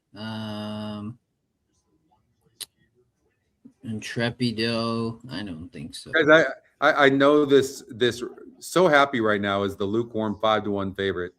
Like I get that it looks really good on paper. But in the San Felipe, it was in a perfect position going 8.5 furlongs and it didn't win. In the Santa Anita Derby, it caught an easier field. And Run Happy could barely go 8 furlongs. In fact, the longest distance he ever won at was 7 furlongs, Run Happy. I don't know. Like, the Dam was a sprinter. There's just no way that this horse can go gate to wire or can win this race at 1.25 miles. I just, like, to me, it's a gift to try to beat a horse like this that's getting so much action. The EE Morning Line doesn't like it. The win percentage doesn't like it. The picks don't like it. I don't know, man. And the race simulator has the horse backing up. I don't see it. I don't see it. Man, 6-1 Renegade is awfully tempting. But again, I'm with Mike on the trip. Commandment, like, I know he barely, probably the only reason you're getting 6-1 on this horse is 2 reasons. Pratt jumps off. Okay, it's still Brad Cox, you guys. Pratt jumps off the Florida Derby winner. That's 1. And 2, the horse barely won last time out.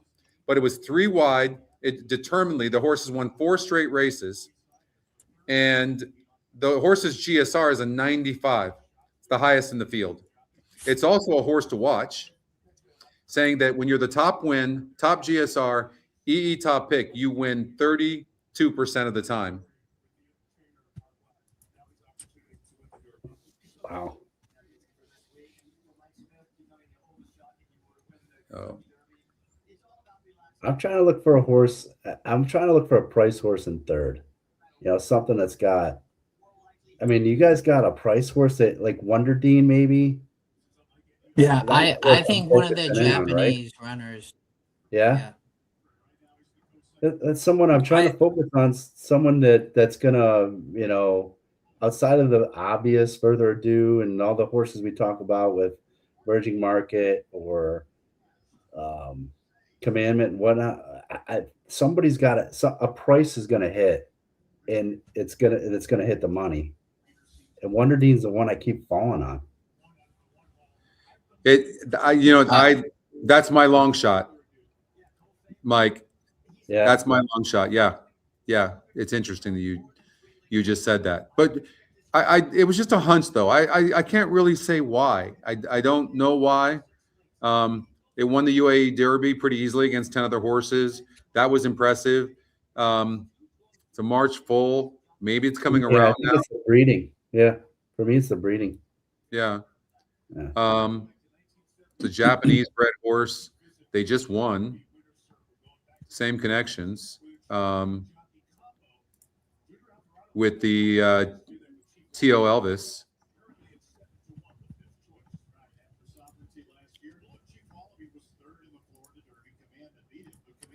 Yeah, I'm going to put him in. It's been a Getting day. Close. Yes. Good luck, Sam. Everybody else. Zaviz says Golden Tempo for a closer. That's the Cherie Jose horse. Bill. I love you, Bill. Oh, gosh. We had so much fun at the NHC. Yeah. He's like, Dirty Bob has a buzzer or 2 up his sleeve. I love it, dude. Good luck, everybody. All right, guys. Good luck. They're lovely. Good luck, everybody. And it's nice to see that chat room going again, isn't it, guys? Yeah, it's awesome. Yes. Yeah. All right, you want me to try to call this thing? Probably everybody's watching it. I don't know. Ask in the chat if they want that call or not, or we can just talk through it. I think we just talk through it. Yeah, let's just talk through it. Yeah, because there's so many horses. Like, I don't even that's crazy. But the TV is behind the like the 7 and the Yeah. 17 I'm just 17 loaded. just So loaded for me.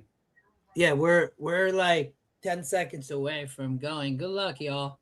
Yeah, I'm on the Twin Spires feed, and they're just loaded the 8.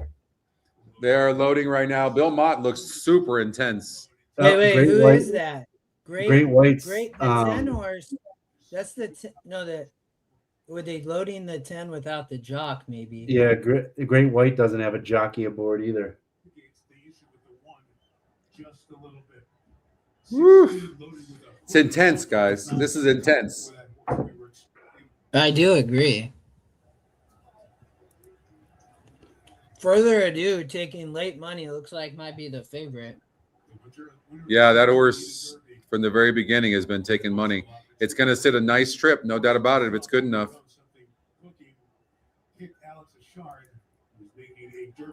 Wow. Yeah, right now is the lukewarm favorite, won by 11 lengths last time out in the Bluegrass. For Brad Cox. Irad did jump off, though, to ride the one horse. Could he have gotten off the Kentucky Derby winner? Well, we're about to find out. Wait, they just scratched. They scratched Great White. Great White has the 2 horse. Oh, that's such a drag. Oh, the 2 horse. The 21 backwards. Yep. Oh man. Yep. Oh, that's the 21. Great White. Yeah, Great White. I saw the jockey off the horse, and the saddle was all jacked up. Yeah, what the something that already happened. It looked like even before. Yeah, that's horrible for the connections, guys. Yeah, look at that. They had loaded like 3/3 of the field, too. Wow, that sucks. They should have ran into dirt mile. Yeah, that's terrible. Late scratch of Great White, who now they're backing them all out. That's a first. I have not seen that gate scratch like that in a Derby. No. Alex Achard was shaking his head like that's just unbelievable.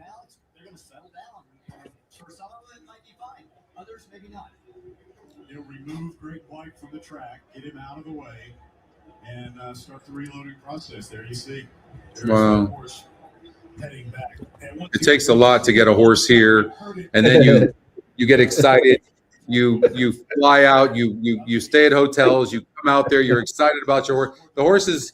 The horse looks perfect right now. Going back to the barn. Yeah. Ryan Petruniak just texted. He goes, Great White couldn't fit in the gate. Yeah. That's funny. That's going to hurt payouts and people who had doubles, and holy shit. That's going to mess up the tournament.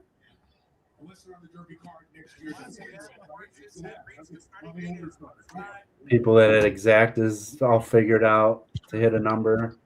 Yeah. That messes things up. All right, they reloading. That was quick. Good job.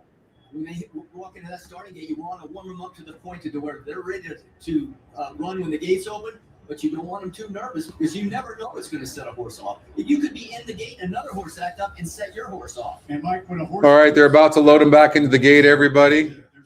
I'm ahead of you guys, so I'll try to keep quiet. Scotty, on the feed with the ADW, like they're like a couple more horses to load. Oh wow. Oh, they're well behind on my feed. Yes. Yeah, I'm watching the Twin Spires feed. Yeah, so am I. Take Great White to the bottom, scratch the non-permanent Tente of the 2 that were right before. You got maybe 4 more horses to load, maybe 5. They're at the middle. It looks like the 19 Golden Tempo just loaded, as well as So Happy. Got about 4 more to load, 2 in the middle and 2 to the outside. Waiting for Incredible and Robusta.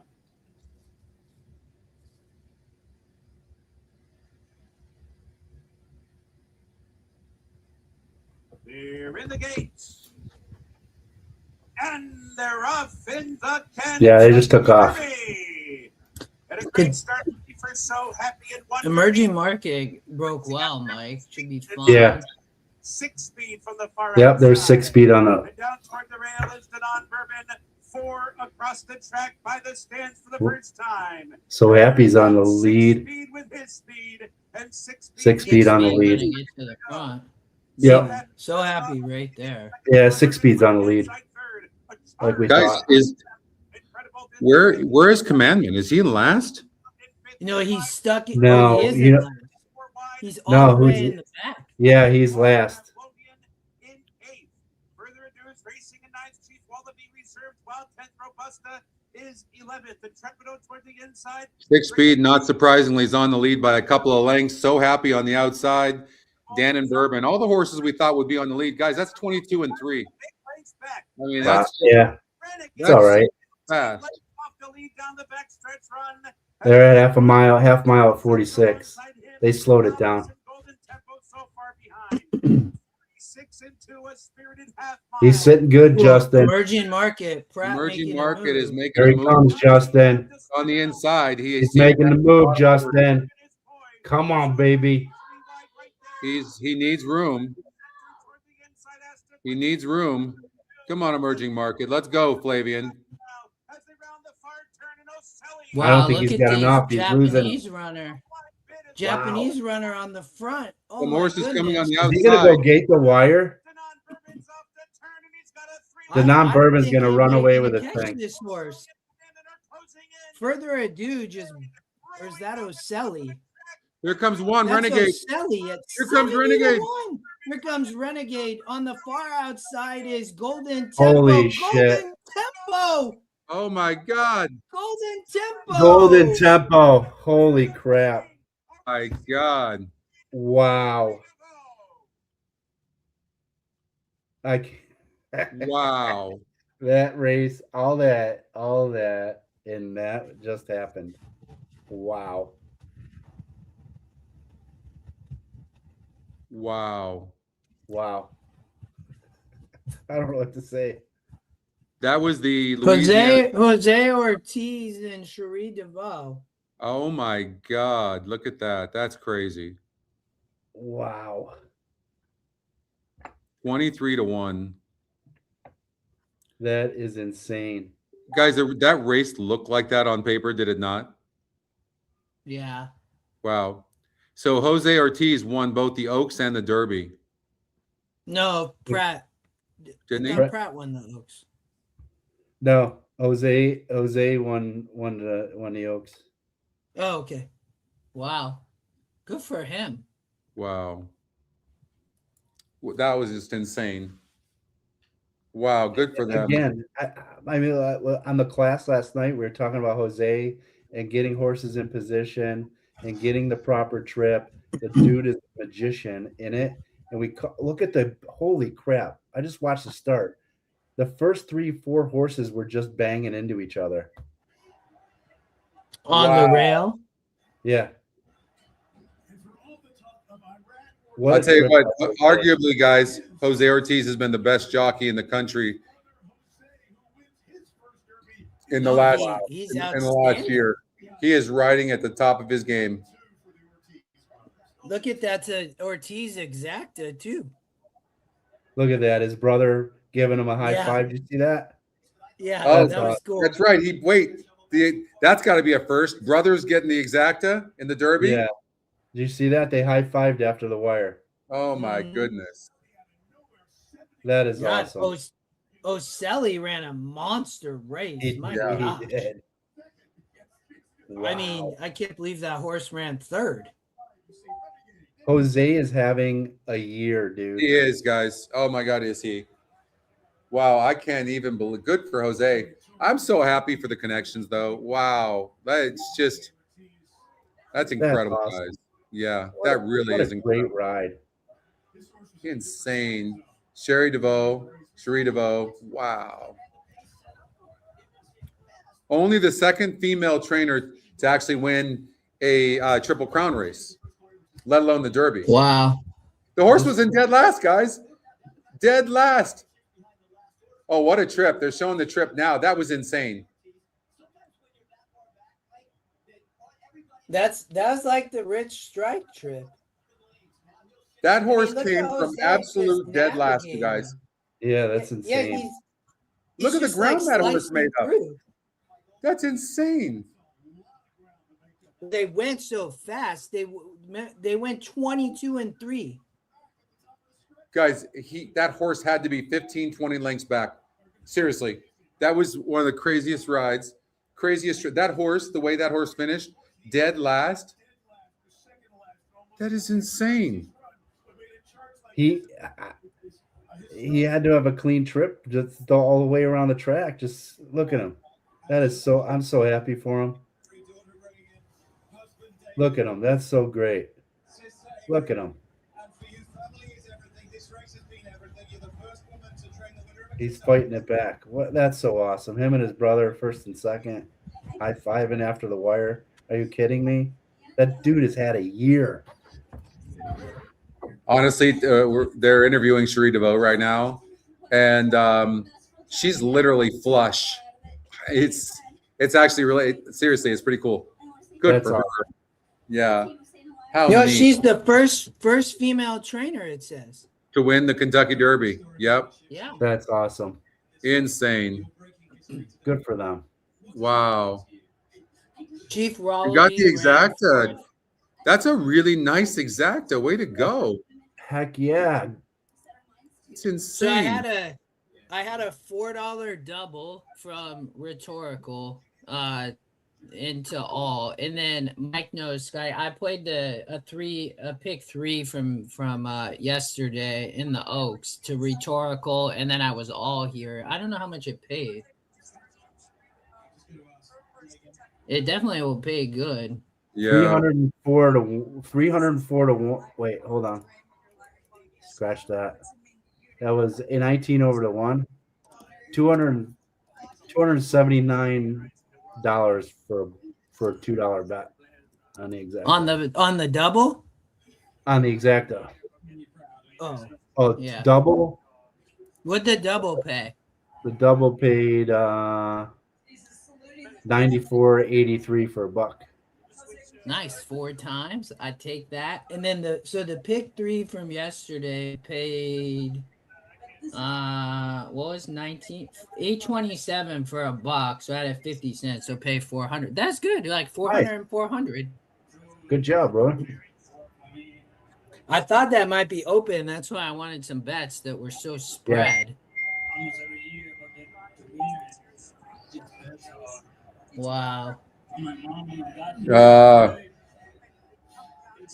That's his first Derby win too. Yeah, he's full of tears. They're interviewing him right now on NBC, and he's crying. And yeah, wow. That video is gonna last forever. Him and his brother high-fiving after the wire. Absolutely. And him. So awesome. Oh, man, put me to tears. Nice. Well, guys, it did look like that kind of crazy race. It did. Wow. Yeah. I mean, and if you really think about what that horse had done, Golden Tempo prior, yeah, unbelievable. Yeah, I mean, to get the double is very hard. They were joking inside the room today that. That's Donna Brothers, right? Last Derby. That'll be our last interview.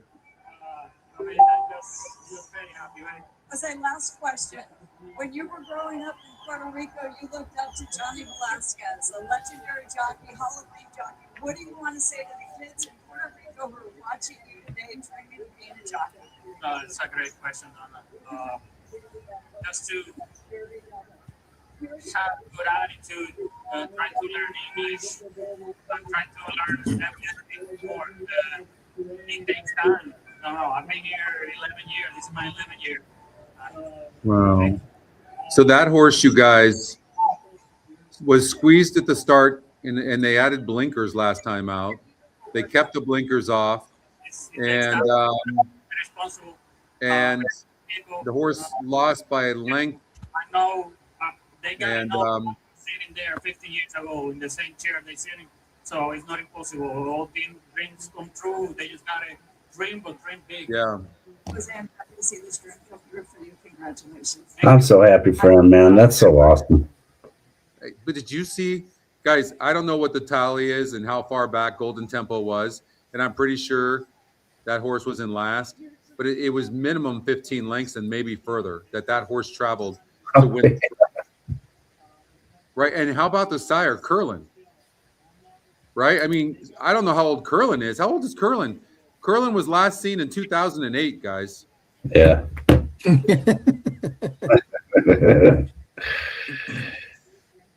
Holy Wow. crap. I cannot believe that was amazing.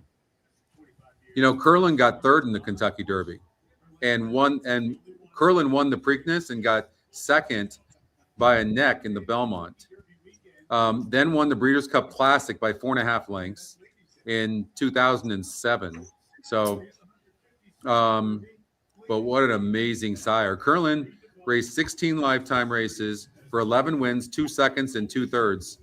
So was in the money in 15 of 16 races. Insane. And the only other race where he wasn't in the money, he finished in 4th in the Breeders' Cup Classic in 2008. Yeah. And, he won over $10 million. No, in fact, $11 million. Curlin did. It's unbelievable for what an amazing sire he's been. Wow. Amazing. Yeah. Amazing. Yeah, and plus they had Exacta. I don't think two brothers have ever come in an Exacta. No way. No, there's no way. What are the odds? Amazing. So, but good stuff. All right, guys. Guess we're gonna wrap it up. Yeah. Yes, sir. All right, everybody. Thanks for being here, Mike. That was fun. What a day, Scotty. Golden Tempo, Cherie DeVoe. She gets the win. Fun to watch people celebrate. Yeah, and really nice chat. Thank you, everybody, for joining in the chat, and some great races tomorrow too. Going to be fun. And guys, we'll see you next week. Are we doing any shows next week at all? I think we got NHC next. Do we have Saturday, the road to the right? NHC? Yeah, road to the NHC next Saturday. Okay, next Saturday, the road to the NHC, and then of course we've got Justin's coaching class on Wednesday, my coaching class on Thursday. Those are free to join. So if you want to go to EquinEdge.com, you'll see it. It's there's a lot to learn, especially with so many new people on the site. And then of course, Mike, you've got what do you call on Friday your coaching class? What is it called? Yeah, handicappers class. So yeah, it's been well attended. People are very engaged and throwing some different things at them, how to Dutch doubles, and I gave them some spreadsheets to help them out. So it's been very well attended and people having a good time. So yeah, awesome. Come join us. Yep, come join us. Eastern. Well, thanks, guys. Big shout out as well to Oldy and David Harrison, 2022 NHC champ, and of course the team, Brad and crew, and we appreciate you all. Am I missing anybody, guys? I don't know. Too many people to name. Everybody, thanks for being here. It's been fun. Yeah. Yeah. Thanks, everybody. Yeah. Go Sabres, Wiz. Let's go. Round 2, baby. We'll see you soon. Bye, everybody. Night all. All right, guys. Take care.